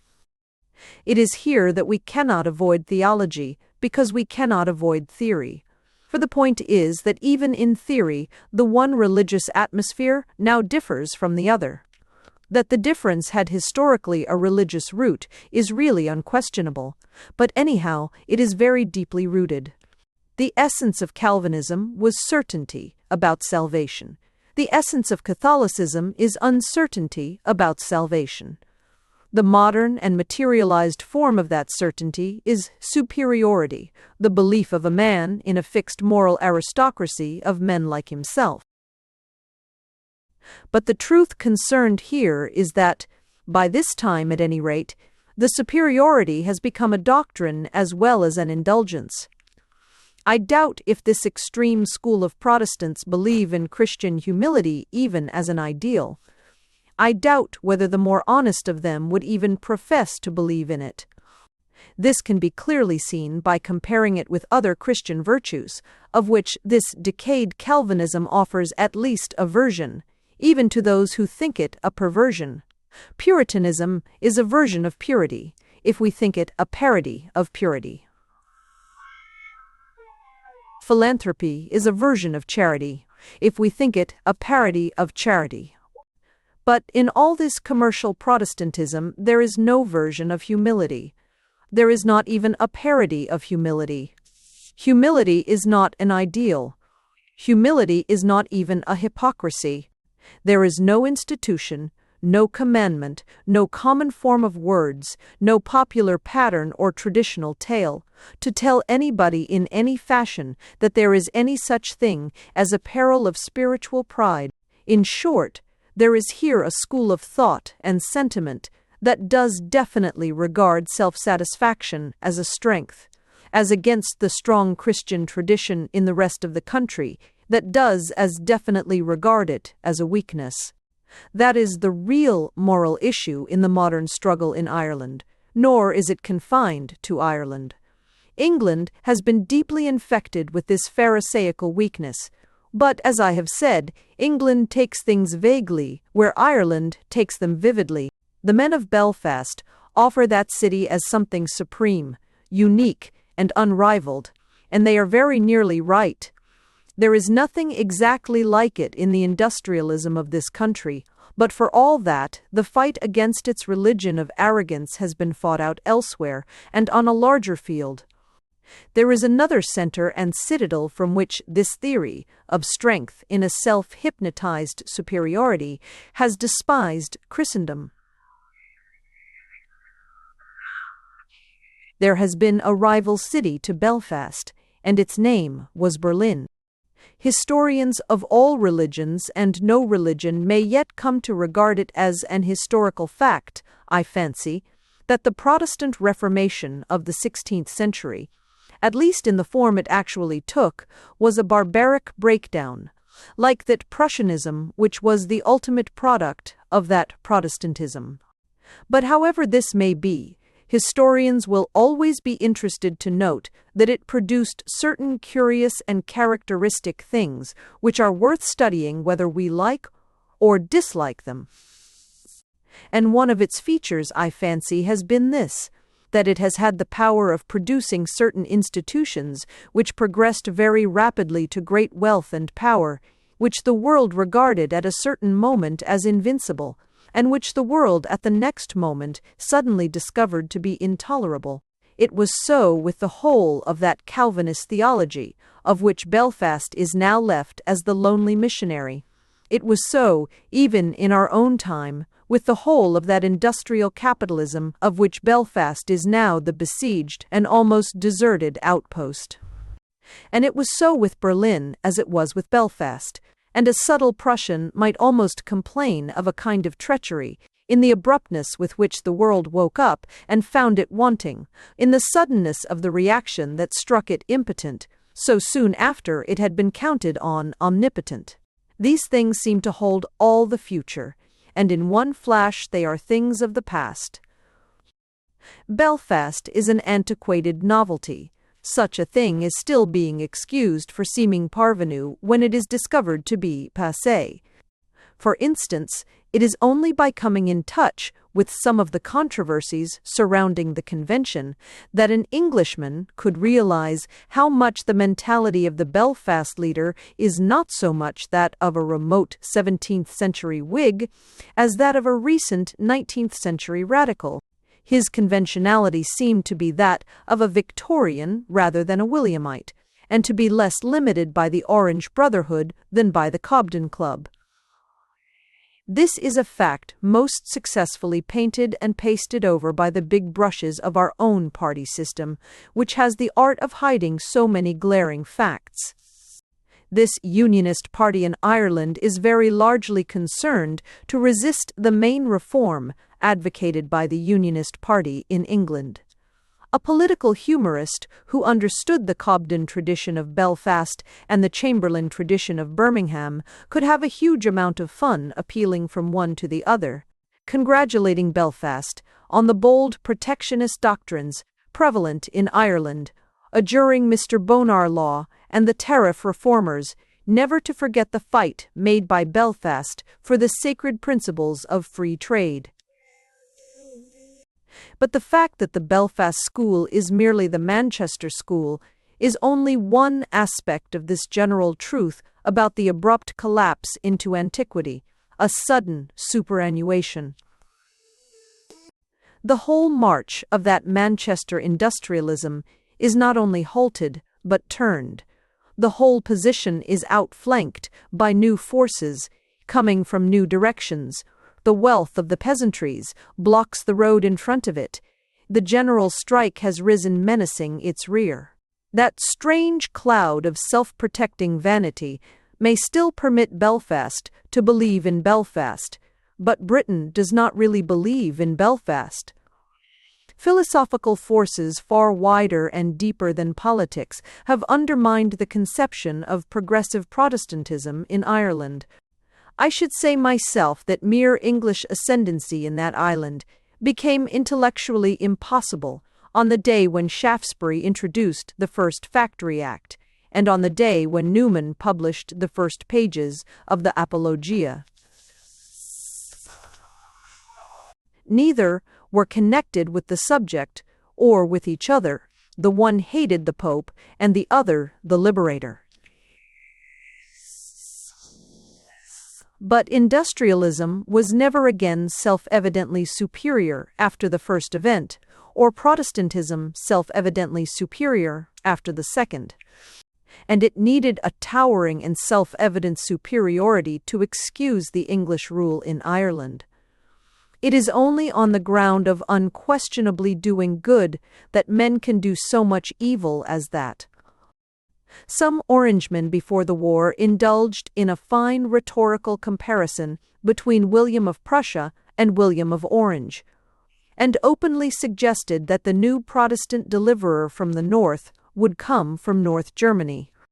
I was assured by my more moderate hosts in Belfast that such Orangemen could not be regarded as representative or even responsible. On that I cannot pronounce. The Orangemen may not have been representative. They may not have been responsible. But I am quite sure those poor fanatics were far nearer the nerve of historical truth than professional politicians like Sir Edward Carson or industrial capitalists like Sir George Clark. If ever there was a natural alliance in the world, it would have been the alliance between Belfast and Berlin. The fanatics may be fools, but they have here the light by which the foolish things can confound the wise. It is the brightest spot in Belfast, bigotry, for if the light in its body be darkness, it is still brighter than the darkness.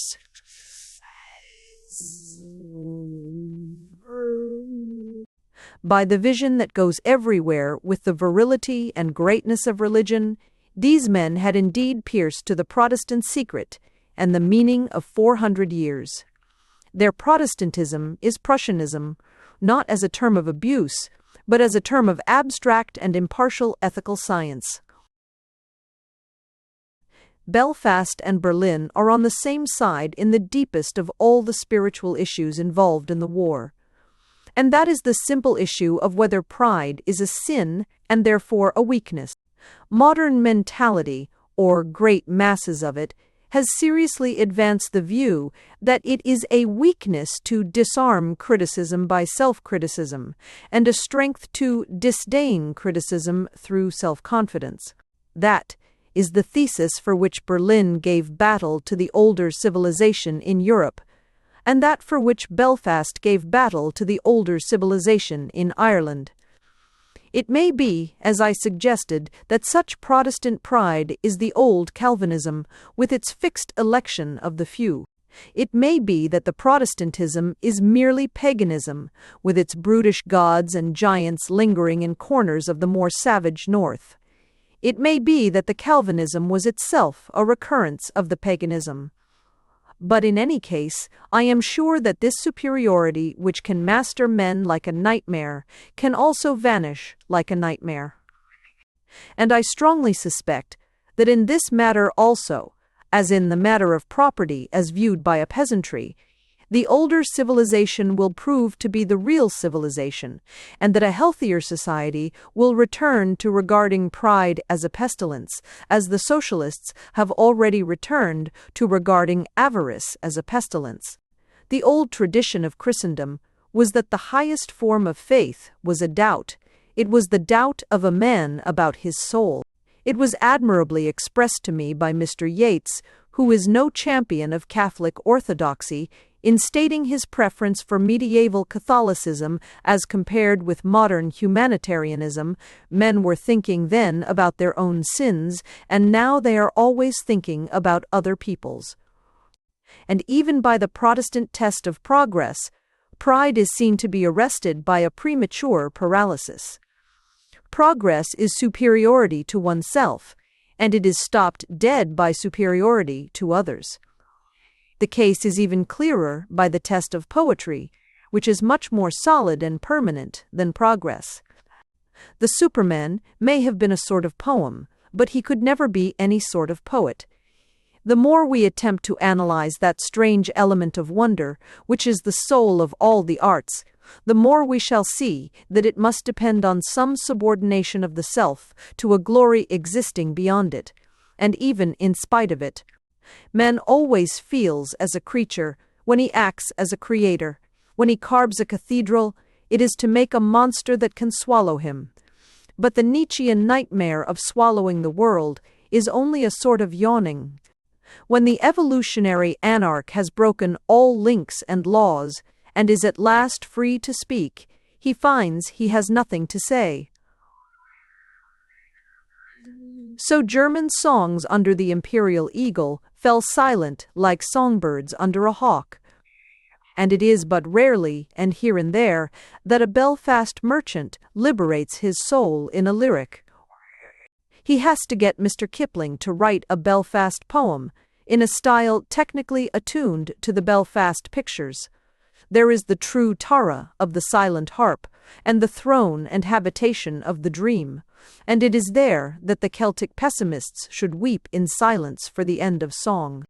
Blowing one's own trumpet has not proved a good musical education. In logic, a wise man will always put the cart before the horse. That is to say, he will always put the end before the means, when he is considering the question as a whole. He does not construct a cart in order to exercise a horse. He employs a horse to draw a cart, and whatever is in the cart, one never is in the cart. In all modern reasoning, there is a tendency to make the mere political beast of burden more important than the chariot of man it is meant to draw. This has led to a dismissal of all such spiritual questions in favor of what are called social questions, and this to a too facile treatment of things like the religious question in Belfast. There is a religious question, and it will not have an irreligious answer. It will not be met by the limitation of Christian faith, but rather by the extension of Christian charity. But if a man says that there is no difference between a Protestant and a Catholic, and that both can act in an identical fashion everywhere, but in a church or chapel, he is madly driving the cart-horse when he has forgotten the cart. A religion is not the church a man goes to, but the cosmos he lives in, and if any skeptic forgets it, the maddest fanatic beating an orange drum about the Battle of the Boyne is a better philosopher than he. Many uneducated and some educated people in Belfast quite sincerely believe that Roman priests are fiends only waiting to rekindle the fires of the Inquisition. For two simple reasons, however, I decline to take this fact as evidence of anything except their sincerity. First, because the stories, when reduced to their rudiment of truth, generally resolved themselves into the riddle of poor Roman Catholics giving money to their own religion, and seemed to deplore not so much a dependence on priests as an independence of employers. And second, for a reason drawn from my own experience, as well as common knowledge, concerning the Protestant gentry in the south of Ireland. Well, the Southern Unionists spoke quite without this special horror of Catholic priests or peasants. Well, they grumbled at them, or laughed at them, as a man grumbles or laughs at his neighbors. But obviously they no more dreamed that the priest would burn them than that he would eat them. If the priests were as black as the black Protestants painted them, they would be at their worst where they are with the majority, and would be known at their worst by the minority. It was clear that Belfast held the more bigoted tradition, not because it knew more of priests, but because it knew less of them, not because it was on the spot, but because the spot was barred. An even more general delusion was the idea that all the Southern Irish dreamed and did no work. I pointed out that this also was inconsistent with concrete experience, since all over the world a man who makes a small farm pay has to work very hard indeed. In historic fact, the old notion that the Irish peasant did no work but only dreamed had a simple explanation. It merely meant that he did no work for a capitalist's profit, but dreamed of someday doing work for his own profit. But there may also have been this distorted truth in the tradition that a free peasant, while he extends his own work, creates his own holidays. He is not idle all day, but he may be idle at any time of the day. He does not dream whenever he feels inclined, but he does dream whenever he chooses. A famous Belfast manufacturer, a man of capacity, but one who shook his head over the unaccountable prevalence of priests, assured me that he had seen peasants in the South doing nothing at all sorts of odd times, and this is doubtless the difference between the farm and the factory. The same gentleman showed me over the colossal shipping of the great harbor, with all machinery and transport leading up to it. No man of any imagination would be insensible to such titanic experiments of his race, or deny the dark poetry of those furnaces fit for Vulcan, or those hammers worthy of Thor.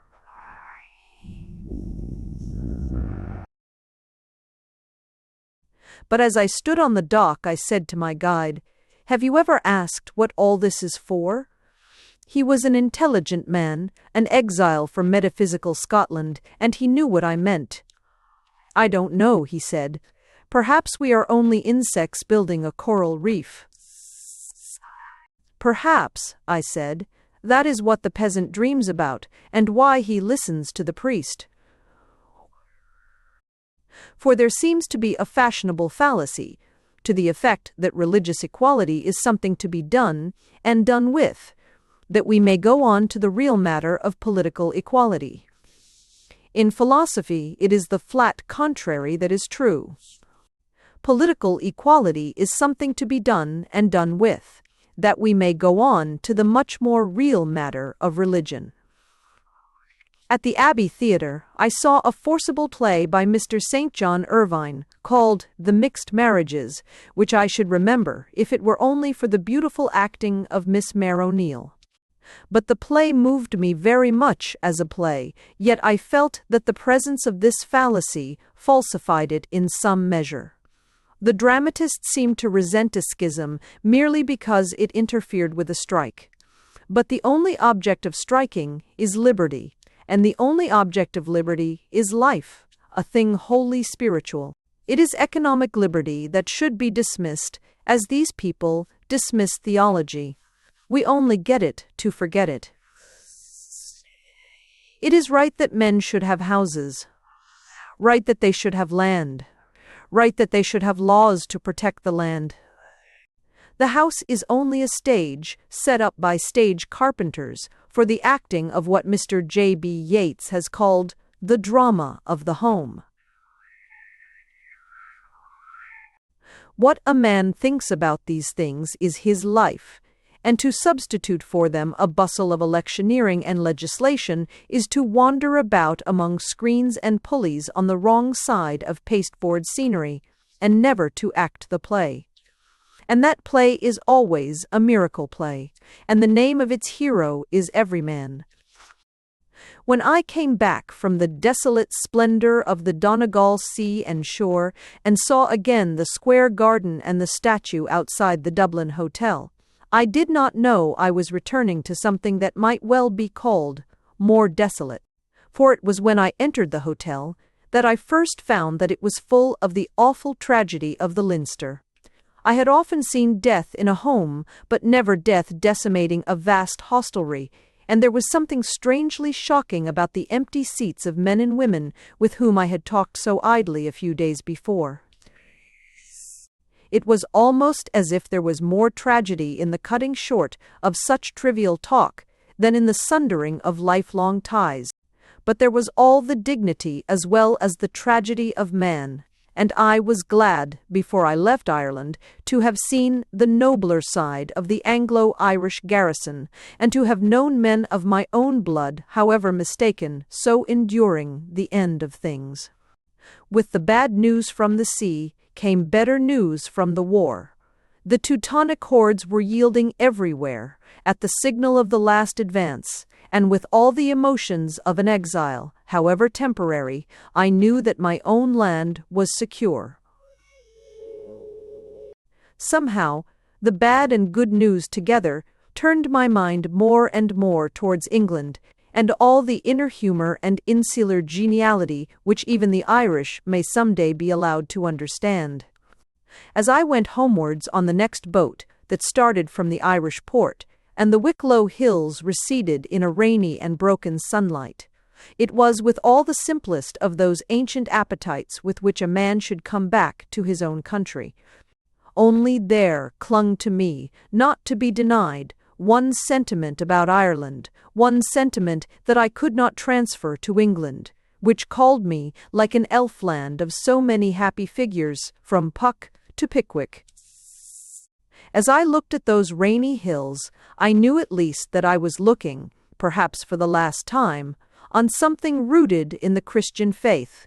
There, at least, the Christian ideal was something more than an ideal. It was in a special sense real. It was so real that it appeared even in statistics. It was so self-evident as to be seen even by sociologists. It was a land where our religion had made even its vision visible. It had made even its unpopular virtues popular. It must be, in the times to come, a final testing place of whether a people that will take that name seriously and even solidly is fated to suffer or to succeed. As the long line of the mountain coast unfolded before me, I had an optical illusion. It may be that many have had it before. As new lengths of coast and lines of heights were unfolded, I had the fancy that the whole land was not receding but advancing, like something spreading out its arms to the world. A chance shred of sunshine rested, like a riven banner, on the hill which I believe is called in Irish the Mountain of the Golden Spears, and I could have imagined that the spears and the banner were coming on. And in that flash I remembered that the men of this island had once gone forth, not with the torches of conquerors or destroyers, but as missionaries in the very midnight of the Dark Ages, like a multitude of moving candles that were the light of the world. Glasgow, W. M. Collins, Sons and Co., Limited. Books published by the firm of Collins are invariably good to look at and good to read. Man of Kent in the British Weekly. Some recent novels. From Soundbun, stabled, terms, or present. Mrs. Collins's List. The Young Physician. By Francis Brett Young. One of the most vital stories ever written. Illustrated, London News. The high tie was the high.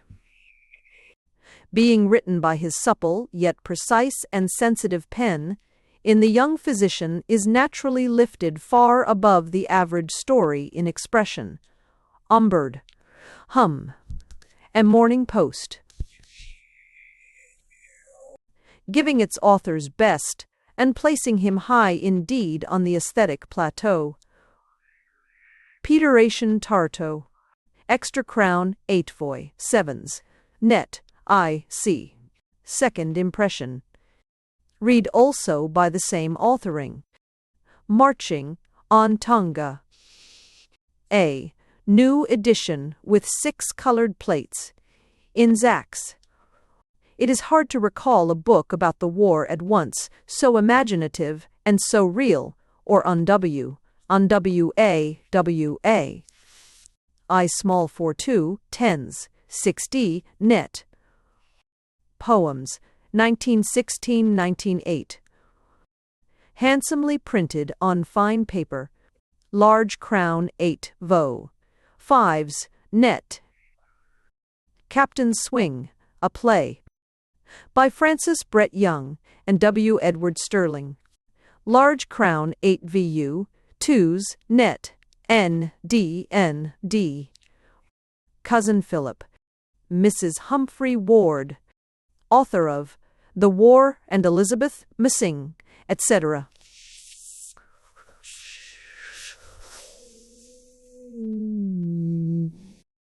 Cousin Philip is chiefly a study of the change which the war has brought about on the modern girl and the relations of men and women.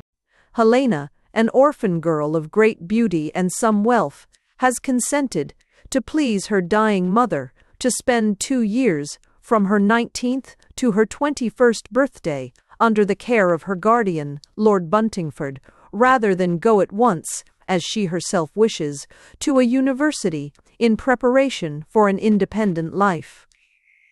She is headstrong, willful, and clever, as keen intellectually as she is fond of dancing and flirting.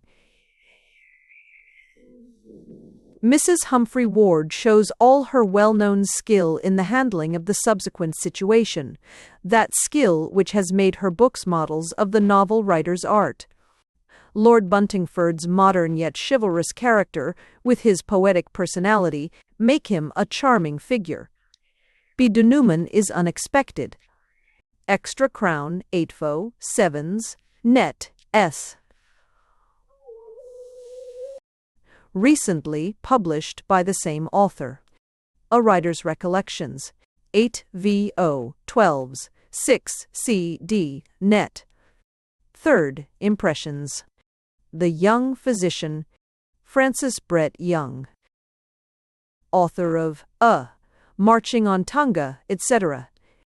The Young Physician is the history of the formative years of a boy who, after leaving one of our public schools, decides more from force of circumstances than from inclination to enter the medical profession. Sidelight is thrown upon our educational system in the first part of the book, which is devoted to home and school life, while in the second, the impressions and experiences which went to the molding of his character are presented side by side with a picture of student life at the Midland Hospital where he pursues his medical curriculum. The success of such a book lies no less in its truth to life than in its ability to entertain the reader, both of which conditions are fulfilled in Major Brett Young's new novel, where, once again, the author breaks entirely new ground. Extra Crown 8 vo. 7s, net. Second Impression. New Wine. By Agnes and Egerton Castle. Mr. and Mrs. Egerton Castle are old hands at the game, and can be relied on to tell a good story, and tell it well. Daily Chronicle. Not only very readable, but worth pondering over. British Weekly. Ist C. Dunn. Extra Crown 8/4/7s net. Second Impression. Aumers. The Plain Girl's Tale. By H. H. Bashford. The Plain Girl's Tale, by H. H. Bashford, is the longest novel that the author of The Corner of Harley Street has yet written, and the first that he has produced since the publication of Pity the Poor Blind 6 years ago. Though dealing with the adventures and development of a girl of the artisan class in various spheres of contemporary life, it stands apart from the war and is in no sense merely topical. In the delineation of the central character, through whose eyes most of the action of the novel is seen, the author has endeavored to expand the ethical theme that was the basis of his previous novel. Extra Crown 8/7s 6 sig net. Madeline. By Hope Marelli's Second Impression.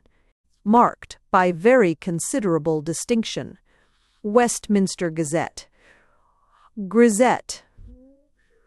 A first novel that deserves the warmest applause. In Morning Post. Morning Post. Yes, what's their back? It is well worth while to read this difficult and interesting novel, or Times Literary Supplement. It will be interesting to see if, with a supposed intellectual revival going on, Madeline becomes a good seller. Us, Evening Standard.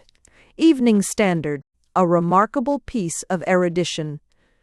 Ruth, reading, Hear and Knows, We Fall, the period. We are emprus, hears, we make scene, from Porchmont and prus are raised of redition. A remarkable first novel. A Manchester Guardian. All buys, all months. In the one, months, really promising. Outlook. Extra Crown 8/7s net. R. True Love. By Alan Monkhouse, author of Men and Ghosts, etc. A thoughtful and provocative work, full of energy. Or Daily Chronicle. Or Daily Chronicle. The observation is notably close and vivid, the character drawing subtle and true. Mr. Monkhouse has put enough sheer cleverness into this book to vivify half a dozen novels.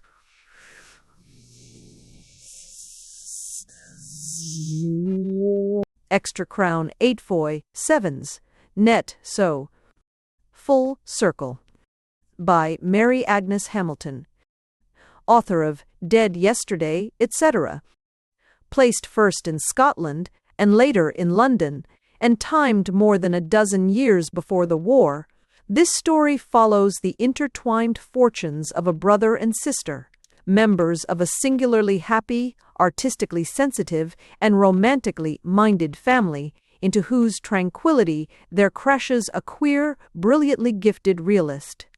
Contact with him, indeed, colors, whether they will or no, the lives of all the people who meet him, even after his mysterious disappearance, and especially that of the girl whom, judged by ordinary standards, he treats so ill. Extra Crown 8/7s net. The Human Circus. By J. Mills Witham, author of Fruit of Earth, I'm, Arm, Limited, by Berting, for, by Berting, Socials, in needed to steverlate In his new novel, Mr. Mills Witham, while developing his realistic art, leaves somber tragedy for picaresque comedy. The tale carries the girl Zillah through early years in a North Devon hamlet, adventures on Exmoor, the roads, and at the West Country fairs, excitements in London, and leaves her back again at the hamlet, ripe in her own wisdom. Peasants, showfolk, gypsies, nimble vagabonds, philosophers, and fools make their bow and enliven the circus. Extra Crown 8vo, 7s, net, Munt. Sir Limpidus, by Marmaduke Pickthall, author of Oriental Encounters, etc. A novel of the plenteous days before the war. The author has essayed the high imaginative task of investing the established order with the mantle of romance. It is not the mantle of Don Quixote, nor of Tartarin de Tarascon, but it is the best and gayest cloak of humor which the author could devise consistently with the sentiments of awe and reverence with which he naturally approached the subject. Extra Crown 8vo, 7s, net, sev, net. The Quietness of Dick, by R.E. Verne Day, author of Letters to His Wife. He, for celibates, has all the high spirits and gaiety which characterized his writings. Extra Crown 8/4, 7s, net, hurt. The Caravan Man, by Ernest Goodwin. A happy, charming story, introducing us to a lot of happy people. Sheffield Daily Telegraph. 17. It's the Extra Crown 8/4, 7s, net, 12s. The Shining Road, by Geo. Agnew Chamberlain. A first-rate adventure tale. CACC, West Tale, Seba, C. Tale. Extra Crown 8vo, 7s, net, moan. Over and Above, by J. E. Gurdon. The goodness of the book is based on certain rare and attractive features, not only by airmen, but also by the laity. Over and Above will be read with more than ordinary interest.